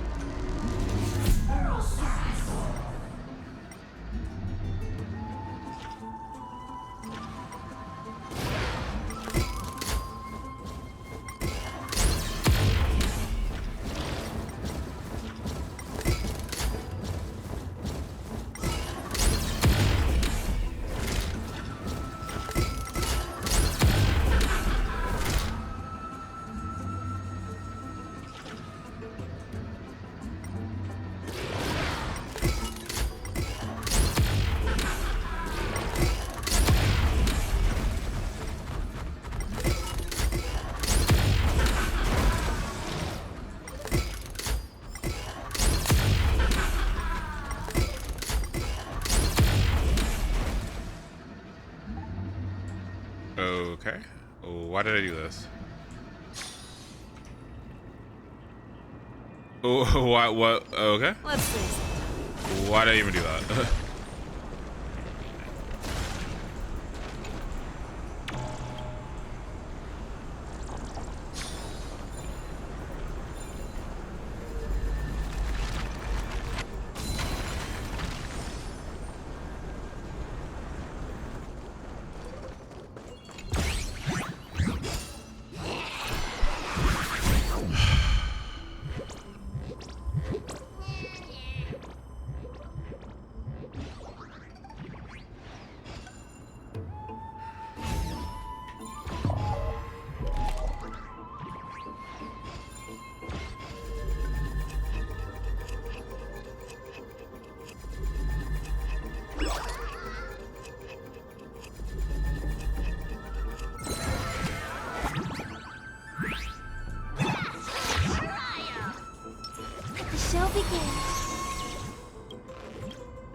the truth. Everything in this world is bleeding.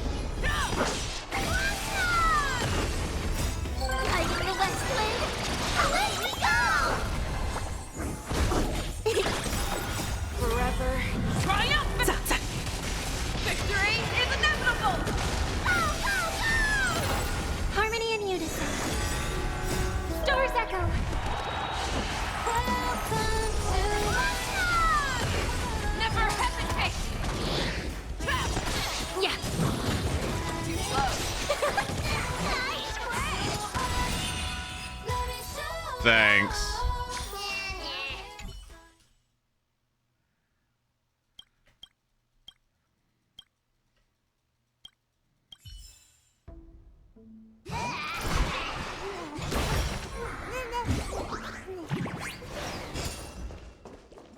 How many pulls do we have?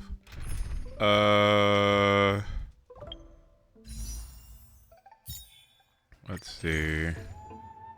Plus the 10 that we get from login. We should be good.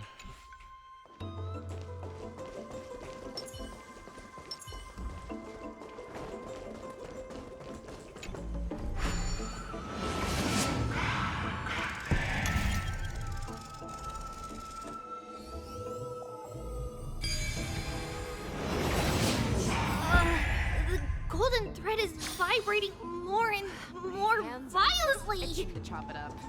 Everyone, let's be even more cautious.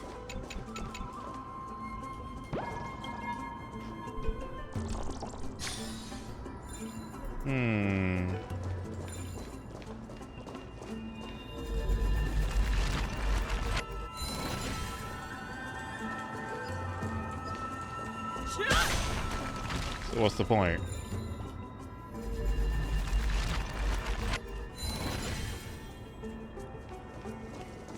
Let's see.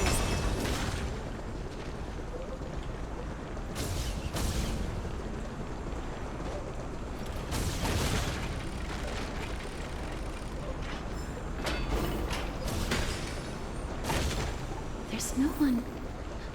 Hold on. Okay. Let's see. That can't be. Was it for fending off the black tide? Or perhaps... What exactly is this butterfly of the vine mine? Is it a very powerful guardian monster? No. How should I put it? It's considered a safeguard for the Titan's core flame. This butterfly is created from Nestia's remaining divine mine and bears the responsibility of guarding the core flame. Legend has it that someone can only pass the trial of the butterfly by proving they possess pure and unselfish love within their heart. But how are we going to prove it?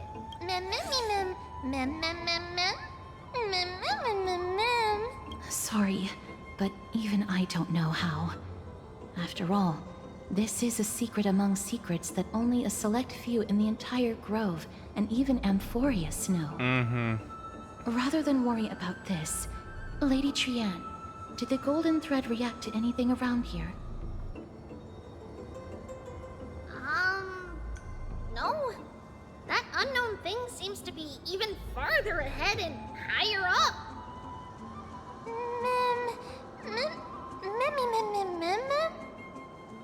Perhaps we can try again. Let's see if the butterfly will still react to the golden bough of vows despite having dissipated. If it's indeed the token mentioned in the legends, there should be a reaction.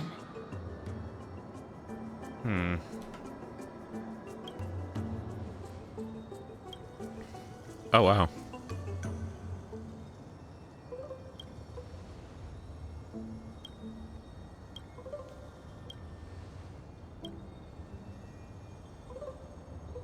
Let me give it a try. Oh, Nestia.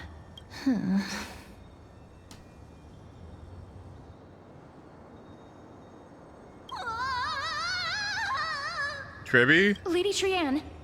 And even Mem? Where have they disappeared to? Little Gray, little Cass, look over here, quick! The voice seems to be coming from the Star Chase atrium.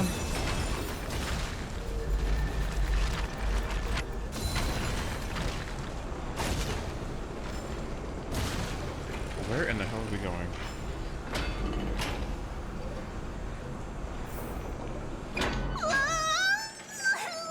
Little Gray, little Cass, it's bad. It's very bad.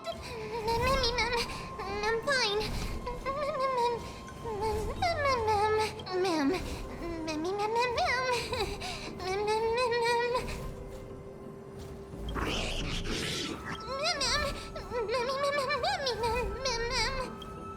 Uh-oh. Lady Trianne, what exactly happened just now? Trianne and Memmy were looking around to see if there were any mechanisms nearby. But just as they went to take a closer look at that big piece of amber, they were surrounded! I see. Let's get a move on. The orbs belonging to Ornyx's priests should be nearby. Hopefully they'll be of some use. Memmy mem. Memmy mem. Memmy. Before I'm cooked. What the hell is this? Why did Vim talk like that? Cause they are learning English. Over time. Very slowly.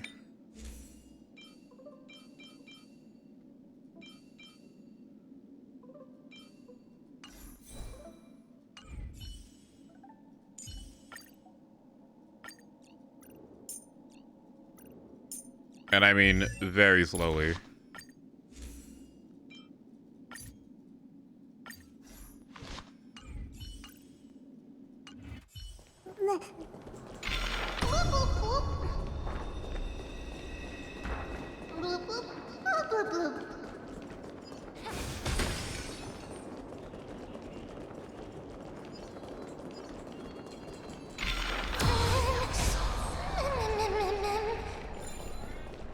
One second.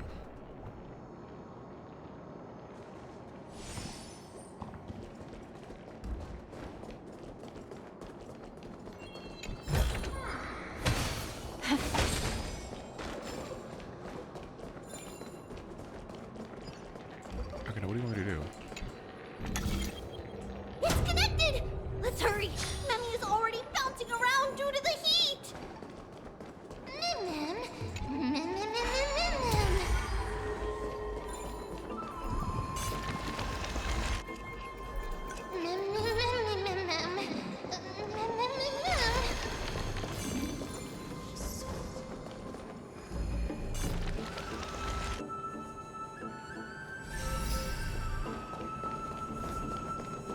Okay, what now?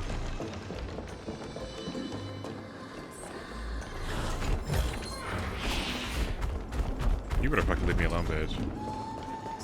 Like, did you really try to jump Link shove? Really?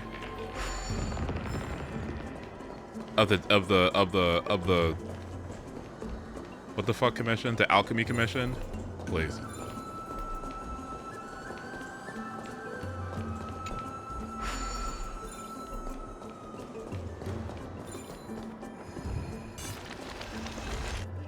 Oh no.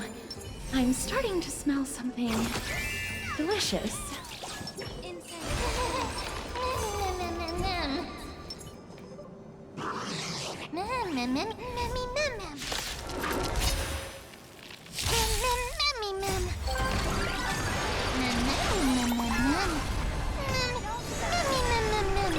What is happening, buddy? Right! Investing in victory means playing the long game!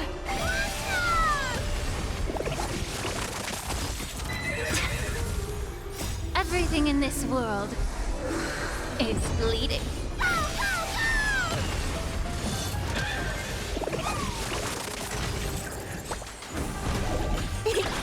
Time to cleanse the filth.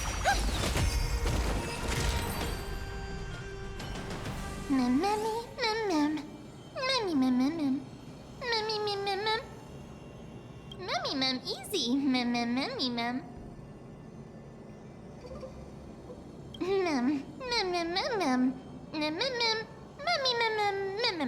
I'm glad that everyone is all right.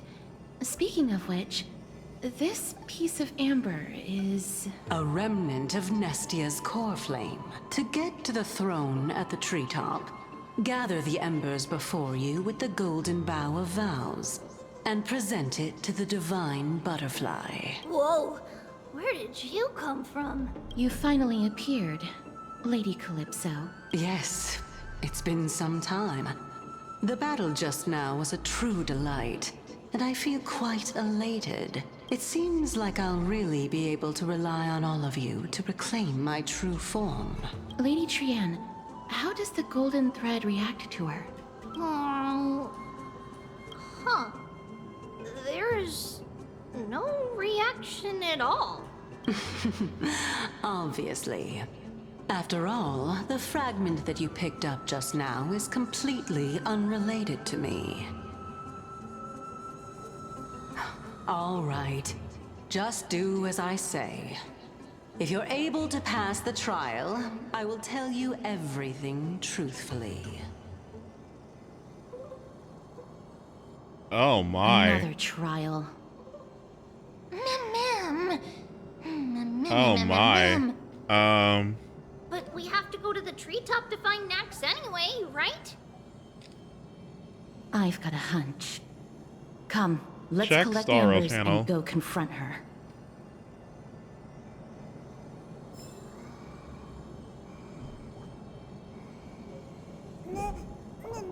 Okay.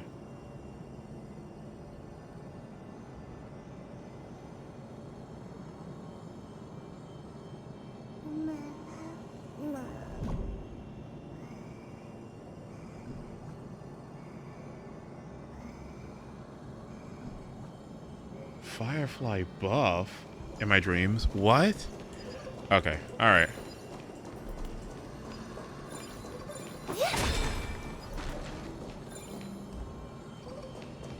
According to Calypso, we just have to gather the embers before us with the golden bough of vows. How incredible. Memmy? Where the hell am I going? You better get the fuck out of here, buddy.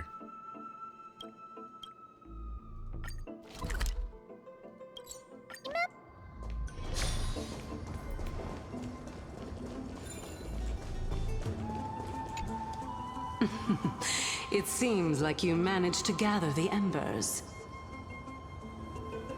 In that case, just offer it to the divine butterfly. It'll be fine. Let's just do as she says.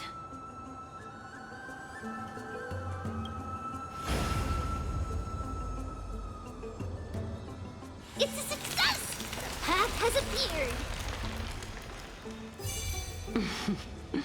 All of you have indeed passed the trial.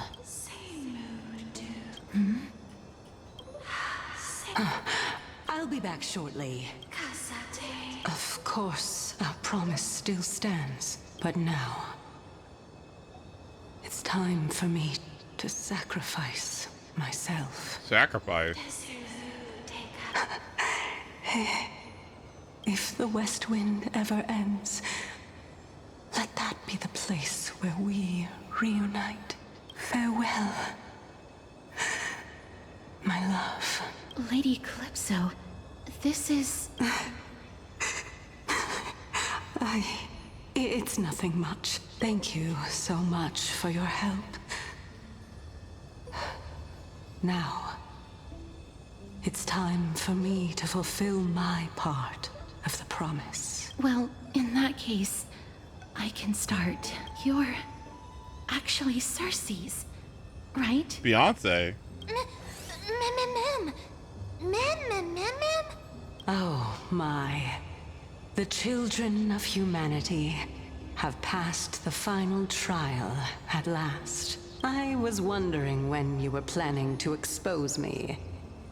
How did you know? The riddle-like trials, your distrustful yet sincere character, referring to Nestia as your love, and The head of the Litophagus is actually called Medea and not Calypso.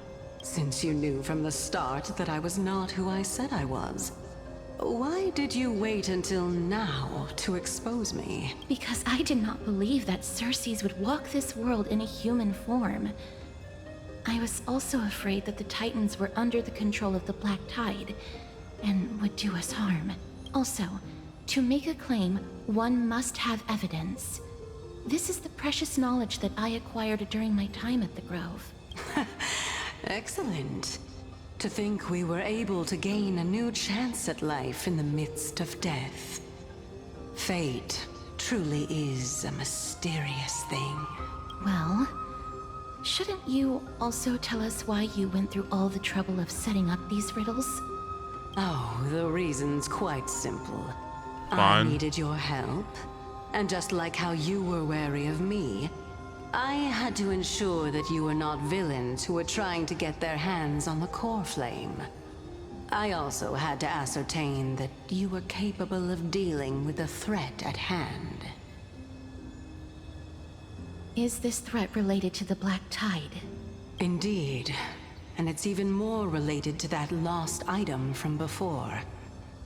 Its owner is a quiet and paranoid hunter who seems to have been reborn from the Black Tide and is attacking along with it.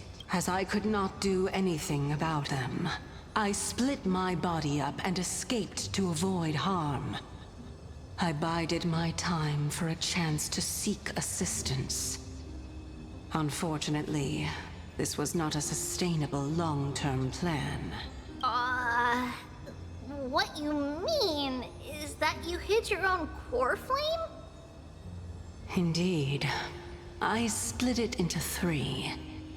I hid one within the Golden Bough of Vows, and sealed another in the Amber, along with Nestia's remaining embers.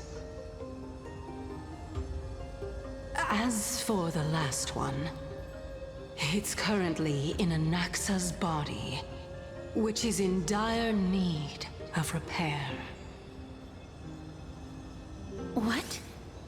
Do you mean that you're using such a method? After all, the scholars of the Grove have always been willing to lay down their lives to defend my core flame.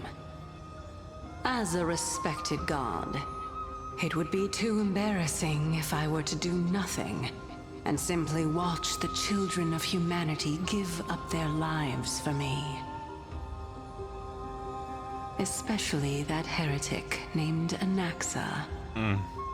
He did not even hesitate to tear his soul apart and use it to perform a miracle. He trapped all the creations of the Black Tide within the Grove, so that they would not be able to harm others.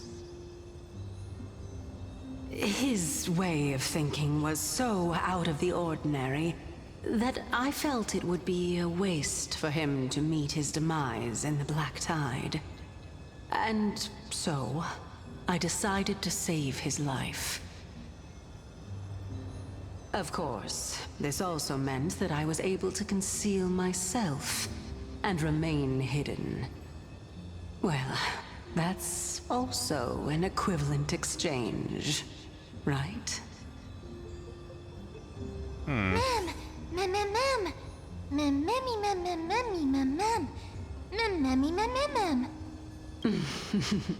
What a smart little bunny.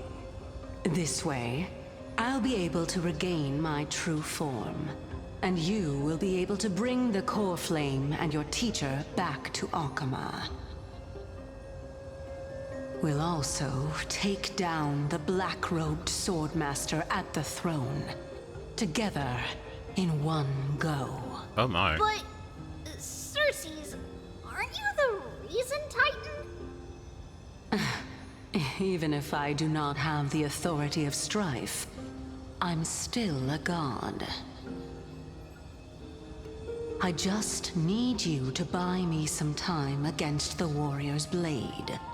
Once the core flame is reformed, I'll be able to show my hand. Excellent. Then just continue climbing to reach my throne. Turn the golden bough of vows into firewood to reignite the core flame of reason. Okay. That, I think, is a fantastic stopping point.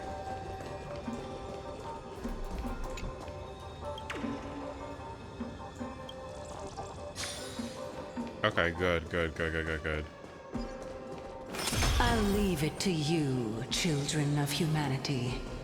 May you be blessed with good fortune. Good fortune. It seems like a fierce battle will be inevitable. Don't worry, Trigan will protect everyone.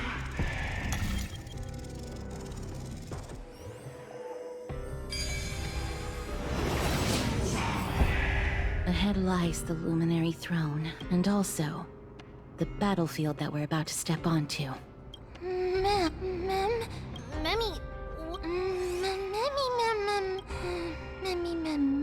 Is this Professor Anaxa? What the fuck is he doing here?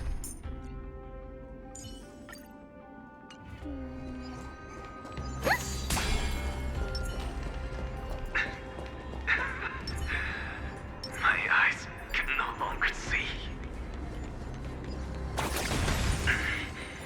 No matter. All I have to do is to place this body at the core of the array.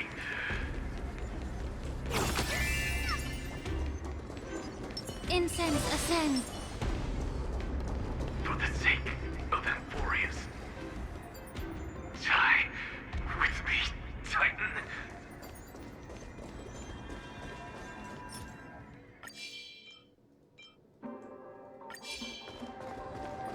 The show begins.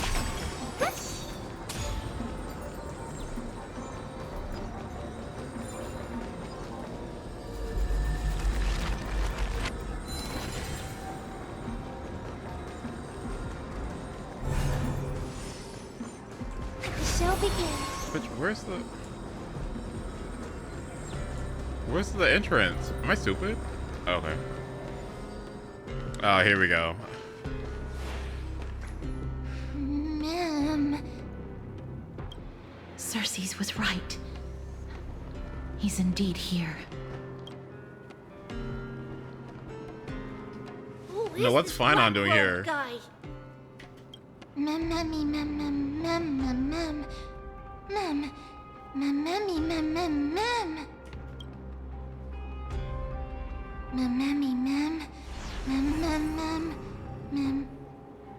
Burning Paradise. Isn't that what its home was? A burning paradise? Everyone, brace yourself. This must be the hunter reborn from the black tide that Cersei's was talking about. The black sword and cloak. The owner of the piece of cloth. The north wind that sent over the deathly fog of Thanatos. You're not demigods. Stand down or die. Run!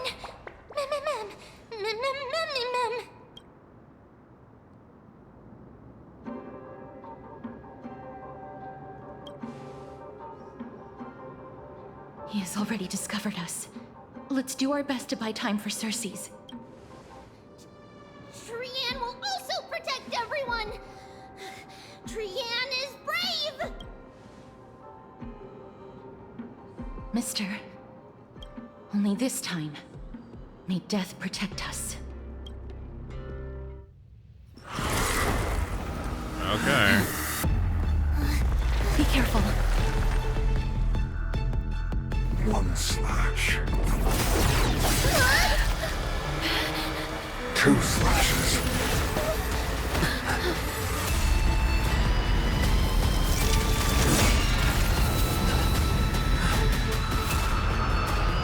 Three slashes are enough.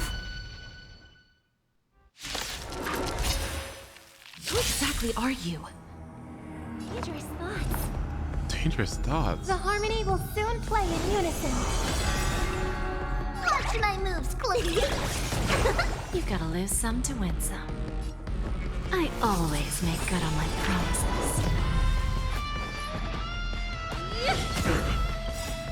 Tonight, souls shall embrace. Tonight, the stars echo because of me. Rise no more time. Take off the cover! Good. Is it coming? Ready, set. Fighting the west wind, away we go! Cover your ears! Both body and mind must be pure. Need a hand?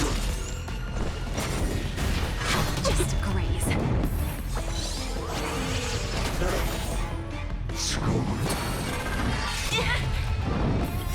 We have a deal.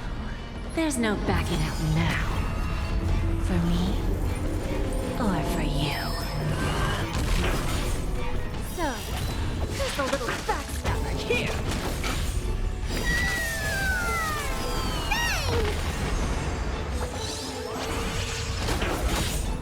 What's the matter? Eager for some more self-inflicted misery? The truth burns clear as a flame. Everything in this world is merely fleeting.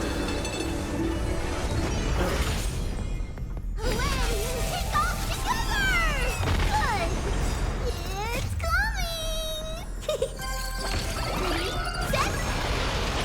Fighting the west wind, away we go! Time for a lesson. Huge news! Time to cleanse the filth. Wouldn't you agree? Give an inch, and they'll definitely take a mile. Bending the rules, are they?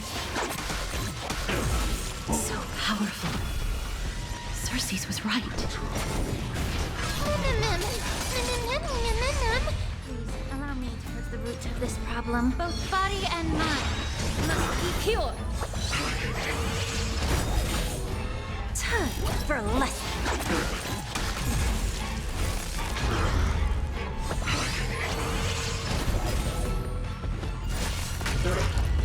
Watch my moves closely.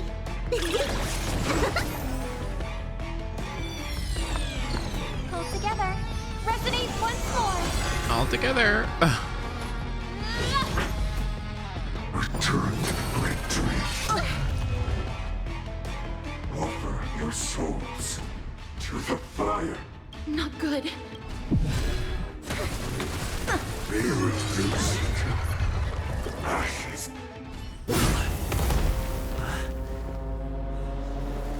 In that case.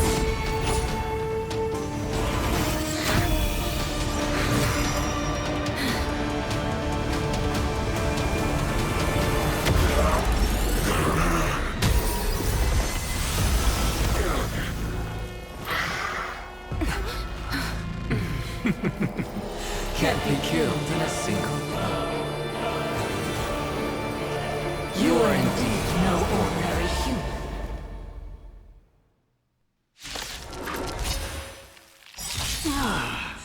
How annoying.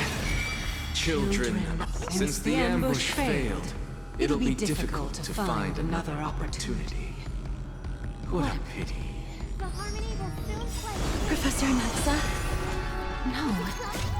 It's Cersei's.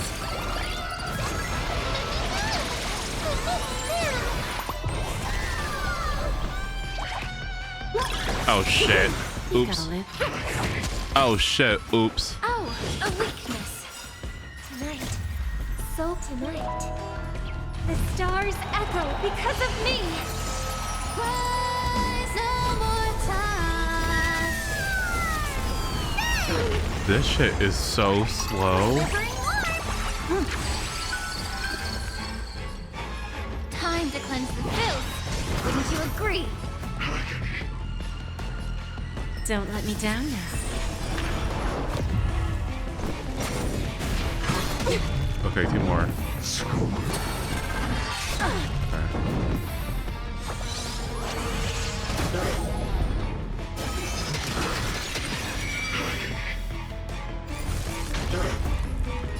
Both body and mind must be pure.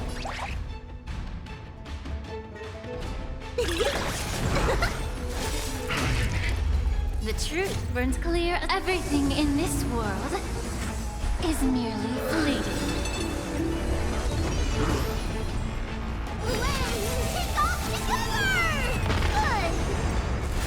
It's coming!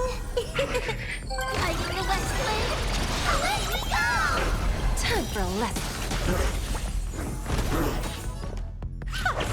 That was tough. I'm truly exhausted.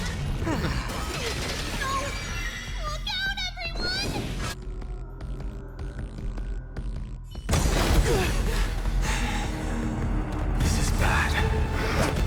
He was about to die. What do you... Century gate, open!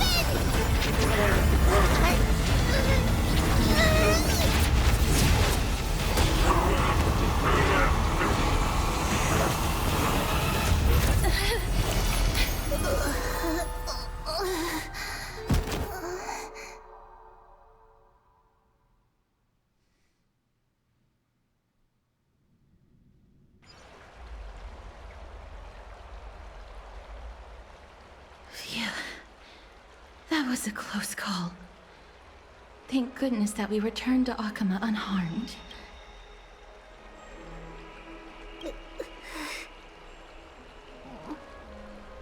Little Cass, my head, it still hurts. Sorry. I know you told me not to open the gate. Please don't blame yourself, Lady Trianne. If it weren't for you, we would have already met our end at the Grove. I feel awful. I need to go back to get some rest. Lady Trianne, you haven't been well since you woke up. Are you sure you can make it back on your own? All this noise and commotion. Akama hasn't changed a bit, has it? Are you Professor Anaxa? There's no need for doubt. The Titan no longer speaks. It is I, Anaxagoras of the New Sporists. Indeed. You are the only one who would refer to yourself like that. Professor, let me be frank. The mission Lady Aglaya entrusted us is to search for survivors, uncover the truth about the disaster at the Grove, and retrieve the core flame of Circes. That does not surprise me. And now, I'm a survivor who witnessed the entirety of the disaster, as well as the defenseless bearer of a core flame. Are you going to bring me to Aglaya to fulfill your duty? That is indeed my duty. But I prefer not to present you to her as a captive or spoil of battle. Fine. There's no need to make your life difficult. I'm not against meeting that woman. But I have some things to take care of first. The families of some of my fellow Grove scholars live in the Holy City. Before we meet Aglaya, I want to visit them. Because Lady Aglaya will probably be against it. Let me guess. That woman will not only prevent me from visiting the families of the deceased, but will also suppress any information about the Grove. She's always been that cold-hearted. My fellows at the Grove gave their lives defending the core flame and fighting the Black Tide alongside me. Their families deserve to know the truth. You intend to do it without her knowledge? Do you really think that woman would treat me well, even if I behaved and proved my loyalty? I wouldn't mind seeing a bit more anger on her face. Are you going to stop me, Kesterus? I will accompany you, but please understand that Lady Aglaya has her own considerations. You truly have the makings of a fine scholar, putting yourself in other people's shoes like that. Let's go. I won't go overboard. So, after all these years, you and Lady Aglaya are still Neither of us is narrow-minded. You should know the root cause of our conflict. All right.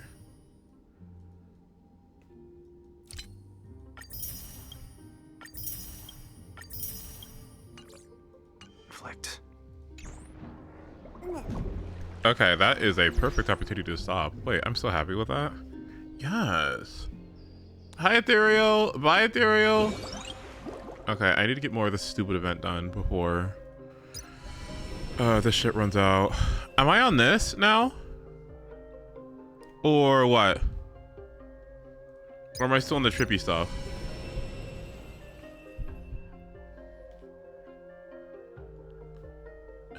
Not yet. Okay. You're still very early into 3.1. Oh dear God. 4 hours away, at least. Oh my. Okay.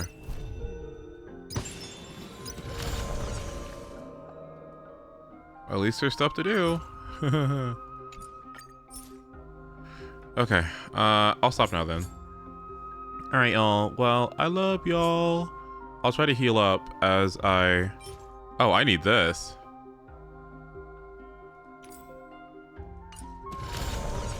I guess I'm gonna get this then. Okay. All right, I'm gonna work on this and as I go to bed, okay?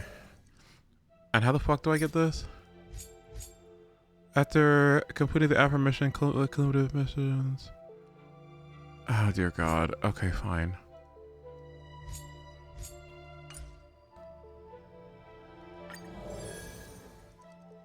Oh, dear God. Hugo pulls in 11 hours. I know, right? Let's try to get some sleep. So I can be awake for it.